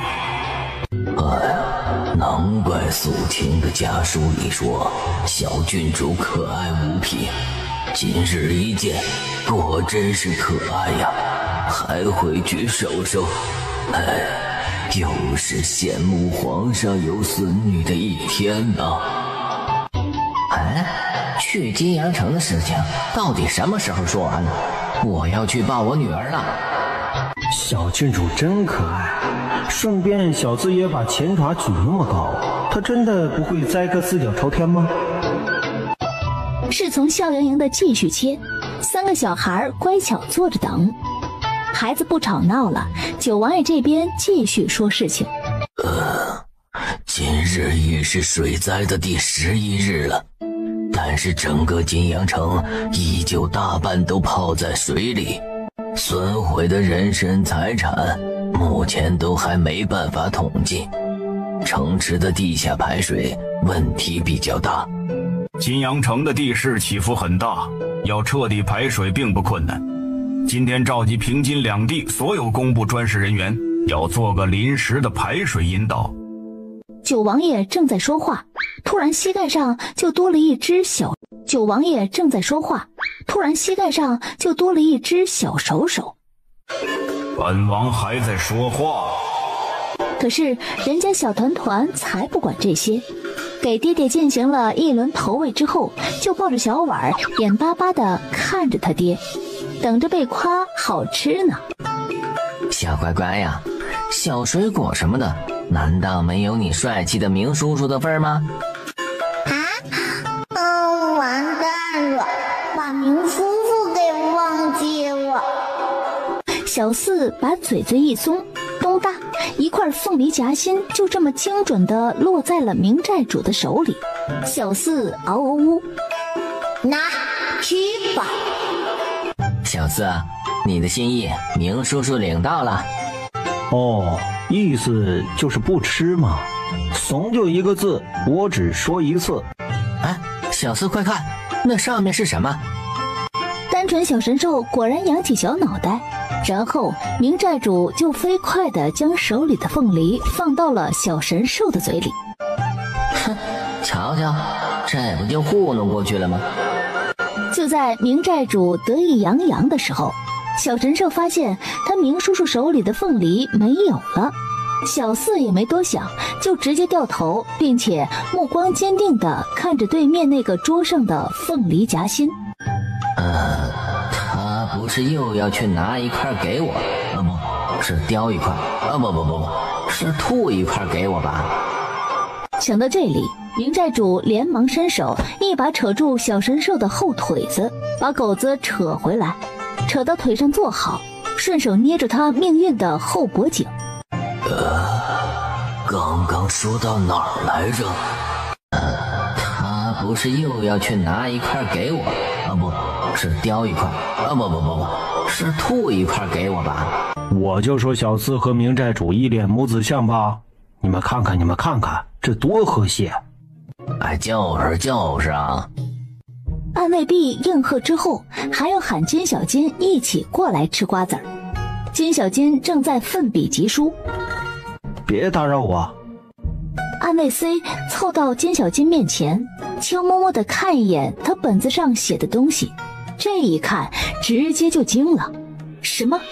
爱上霸道寨主之后，才知道他竟有一个全身长毛的私生子。这是什么脏东西啊？什么？哎，快给我们看看！王爷早。早，父王今日要去金阳城，那边水患严重，环境不好，你就留在客栈，睡醒了可以出去玩。去哪里玩呀？去只有白馒头的地方玩。九王爷又瞥了一眼他的好大儿，确定他还在睡，就干脆朝外面走了。反正叶团团这个小东西也不是那种找不到父王就要哭唧唧的娃。爹，怎么不穿外袍就跑出来啊？因为团团怕爹爹出门不带团团哦。本王是要去金阳城，那边没吃的也没玩的，你要去吗？就算什么都没有，团团也要去哦。为什么？因为团团看不到爹爹，就会想爹爹哦。这是什么绝世小可爱啊！我人被甜化了，谁能懂啊？本王是一个字都不信的，这钻到本王的外袍里不出来，这不是逼着我带他去金阳城吗？小乖乖是不是没睡醒，然后把你看成一头牛了？不然为什么这么离不开呀？要我说，根本不等他说，然后就见九王爷手里一道金光一闪，随即明寨主才换的新衣服就又少了一个角。不是，叶兄，你讲不讲道理啊？我又没说错。哎，算了，先不说错不错的问题，我这衣服1200两银子，你怎么支付？银票、金条，还是把娃给我抱？明寨主这算盘打得我在房顶上都听到了，我在马车上也听到了，我在小郡主房间也听到了，我在厨房也听到了。哎呀，小风啊，你能不能别吃了，不然又要250了。冤枉啊！我真没吃，我是进来给小郡主找盒子装点小鱼干，一会儿路上吃。好吃耶！金南堤是大厨解决江南水患的根本，堤坝运用的分流、储水、灌溉的技术理念将持续100年之久，所以金南堤的修复在整个大楚历史上都有着非常高的地位。宿主作为未来的女帝，修复金南堤是强制任务，任务完成将获得300积分，任务失败便会一直重复任务，直到任务成功。爹爹，什么是金南堤呀？你问你明叔叔。明夫妇，什么是金南堤呀？金南堤的金呢，就是金阳城，南字就是代表南方，合起来的意思就是位于南方城池金阳城的一个蓄水堤坝。怎么样，懂了吗？叶团团想了想，正准备点头，然后就被他爹薅了回去。金南堤这个名字是你皇爷爷取的，其中的金字并不是代表金阳城，而是代表固若金汤，表达了你皇爷爷对这个工程的期望。南字也不是南方的意思，而是阐释出整个蓄水大坝的水流走向是朝着南面的，用以提醒蓄水堤坝以南的人们要多注意大坝的安全隐患问题。哼，懂了，拿我当错误案例呗。你行，你了不起。王爷，这些都是难民的孩子，他们原本的家就在这一片，因为是浅水区，所以官府没有强制驱赶，他们的父母也就在这附近。王爷，这里的水虽然浅，但是并不敢下排，四处往下是一大片竹林，若是放水灌溉，不仅竹林不保，竹林往下的农田也会淹没。往下排水肯定不行，得重新挖排水渠，做生水引。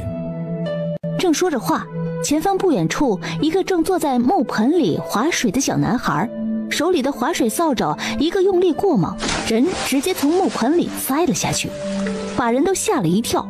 暗卫正要去救人，可是岸边一个小男孩的动作更快，直接跳到水里，抓住木盆男孩的衣领子，用力将人拖到岸边来。我都告诉过你了，你那大木盆是圆底的，吃水不平衡，根本就做不完，涉水也不干净，你要是喝出病来。我也告诉过你，我不要你救，我自己能起来，你别在这装很懂水的。你要是懂的话，你爹修的金南堤怎么会漏水呢？村里人都在说，就是金南堤漏水了，才导致我们被冲走的。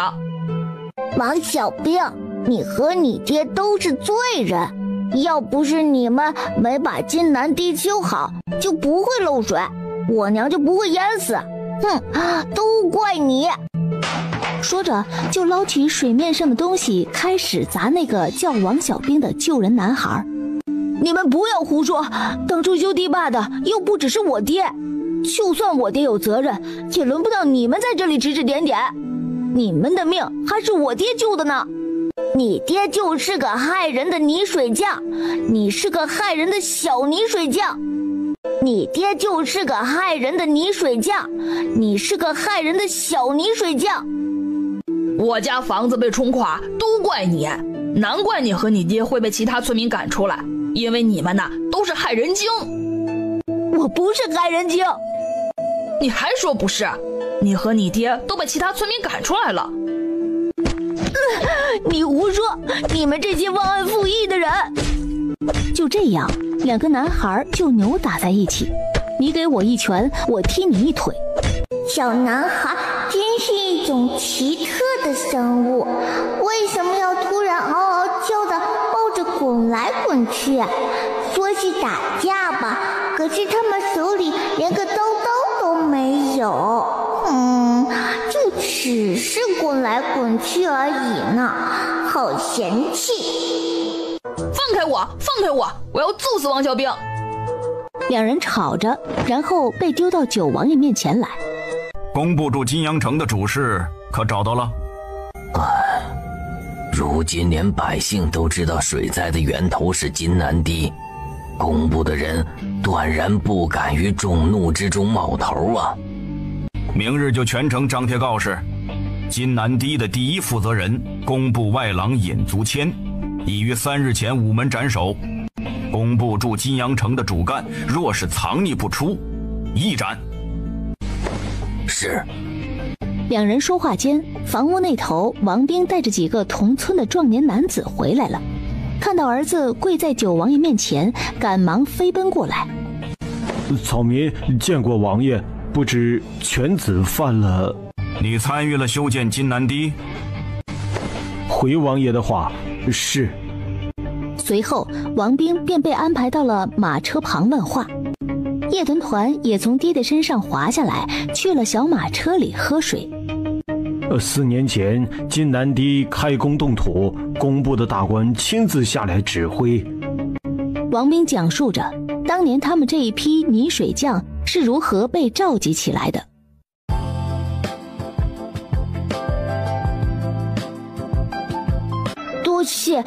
多谢小郡主的糖葫芦。什么呀？这个小男孩在说什么奇怪的话呀？这个就是上回提着一篮子咕咕蛋的男孩子。是谁呀？就是那个无能狂哭的男孩子。是你呀。他们刚才为什么拿东西打你呀？因为他们觉得水灾有我爹的责任。我爹跟他们解释了，说堤坝若是底部坏了，就不可能连续泄洪好几天，而是应该一次性通过重力坝造成更大的破坏。若不是几个被我爹救过的叔叔站起来维护我和我爹，我们可能已经被打死了。是有人说你爹爹不好吗？是，而且还扣上了害人命的泥水匠这样的称呼。那你凶他们了吗？王小兵惭愧地摇头。叶团团这边正在听一个复杂的故事，九王爷那边已经问完了。九王爷走过来，将小女儿抱起来，翻身上马往回走了。这金阳城的排水问题似乎不只是工程的问题，还有政治问题。是啊。跟那小孩聊什么了？团团告诉他，下次打架要用刀哦。你是什么刁民制造机吗？爹，是我错了。发生了什么啊？刚才小郡主说，他爹爹虽然偶尔是个大笨蛋，但是他从不会嫌弃爹爹，因为他爹爹会永远保护他。爹，我知道错了，我应该永远相信你。儿子，你一定努力读书，努力上进，脱离平民阶层。为什么？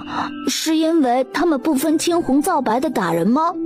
不，王爷说百姓太苦了，他们需要发泄情绪，并不是真的想伤人，而没有考虑到百姓的情绪是朝廷的问题。所以我这一身的伤不算是百姓打的，算是朝廷打的。那和我读书上进有什么关系啊？因为爹发现博学多才的男人是真的帅，而且是那种男人想要追随的帅。可我觉得小郡主说话的时候，眼里那种闪亮亮的坚定，才让人想追随。胡说什么？那可是郡主。我说的是追随帐下的那种追随。小郡主是女孩子，又不能当官，怎么追随于帐下？爹，我们还能回去平江城吗？能，明日就能。翌日，天才蒙蒙亮，平江城的城内城外大街小巷都贴满了官府的告示。告示的内容是，金南地的第一负责人工部外郎尹足谦已于3日前午门斩首，灾后朝廷必彻查大灾原因，给百姓交代，还大处清明。这可怎么办呀？哎呀，小宿主已经知道主动操心主线任务了吗？哎呀，真是好乖啊！仔仔，没事儿的，虽然任务很难，但是强制任务都是会有任务指引的，不担心哈。这些过去的时间都没有秘密。应该是都没有意义吧。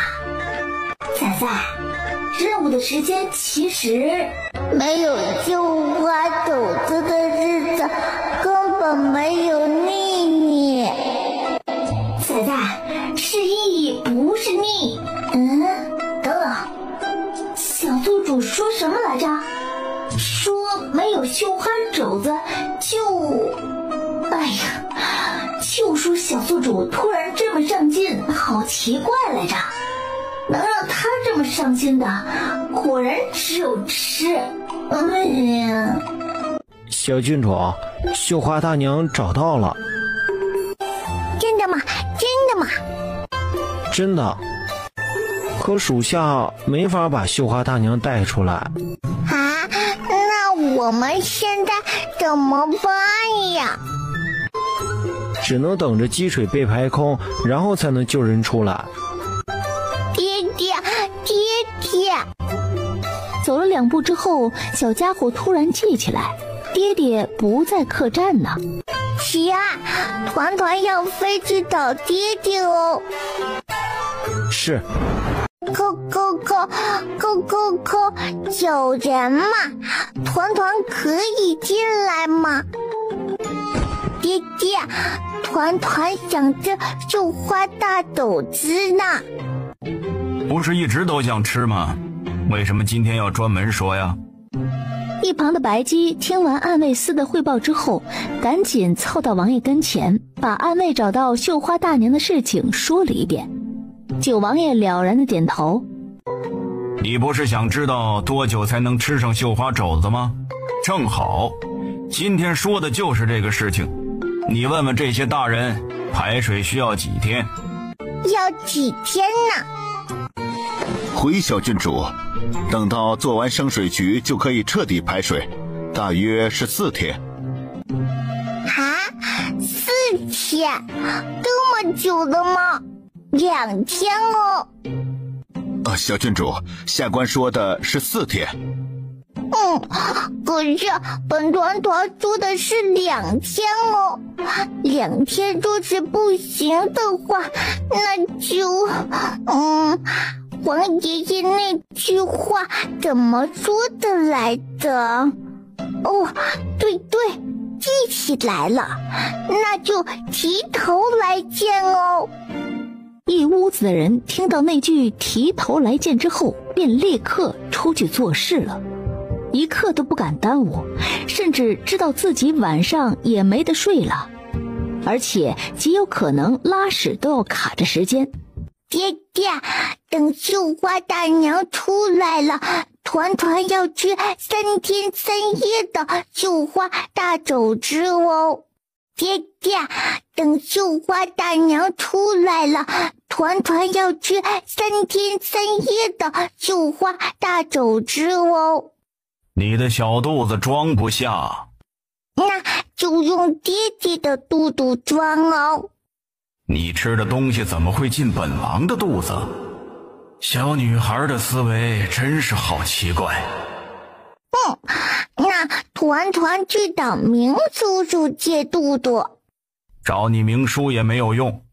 啊？什么没用？我最有用了。那老板说这是奶蹄子味道的，尝尝好不好吃？明夫妇，团团小肚肚要是装不下的话，能不能装到你的肚肚里呀？当然可以了。这傻叉在说什么？要怎么装啊？你又要说本王是大笨蛋了？团团没有这么说哦。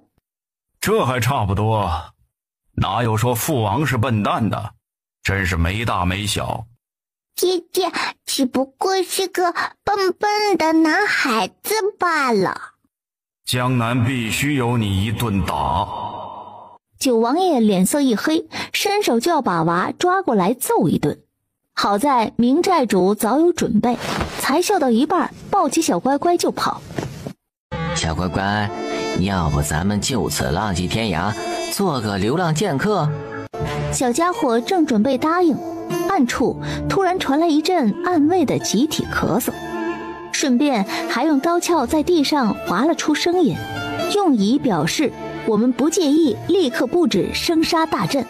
哼，这群单身狗真是一点都开不起玩笑。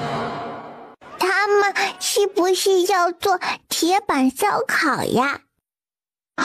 不是，这些木桩和铁板都是要送去金阳城的。暗卫坐在房顶上俯瞰了一下这2条街，连街上的摊位都用来造工具了。看来咱小郡主的2日提头令的确很有威慑力。小郡主，绣花大娘就在下面，快给看看。这下面很深。说着，小峰就带了2个兄弟下去救人。叶团团乖巧坐在12手臂上等啊等。为什么还要打开一个呀？应该是出口小了，出不来。可是刚才小峰都进去了呀。哎呦，不愧是裙子里装得下12的女人呐。各位客官，今日小店有其他安排，还没吃完的客人，小店给您做外带处理。银子都给了，怎么还往外赶人呢？到底做不做生意了你？那自然是不能赶客人的。诸位客官的面前，小女子都给你们退，并且还多送1张面票，下次来凭票可免费再吃1碗。这话一说，面馆里的客人们纷纷乐呵呵地起身打包。毕竟眼下是灾期，大家都没什么银子，能多送1碗面自然是好的。谢谢12。谢谢12师傅。这位是？这是我家小主子。原来是一位小贵人。小贵人可以叫我绣花大娘或者绣花。团团知道你是绣花大娘哦，团团还知道你的裤衩子是牡丹样式哦。我能不能申请原地去世啊？哎呦，救命啊！12的黑市，小郡主心哥。当初是多么的年少无知啊，竟然把钻女人裙子的事情说得那么清楚仔细。啊，对，的确是牡丹花的样式。小贵人说的对。小郡主都出来用膳了，那我们这边要不要安排人给9王爷送吃的去？张可人拿着问题去问了问12师傅，12让监小金写了份王爷的膳食菜单。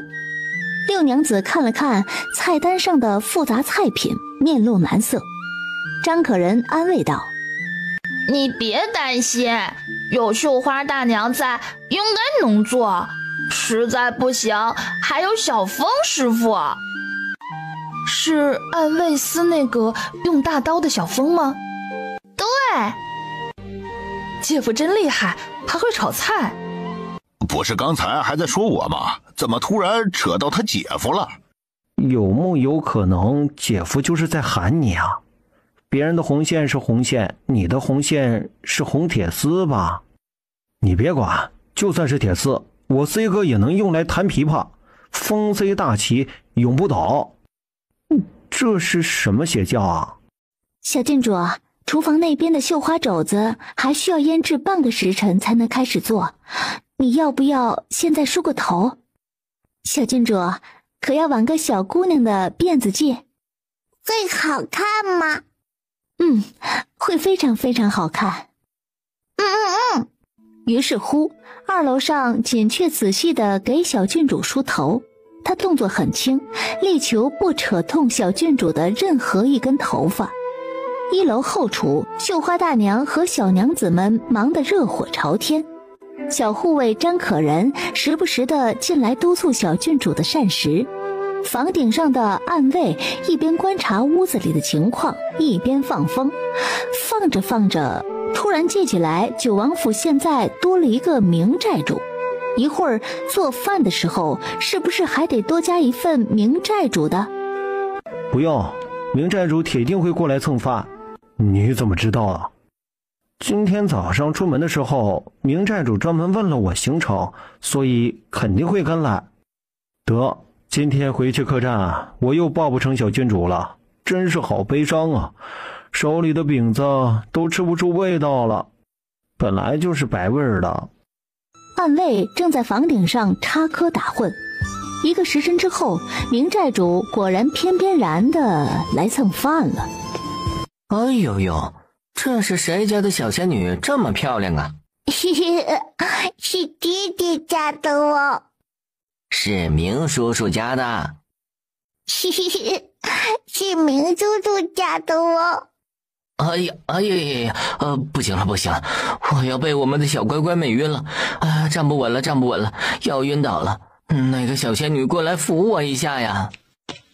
小团团哒哒哒，叮叮叮当当的跑过来，伸开小手臂要去接住他明叔叔，就好怪。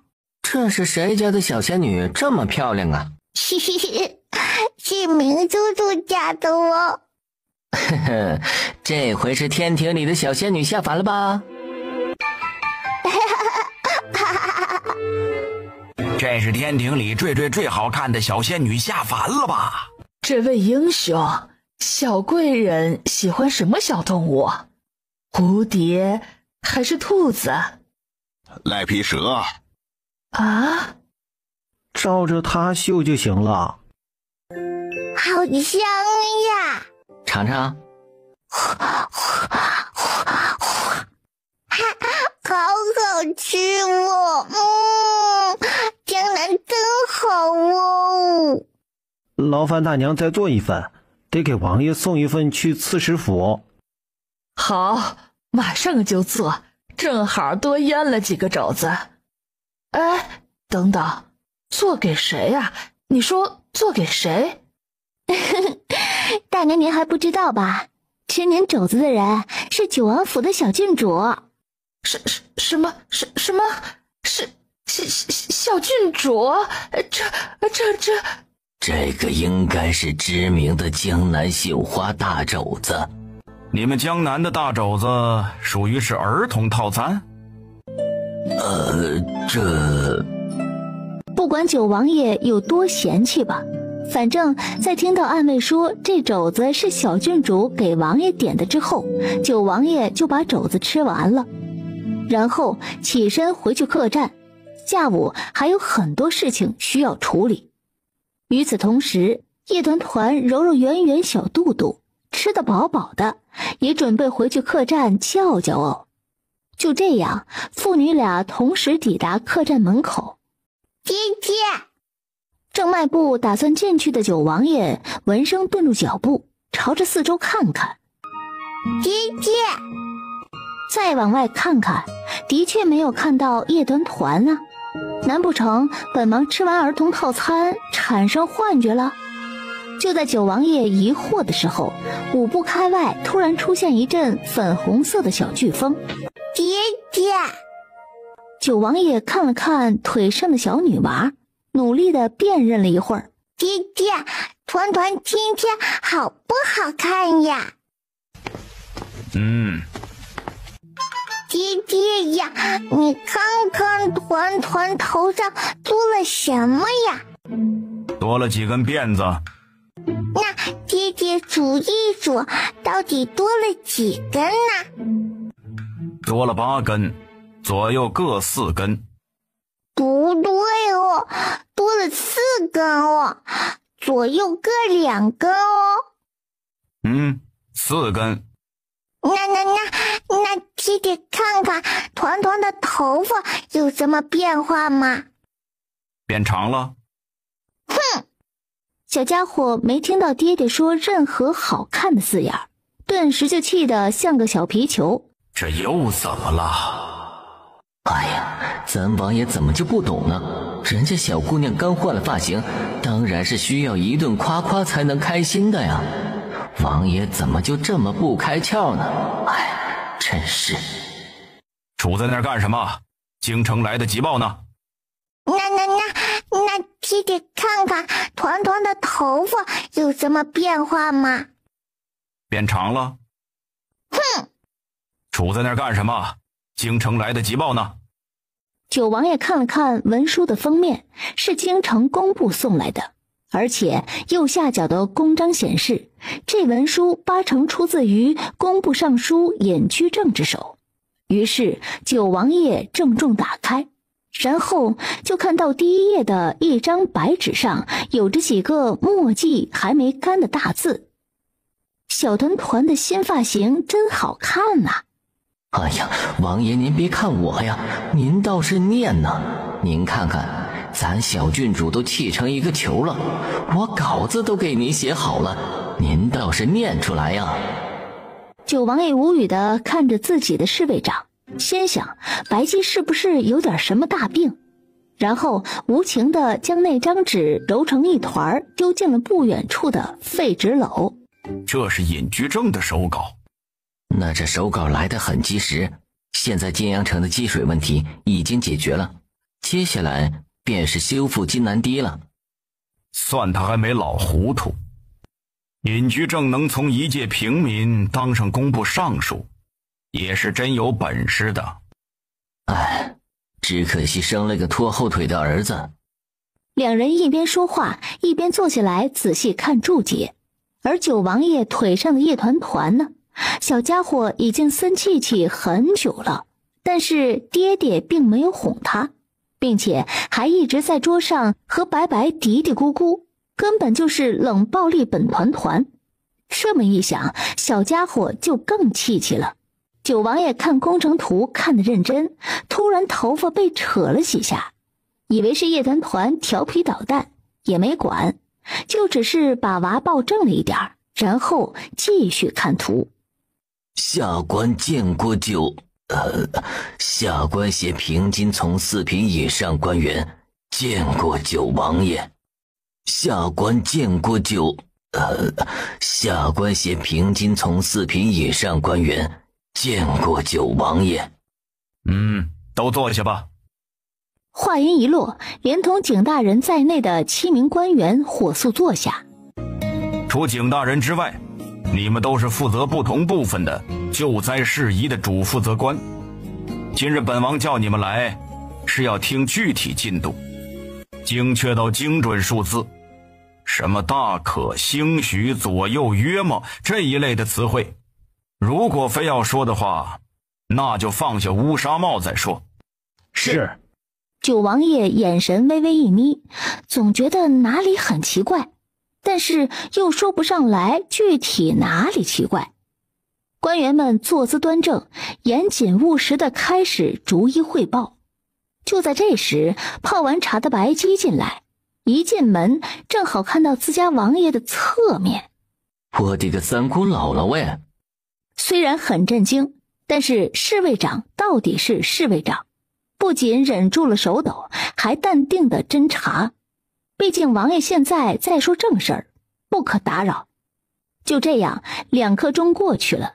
从民生上，已经以村县为单位开始分发粮食和饮水，预计3日进行全覆盖。有关水灾的伤亡数字已经整理到公文上了。王爷过目之后，今日下午便可送往京城。灾后房屋重建已经同兵部进行统计，最重要的是津南堤修复。工部人员测量水库深度时，发现重力堤坝并未坍塌。江南可有培养水泳的习惯？景昭云摇头。那就问兵部借海兵。是，下官即刻去办。九王爷见状，便让屋子里的其他人都出去。官员们如蒙大赦，一个个跑得比兔子都快。挺好看。今天也好看哦。九王爷警觉，好看，这可不是形容本王的词汇。就九王爷想不明白的时候，他后背的一缕头发顺着他弯腰的姿势滑到了前面来。叶简寒定睛一看，辫子，而且是姑娘家的小辫子。叶团团，爹爹好凶手，难道是团团给爹爹戴的花花不好看？什么？你还给本王戴的花？去拿铜镜。白姬虽然担心小郡主，但是王爷的吩咐又不敢不听，于是只能快步出去找掌柜的要铜镜。可他才刚刚走出房门，就听到一声不轻不重的啪。不是，王爷要用铜镜是假，调虎离山是真吧？怎么打娃还用上了兵法呢？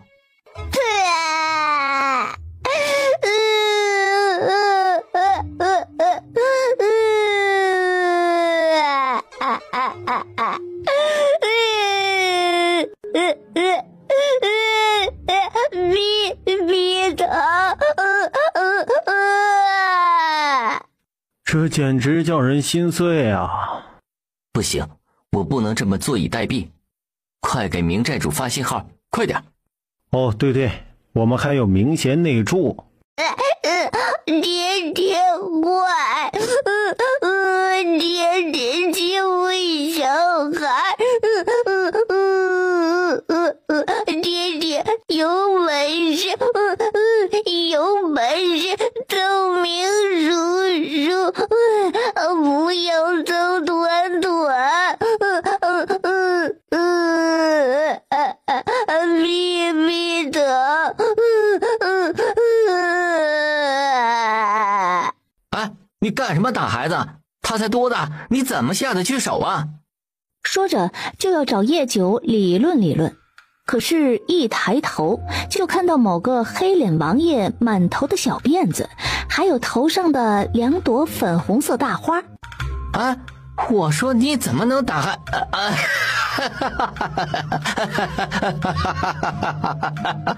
好变态啊！九王爷见他嘴角都快要咧到后脑勺了，于是抄起桌上砚台就砸过去，想死是吧？当着孩子的面，你不要这么暴力行不行？不过就是带了2朵，救命！好变态呀！九王爷忍无可忍，摸到头上的2朵花花夹子，取下来之后就是一个业火掌。要揍就揍明夫妇，不要揍团团。要揍就揍明夫妇，不要揍团团。好，我不笑了。我们严肃的来说一说，打人不能揍孩子这件事情。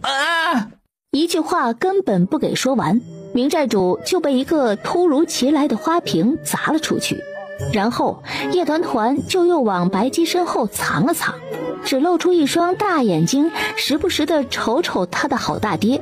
那小表情看得九王爷一时有点心软。叶团团，过来。不要！王爷，这屋子也不大，小郡主站在这儿也听得清。白姬，属下愿罚俸1年，还请王爷息怒。团团，这个花是给女孩子戴的，父王是男人，所以你把花别在父王的头上是不对的。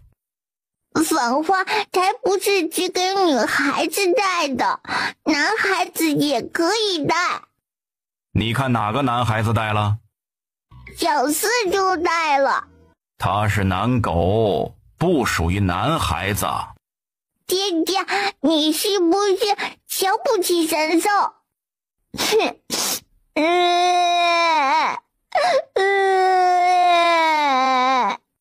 小郡主乖，以后咱不给王爷带花就是了，好不好？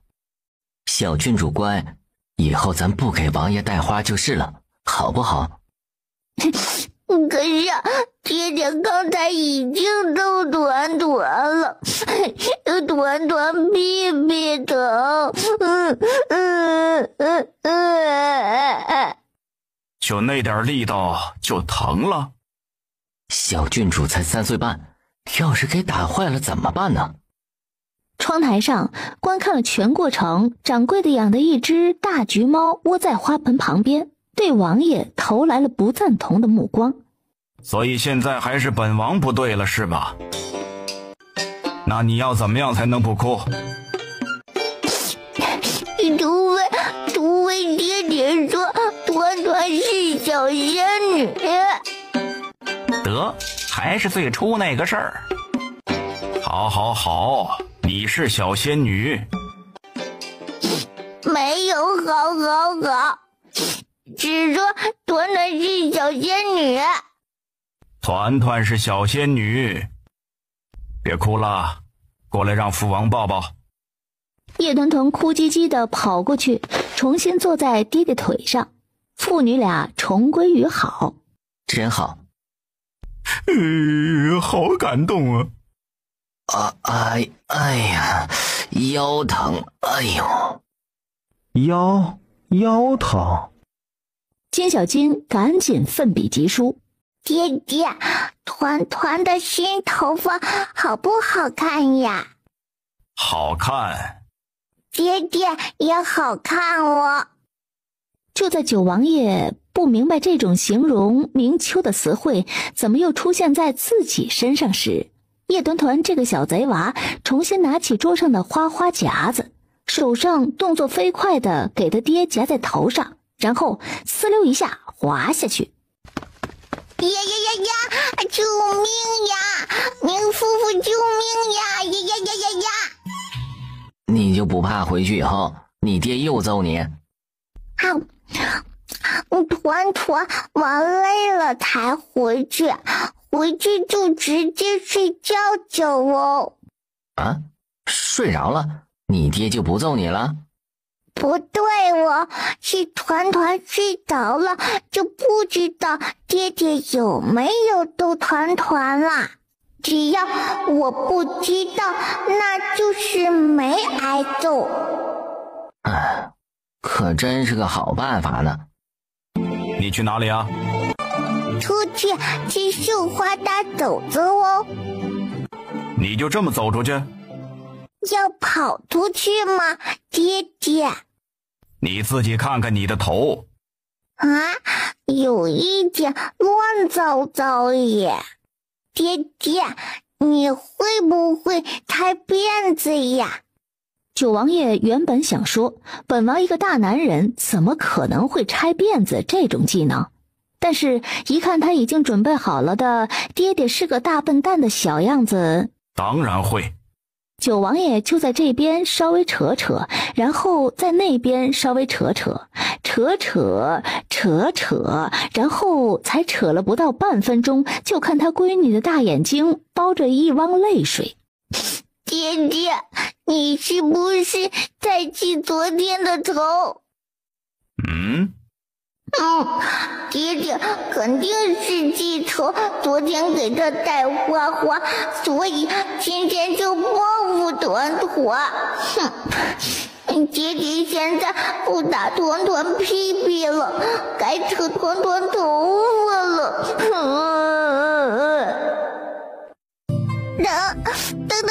等，呀，哎，你都奔3的人了，怎么连拆头发都不会啊？嫌命长了。九王爷虽然很想一巴掌拍死明秋，但是又见到明秋那一副拆头发实在是太简单了，右手就会的样子，他又很想看看小女孩的辫子到底是怎么拆的，于是打算暂时放过明秋。而我们明寨主呢，也非常的有模有样，先把小团团放到高凳子上，然后讲究的用热毛巾擦擦手，再微微躬身，抬起双手，目光在一个鸡窝头上仔细逡巡片刻。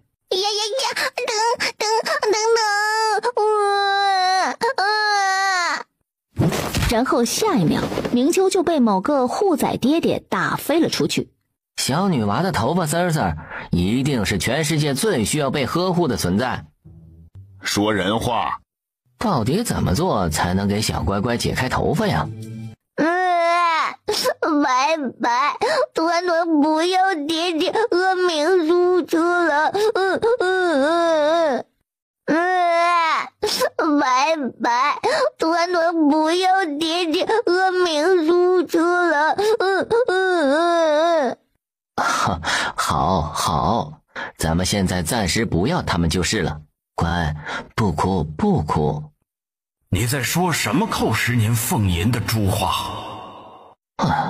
白姬，你现在是不是有点飘了？白姬扛住2道冰凉凉的目光，拿出一把银色小剪刀来，然后捏住小郡主头上的一根绑头发的丝带。小郡主，疼不疼？不疼也。得到了小郡主的肯定答案，白姬抬手直接将小郡主头上的全部缎带都剪断。拜拜。哦，不疼了，以后都不疼了啊。小郡主是喜欢蝴蝶结发型，还是昨日的小仙女辫子头？喜欢辫子头也。可是梳了辫子头，团团看到爹爹和明秋就会头疼。我觉得咱们很有必要增加一个拆女孩辫子的新技能。没错，要让小郡主美得不头疼。是的，所以我们是不是应该派一个人去找锦雀好好学一学？没错。那我们派谁呢？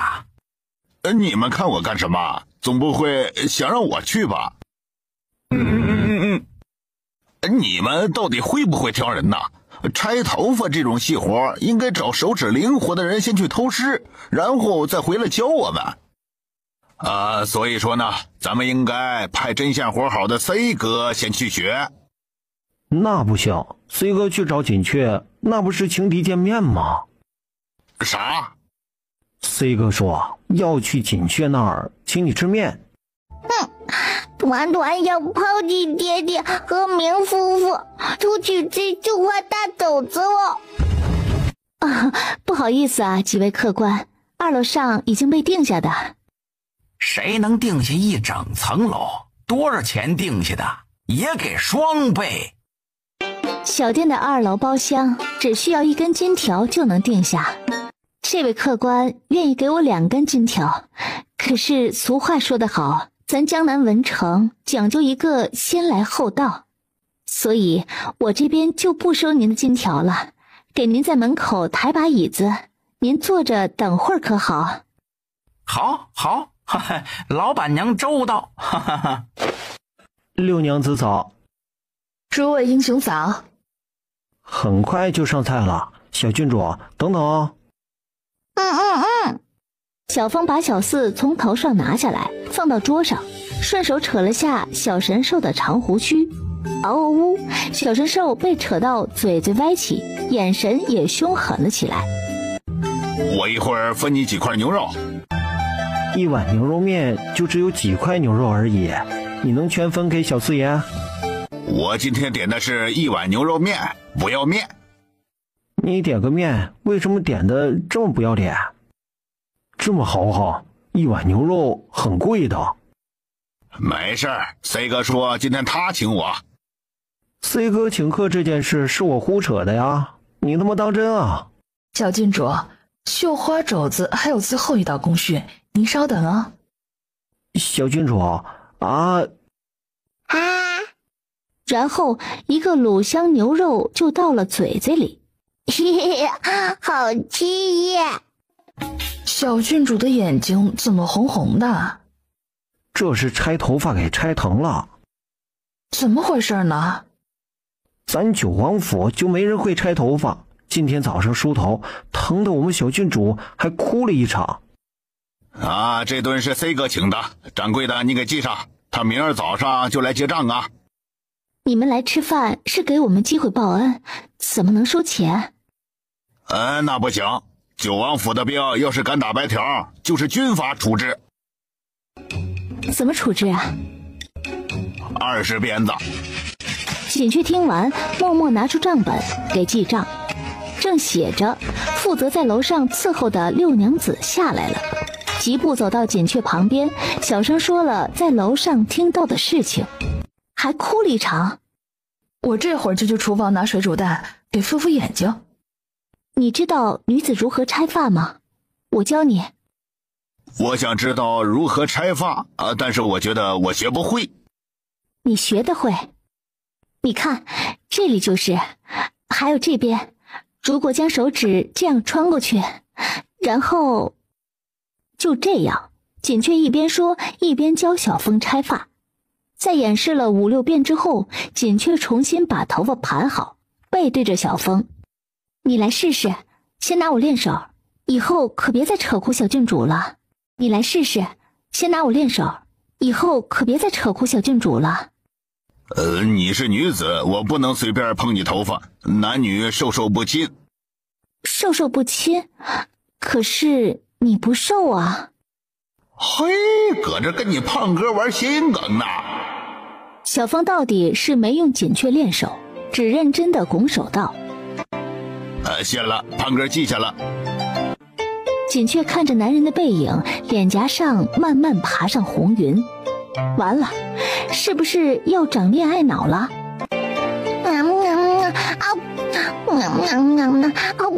哎呦，朝廷张贴总督大人的讣告了，大家伙快来看呐！就在告示栏这边。我听镇上的人说是朝廷的水利工程没做好，才导致水灾的。我还以为是朝廷不顾我们百姓的死活。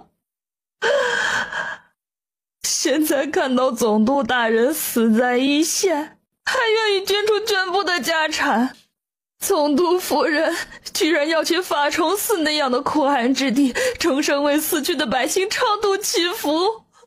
原来朝廷不仅没有不顾我们的死活，还给了我们这样的好官。他这一通说下来，周围的不少百姓都哭了。水灾之后，大家心里都压抑着情绪，难，太难了。你们叶家的公告就是这么颠倒黑白的？这梁思远明明就是江南第一贪，竟然还给塑造成了一个为国为民、名存千古的形象。而且总督府那是抄家，总督夫人那是发配边疆，怎么能说成是捐赠和自负呢？你如果是普通百姓，你希望看到江南的官场都是贪腐一片，不顾百姓的死活吗？有这样的父母官，百姓不会觉得寒心？人一旦失去信仰，是一件很可怕的事情。况且若是朝廷失去了公信力，后面救灾事宜也不好展开。什么叫做如果我是普通百姓？我可不就是普通百姓吗？什么叫做如果我是普通百姓？我可不就是普通百姓吗？本王说的是普通百姓，是指良民。我就是不对，我是土匪呀。这么会给吃食，是想跳槽到九王府去当个侍卫，每天给小郡主传递零食？小的就是给您看看这批松子儿怎么样，若是品相入得了您的眼，小的明儿啊就给小郡主送去。无端端的，你献什么殷勤啊？大人您想啊，前几天小郡主才拿着他那个御赐金牌，先斩后奏的把总督府给抄了。今儿个总督大人的讣告就下来了，而且说的是总督大人自愿捐赠家产呢。这也太巧了吧，巧的像是皇上在给小郡主找理由啊。你还要脑袋不要？所以小的觉得小郡主根本不是小郡主啊，是一个行走的皇上口谕。当初小姐嫁到兵部去的时候，就交代了小的，说大人您闭嘴。朝廷的布告只字不提抄家的原因，除了是给小郡主找理由之外，更重要的是安民心。若是安民心，那还不如直接公开梁总督贪污被抄家的事情，这样不仅能让百姓们知道水灾的根本原因，还能让大家看到朝廷查贪的决心呢。如果这个世界上只有黑和白，只有对和错，那这个世界上就不会有正这个字。大人，小的还是不明白。想不明白就对了，你若是能轻易的明白，就要换你来做本官的位置了。去把松子条条捡大个的给小郡主送去。是。侍从麻溜着去了，可他才刚刚走到门口，就有护院来报，说是总督府的管家梁平和总督府的大少爷梁坤求见刺史大人。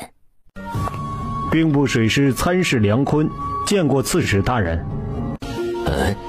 不知梁参事今日造访所为何事啊？听闻金南堤需要水涌探路，下官便毛遂自荐前来救灾。团团吃饱饱了，我和小郡主一样吃饱饱喽。叶小四嗷呜，小郡主可要走动走动消食啊。1、2、3、4，抬脚叫；2、2、3、4，换一只；3、2、3、4，举手手；4、2、3、4，换一只。快看看，快看看小郡主在干什么？你不想参与？小神兽一看，立刻在床单上滚了一圈，就把自己滚了起来，又歪着小脑袋看了好一会儿，然后后腿一个弹射，就跳到了团团身后，4条小短腿跟着团团一起走。1、2、3、4，抬后腿；2、2、3、4，换一只；3、2、3、4，举前爪。谢谢小的。怎么不给胖哥也端一杯上来呀？你就动动吧，不然马上又该恢复到250风了。250风不是更顺口吗？不仅顺口，还会被喝了酒的小郡主问：少侠，你是谁？大早上的戳人心窝子。小风骂骂咧咧的下去倒水了，橘猫抬着软软的小猫爪，又瞅瞅小郡主放在棉被上的小手手，于是打算过去友好的蹭蹭。1步2步3步，终于走到了小郡主的手边。小猫咪被踹下去的那一刻，都不知道是惹到谁了。哪里有小猫嘛？哪里有小猫嘛？团好像听到猫叫了哦。奇怪了，团团明明听到猫猫叫了哦。小四一着急，小脚脚一跺，嗷嗷喵呜。12小张惊叹：刚回来的249封，好家伙，胖哥不就是下去端杯水，小四爷这就学会第2门外语了。哇，原来小四还会猫猫叫呀，哈，好棒棒哦！小郡主是不想吃肘子吗？是爱呀，团团有一点腻腻，那就不吃这个了。可是，团团要是不吃的话，是不是就要被4个清风追上了？团团是爹爹生的，那么团团等于爹爹的肚肚，那么团团的肚肚等于爹爹的肚肚。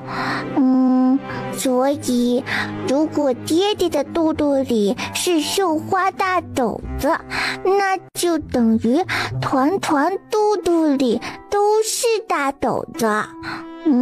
那么就说明爹爹吃斗子等于团团吃斗子，明白吧？于是聪明团团就吩咐人将大肘子打包，然后迈着葱嚣张小步伐回去找他爹。爹爹，吃呢？你早上不是还在说不要本王了吗？爹爹，那是早上哦，早上的团团的确不想给爹爹当女儿的哦。你还理直气壮了是不是？叶团团这话一出，九王爷就更加不想吃他带回来的肘子了。小团团不放弃地挪到爹爹旁边，九王爷终于是扛不住的开始吃绣花肘子。叶团团一边看他爹吃肘肘，一边坐在他爹腿上乖巧解释。团团生气是早上的事情哦，现在已经是午上了哦。午上？那个词是中午，不是午上。那为什么早上是早上，晚上是晚上，而午上又是中午？他是叛徒吗？你别说，他问的还有理有据。早字是上面一个日，下面一个甲，甲的原始字形是一个石的样子，代表着冲破土壤，迎接朝阳的意思。所以早的原本词汇不是早上，而是早晨。叶团团虽然在听爹爹说话，但是他的圆眼睛却是一直盯着桌上的肘肘的。于是在九王爷解释完第一个词之后，一低头就看到了他爹爹怎么才吃半个肘肘，真是好笨笨的可恶小眼神。九王爷心想，算了，不解释了，叶团团这个小破玩意儿注定是个小文盲。九王爷一生气就优雅又暴躁地吃了一大口肘子。哇，爹爹好棒！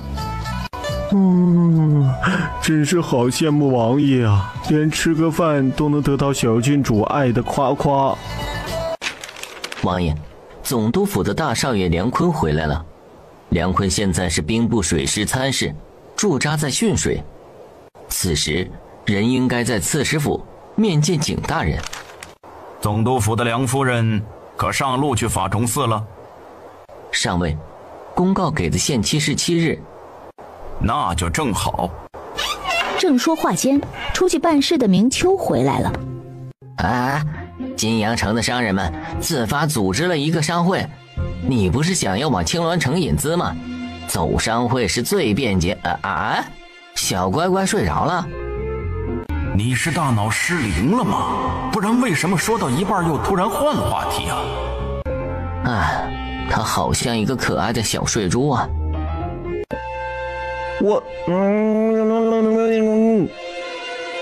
明寨主，你要是实在不会形容，能不能别说话？咱小郡主明明是睡美人，是小仙女，是无敌小可爱，是全天下最萌萌的小乖乖，怎么可能是小睡猪？小乖乖是不是做梦了？好像还在跑。明寨主，你还是坐下吧。哎，小乖乖是不是做梦了？好像还在跑。明寨主，你还是坐下吧。明秋这才记起来还有正事要说来着，坐下之后端起桌上的茶狂灌了一口。明寨主，你喝错了，那是王爷的茶。不好意思啊。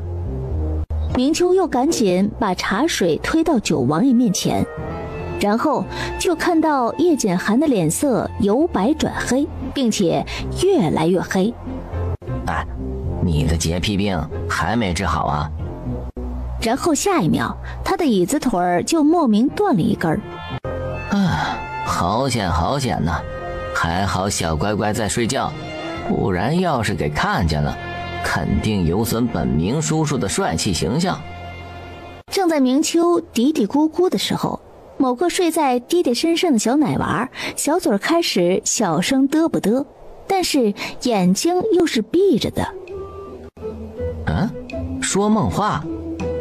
九王爷很好奇，他和小东西做了这么长时间的父女了，还是第一次听他说梦话。九王爷不由得弯腰凑近了听。呀呀呀呀，稀稀糊糊啦，啊啦嘎啦的天，我吃鸡鸡，无知猪多，无耶夫稀稀啦稀呀，爸。我吃鸡鸡，无知猪多，无耶夫稀稀啦稀呀，爸。叶九，小乖乖说啥了？前言不搭后语的，听不懂。你说什么商会？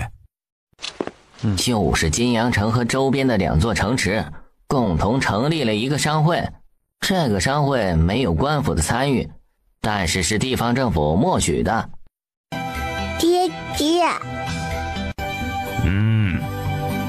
爹爹，团刚才做了个梦。什么梦？是不是还在跑啊？团梦到了一个大斗子，因为团不知他，所以他变成了一个很大很凶的斗怪，还追着团和爹爹跑。什么肘子能追着本王跑？哇，这么有趣吗？然后呢？然后发生了什么？然后团勇敢地保护了爹爹，把斗怪打跑了哦。哇！叶团，你刚才说梦话了，你知道吗？团说了什么呀？叶团，你刚才说梦话了，你知道吗？团说了什么呀？你说肘怪，你吃了爹爹就不可以吃团了哟。吃了爹爹就不准吃团了哦。这吃拳什么的，真是诚实又乖巧。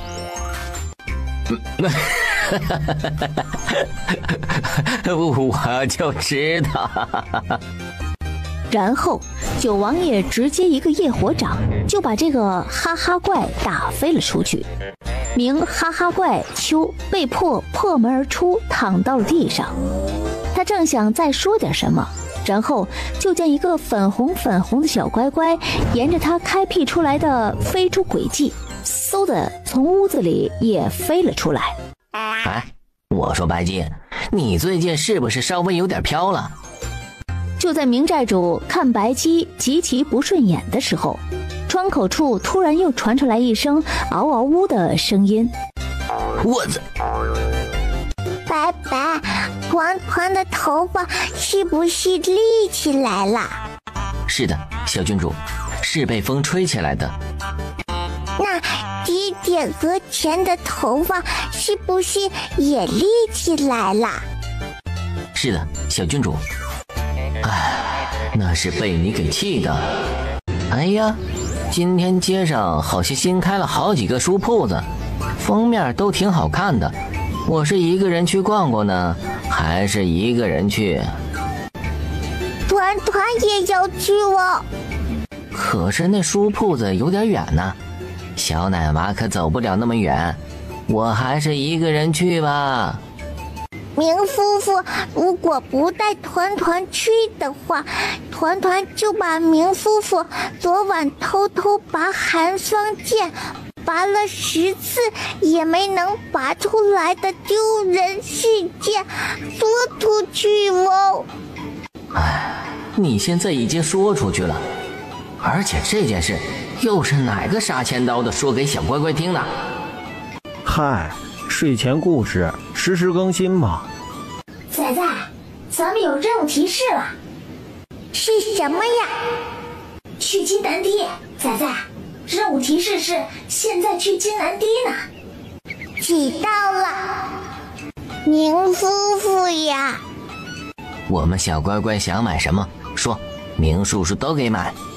团团想去金南堤看看。那边有什么好玩的？除了水就是官兵。芝麻芝麻芝麻。好好好。芝麻芝麻芝麻。好好好。我瞅着明寨主就是个耳根子软的，只要咱小郡主把一句话连说3次，他就会立刻答应。没错，用我们蜀州家乡话来说，就是耙耳朵。你怕不是个假蜀州人？耙耳朵是这么用的吗？兄弟，你不要误会，如果我用错词了，那并不是因为我是个假蜀州人，而是因为我没文化。真诚果然是必杀技。好好笑啊！不过我不能和你们聊天了，小郡主要出门了，胖哥我得跟上。你滚！明秋抱着小团团就准备出门。还有小四呢。明秋弯腰将小四拎起来，像是甩汗巾那样的将小神兽搭在肩膀上，然后抱着他的小乖乖出门了。你们看到明寨主刚才那个甩娃动作没？跟咱们王爷简直一模一样，还说不是一家人。对。来者何人？走，这里不是你该来的地方。你这种带娃遛狗的男人，少来这种危险的地方。胡说什么？这是小郡主。还算是有个明眼人。巡逻士兵躬身退开，明秋这才抱着娃往里面走。那男子是九王爷的男宠。你怎么知道那个是小郡主啊？前些天我们一个营的人都跟着小郡主去总督府抄家来着，我能不认识？原来是这样。那抱着小郡主的灰袍男子是谁啊？我记得九王爷是穿黑袍的。我要是告诉你，你可别告诉别人。好，你说。那男子是九王爷的男宠，总督府的大夫人亲口说的。你他妈！那位总督夫人一定会在流放途中被明山寨的人暗杀的吧？谁让他张嘴说大实话的？活该！你们恶心！这男宠看起来白白净净、斯斯文文的，怎么力气这么大呀？能一脚把我踹那么远，真不愧是王爷看上的。哎呦！他再次被踹飞，甚至都看不清这位白净男人是怎么出的脚。他胡说八道！我一个字都没听进去。救救他！他快要不行了！来人啊！大夫呢？大夫，救人啊！已经死了。儿啊，我的儿，你怎么就没了呢？你是我唯一的儿子，你就这么走了，娘也不活了。你是大夫？那正好，你去那边候着，一会儿有人上来，你就负责检查。什么叫做一会儿有人上来呀？他正要问个明白，然后就见又一个少年人被抬上来。还等什么？还不快上去检查？已经没去一盏茶的时间了。那海兵闻言便惯性的叫人把尸体拖走。等等，二位官爷，小的想问问，你们这么不断的派人下水，到底是为了什么呀？不该问的不要问。水勇都去那边排队。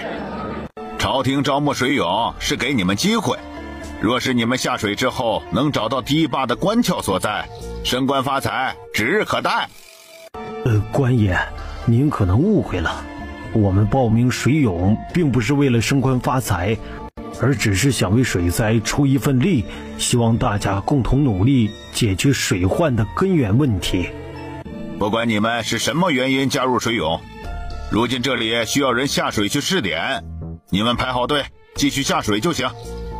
官爷，可是下水的2个人都死了，您也没说是什么原因死亡的，我们就这么不明不白的下水，和找死有什么分别？说得对，而且你们招兵的时候也只说会水就行，根本没告诉我们会死人呢。我们就这么不明不白的下水，和找死有什么分别？说得对，而且你们招兵的时候也只说会水就行，根本没告诉我们会死人呢。这些不是你们该问的，你们只需要知道你们是水勇，虽然没有朝廷的正编，但也是服兵役。若是你们今日敢不下水，那就是逃兵，依大楚律法，逃者死罪。这位官爷，难道大楚的律法就是不分青红皂白的叫人去死吗？我们不过是想知道下水的目的和原因，还有导致人死亡的原因。没有原因，只有执行。这不是打仗，这是救灾，你们不应该这样一刀切形势。我说了，你若是不下水，死罪。小郡主，您可听见了？这位兵不来的官爷就是这样草菅人命的。求小郡主做主啊！求小郡主做主！小的见过小郡主，小郡主万福。来个兄弟，回去汇报王爷南金堤这边有问题。喂，你们是谁的海兵？小的是梁坤梁大人手下的总务。去把梁坤叫来。你们要是不听话，本团团就要砍了你们的脑袋哦！你们要是不听话，本团团就要砍了你们的脑袋哦！声音虽萌，但是威慑性极大。这2人赶忙起身去找梁大人了。坤儿，你终于回来了。听闻母亲要前往法崇寺为水灾祈福。那怎么可能？我活得好好的，为什么要去受那个苦？母亲心善，去法崇寺祈福也是应该的。崔琦一愣，一时不明白大儿子是什么意思，以为他是不知道发生了什么，于是赶紧把九王爷带兵抄家的事情说了一遍。讣告都写了，你爹是为了百姓牺牲的，那九王爷怎么能这么对我？坤儿，你一定要进城请命，为娘一定不能去法崇寺那样的苦寒之地。母亲，您去法崇寺路途遥远，身上的一些金银饰物不甚方便，不如摘下来上捐朝廷，以便全了您的慈心。你疯了吗？连我身上的饰物都想扒下来讨好朝廷？我是你母亲，是把你养育成人的人。你和爹干的什么事，你心里不清楚吗？朝廷的讣告，有脑子的人都知道是明夸暗图。我好不容易熬到参事的位置，你们这一摊，那不是绝了我的路吗？你以为你的参军不需要打点？你以为你在平江城的宅子，在京都的宅子，在淮水的宅子是哪里来的银子啊？是总督府成就了你。如今总督府遭难，你竟然还想脱离总督府？娘，您简单收拾一下，明日便上路去法崇寺，儿子亲自送您到城门口。你，梁大人，大人，不好了！爹爹，光天化日挖鼻孔，这把要不还是丢了吧？哎，等等！明秋3两步走过去，将地上的水涌拉起来，然后手掌快速结印，砰的一掌直接打在水涌的后背正中心，然后下一秒就听噗的一声，那水涌吐出一口黑水来，然后便失去意识昏了过去。拜见九王爷。都起来。是。叶团团见到爹爹来了，挥舞着小手手就要爹爹抱，可是他又怕臭臭，所以就用一只手的2个手指将鼻孔堵住，另外一只手上下挥挥。爹爹，光天化日挖鼻孔，这把要不还是丢了吧？怎么回事？这里面似乎有虫子，这外观类似水蛭，但是比水蛭要短小，而且还能看到触角。死了2个水蛹，恐怕要解剖尸体才能知道水下有什么东西。王爷，求王爷做主，民妇就只有这一个儿子，可是却死得不明不白。当初召集水蛹的时候，并没有说会有生命危险，这不是摆明了欺我儿单纯吗？民妇上过几年私塾，勉强能认字。王爷您看看这诏书上可有说清楚？说着，那老妪便从怀里掏出前几天张贴出来的水涌传诏令，白姬接过递上来给王爷。九王爷扫了一眼，沉吟片刻，撒了吧，今日试水就到这里。撒了吧，今日试水就到这里。是。王兵，你留下。是。说说你们是如何招到这里来的，又是如何被安排的？王斌赶紧将事情的经过说了一遍。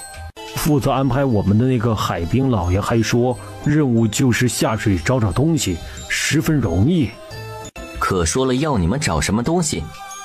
没有，而且我们只要有问题，他们的回答就是不该问的不要问。草民说句不该说的话，这样的募兵根本不像是官府募兵，更像是山寨招人。放你娘的屁！妈的，老子山寨招人都比你这正规。有被骂到呢。正在九王爷了解情况的时候，梁坤来了。下官见过九王爷，见过小郡主。梁大人无需多礼。下官方才回家探望母亲，不知王爷前来金南堤视察，望王爷恕罪。梁大人负责探库，可有具体的探库细则呀？回王爷，下官昨日才拿到金南堤的测量图，还没来得及做。没有具体的探库细则，那为何让水涌贸然下水？梁坤指了指地上的那滩黑水。王爷您看，水涌下去之后立刻就能发现问题。放一条鱼就能发现的问题，需要用2条人命来换。王爷您看，水涌下去之后立刻就能发现问题。放一条鱼就能发现的问题，需要用2条人命来换。王爷明鉴，下官也只是想快点发现问题，所以有些操之过急，并未思虑周全。那你给水涌分组的时候，怎么又周全了？王爷，下官在试用水涌前未能提前做出探库方案，是下官失职，未能给水涌进行培训，也是下官失职。王爷您，那就革职查看吧。王爷将下官革职，下官心服口服。但眼下金南堤的修复正缺人手，王爷可否在金南堤修复完毕之后再行处置下官？九王爷瞥了一眼梁坤，果真是一品大员家里的草包长子，要能力没能力，要才华无才华，反倒是官场上那一套手腕子给他玩出了顶级水平。不必，探库的事情本王会亲自过问的。那王爷也需要一个跑腿的人，下官愿意。王兵，探库的人员安排由你来做。是王爷。王爷，此等山野莽夫也能充当人员调度吗？哼，我爹不是山野莽夫，我爹以前是金阳城的工部从事，虽不是官，但是一直都负责图纸和工程之间的核准。现在缺的就是金南堤的重力坝的测量图。啊，不能泄洪之后测量吗？不能。那眼下最重要的是探库。上壶茶，上最贵的。探库的主要问题是水压还有测量工具，底部的水压肯定是人体无法承受的。不过这个好解决，用内力护体，然后再穿上充气甲就行。测量的问题主要体现在测量内壁的厚度上，不过这个也不难，只需要模拟同等水压中敲打声音的传播时间，就能算出厚度来。眼下还有一个问题，水下的不明软体生物似乎会攻击人类，也就是说，核心问题还是在人上。招募的水勇肯定不行，他们下去无异于送死。那要不我去？不行。这平平无奇的一段小对话，我内心直接炸了，谁能懂？青鸾城现在还离不开你，你不能去送死。所以说，老子就是你的守城工具人，对吧？而且你不会测量内壁厚度。这有什么难的？不就是用尺子量吗？是用数学算。好的，我不太适合下去。姐姐，这里面是什么呀？王爷，明公子，仵作的解剖结果出来了。哎，这东西竟然还活着！应该是通过人体口腔、鼻腔的进入人体，然后蚕食胃部黏膜。对对，我之前看到水蛹吐出来的虫子，它们还在撕扯口腔黏膜碎片。虫子可单独分离了。3名仵作正在从胃部剥离，训练水蛹之事，下官也有责任。景大人，无需自责。王爷，这便是……哎呦，不愧是小魔头啊！一般的小奶娃看到这种虫子，怕是已经吓哭了。他不仅不哭，还要伸手去扒了。当然，我们小团团也不是胡乱扒拉的，小手手这边抠抠，那边敲敲，然后就把盖子拿掉了。姐姐，这里面是什么呀？一边说，一边就要伸手进去掏。仔仔！就在叶团团的手快要碰到罐子口的时候，罐子的虫子像是闻到了什么气味，都开始疯狂地往上面蠕动。就在这一秒，空气中突然一声噼啦的响声，让我团团者虽丑必诛。哇！我说神兽任务怎么那么靠前呢？原来神兽是这个用途啊，简直比我还好使。不行，我要努力，我不要被小神兽超过，我今天晚上就偷摸升级。要不说为啥小郡主出门都要给小四爷装包包里呢？小郡主，以后咱们看到虫子不要用手拿，要是实在好奇，可以像捅蚂蚁窝那样，先拿一根棍子戳一戳。团团知道了。瞧瞧，一教就明白，咱小郡主真是好乖呀！这波虫子真是死得其所。还有一罐半截的黑虫子。啊？什么叫做半截的黑虫子呀？仵作将黑虫子挑下来的时候，发现有几条虫子已经裂成了2段，但依旧存活，所以就单独装了一个罐子。半截彤彤在哪里呀？哎呀，你是真的一点都不怕呀！现在要么找到天敌，要么进行防御。其他的大坝出现过这种虫子吗？没有，不过金南堤是整个大楚最大的蓄水大坝，出现点特例也不足为奇。那现在要怎么办？找能人异士？恐怕来不及呀！一旦过了立春，江南一带便要开始下雨，到时候堤坝的安全性会再一次成为问题。仔仔，任务提示是布拉族啊？那是什么呀？我也不知道。为什么它作为一个提示，却什么都提示不了呀？对呀，真是好奇怪。布拉族是什么族啊？光听名字都觉得好奇怪。那怎么办？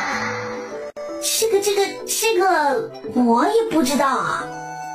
七七，你是不是有一点笨笨哦？我最聪明了。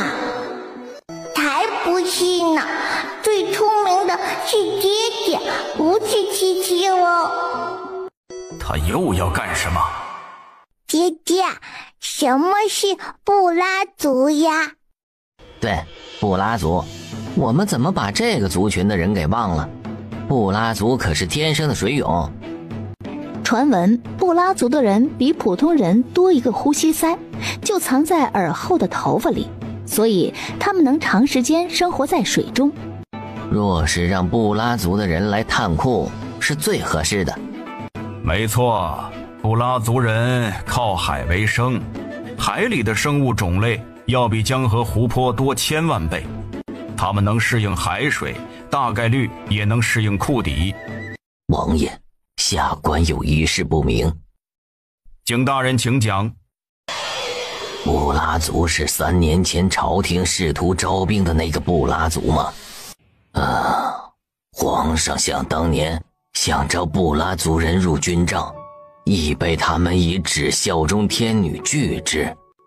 如今王爷和寨主打算让布拉族人探库，恐怕这支战斗民族不会买账啊。的确呀，对于他们只认天女这件事情，我也有所耳闻。本王之所以这么有把握能叫布拉族来探库，是因为他们的小天女就在这个屋子里。什么？难道说布拉族的天女就是小郡主？这不可能吧？如果是的话，那小郡主的头衔也太多了吧？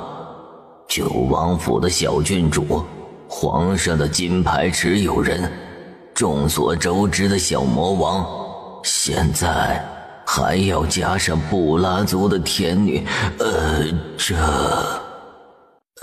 小天女。小天女就是团团哦，全记起来了呢。小天女谁呀？就是青鸾城东市西林路65号那个铺子。牛皮糖。那牛皮糖大叔是什么族人？是布拉族哦。那谁是布拉族的小天女啊？小天女就是团团哦，全记起来了呢。我的个天哪！所以说，给提示词的时候不应该给布拉族，应该给牛皮糖。主系统果然有一点笨笨。可是布拉岛离金阳城甚远，若是一来一回，也需要不少时间呢。不必来回。九王爷淡定伸手，在小四身上揪了一小撮毛。要姑姑了。不疼不疼了，爹爹不是故意的，天爹爹只是有些笨手手、笨脚脚哦。你再给老子说一遍。小四乖乖哦，我们吃了芝麻丸，头发就长块块哦。你一个神兽，皮的坚硬程度能扛得住刀砍，拔几根毛还要去找叶团团哄，果然是雄性中的……那个江湖术语叫什么来着？绿茶。没错。哇，这是团团的仙女棒吗？给小郡主一支笔。是。直男真的有点看不来这种累赘的装饰。哇，这是团团的仙女棒吗？是的，是的。画个蝴蝶结。好呀。难不成小郡主还是个绘画天才？一捆干草。爹爹，团团画的好不好呀？挺好。画的真好，不愧是我们的小画师啊。团团好开心哦。果然是天才型画手，画的真好看。哎呀，简直画的太好了，这根本就是一模一样啊。九王爷看着桌上的画，只觉得一阵没脸见人，但又不好明说，所以只能加快进度，直接捏过小家伙的手掌，沾了些印泥，然后在白纸的右下角盖上一个萌萌手印，然后九王爷亲自提笔在空白处写上天女有诏，速来平江。找画师誊写50份，用信鸽发往青鸾一带的所有沿海城池。是，下官这就去办。坚果葡萄拉拉糖，立马送给天女长。我们给您带了2车椰子，吃不吃？吃哦。一句话直接拉近了族人和天女的距离。随后桂子叔赶紧和族人一起单膝跪下给小天女见礼。快请哦，坚果葡萄拉拉糖，立马送给天女长。给。这是噬腐虫，属于季节性生物，一般是冬末初春的时候才会活动。早期生活在浅海中，后来由于气温变化，转移到湖泊中生存。什么叫做季节性生物？只能活一季？没错，这种虫的活动时间一般只有2到3个月。这2、3个月，它们会大量进食，大量繁殖。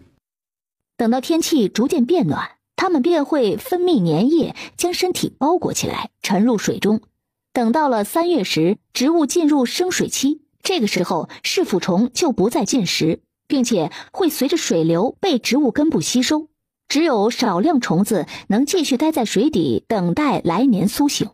而那些进入植物土壤的噬腐虫，它们会成为养分，给植物带来营养。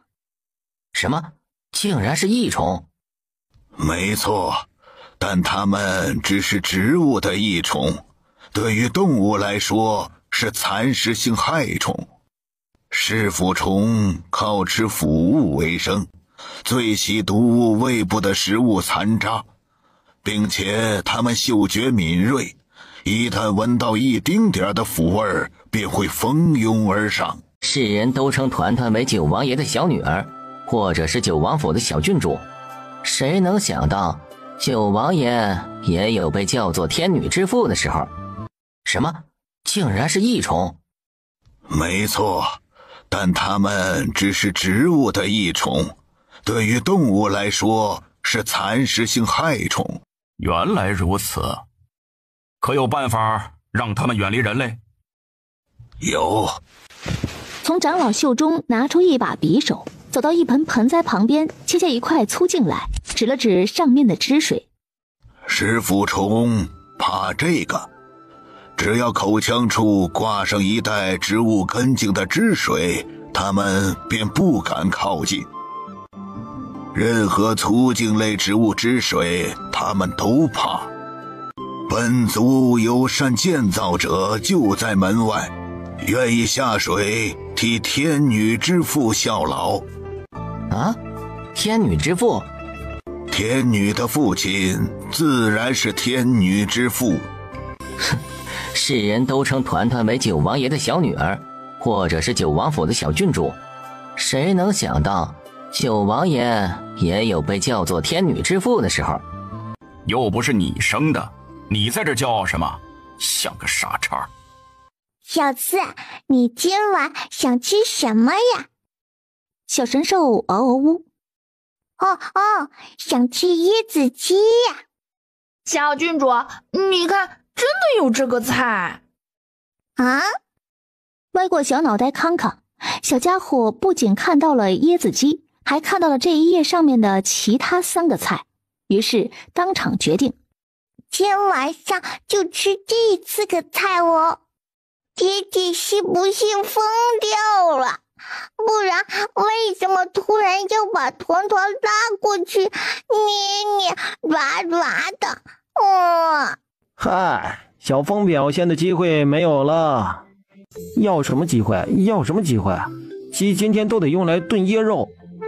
你们写书的果真很会谐音梗。好吃呢。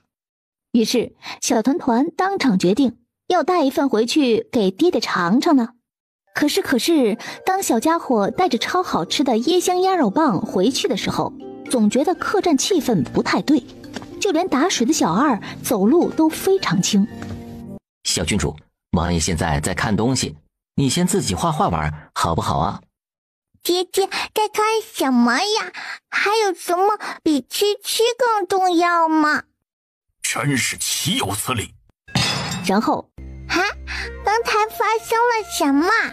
为什么团团的屁屁突然端了一下呢？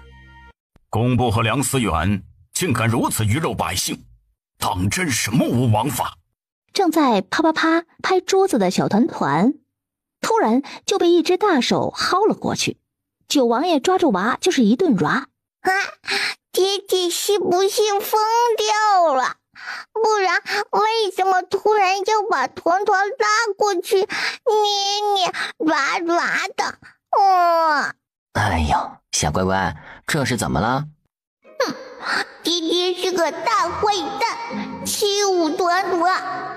明秋没搞懂现在是个什么状况，正要仔细问问，然后就见叶团团从怀里拿出一瓶当当奶，气呼呼的给自己灌了好大一口。等团团比爹爹还要高了，就把爹爹按在桌上抓，狠狠的抓。这是干什么呀？为什么要突然这么凶的喝奶？团团要快，要长高高。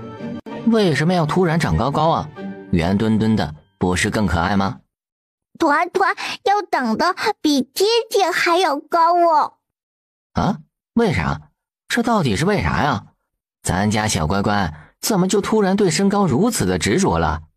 等团团比爹爹还要高了，就把爹爹按在桌上抓，狠狠的抓。对，咱小郡主要 rua 回来。比王爷还高，那不得2米？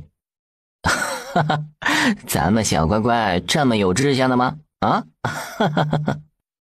金南堤的浇筑内壁实际只有原始稿要求的1/3。其实大堤最花钱的地方就是重力坝以下的浇筑层。重力坝那是用来泄洪的，排水时水压会在同一处长时间的大量累加，所以浇筑层是最马虎不得的。可是他们竟敢只做1/3厚。即便去年过年不是连日下雨，到了今年3月泄洪时，堤坝也会出问题。做到这种程度，已经不是偷工减料的问题了，简直就是豆腐渣工程。我只浇筑了1/3的话，那岂不是剩了不少银子？所以工部和金阳的官员拢共贪了多少，算得出来吗？朝廷修金南堤，从选地到工程交付，前后一共拨款了1亿8千万两银子，而这1亿8千万两银子真正用到实处的不到8000两。清蒸呀，一听就不好吃哦。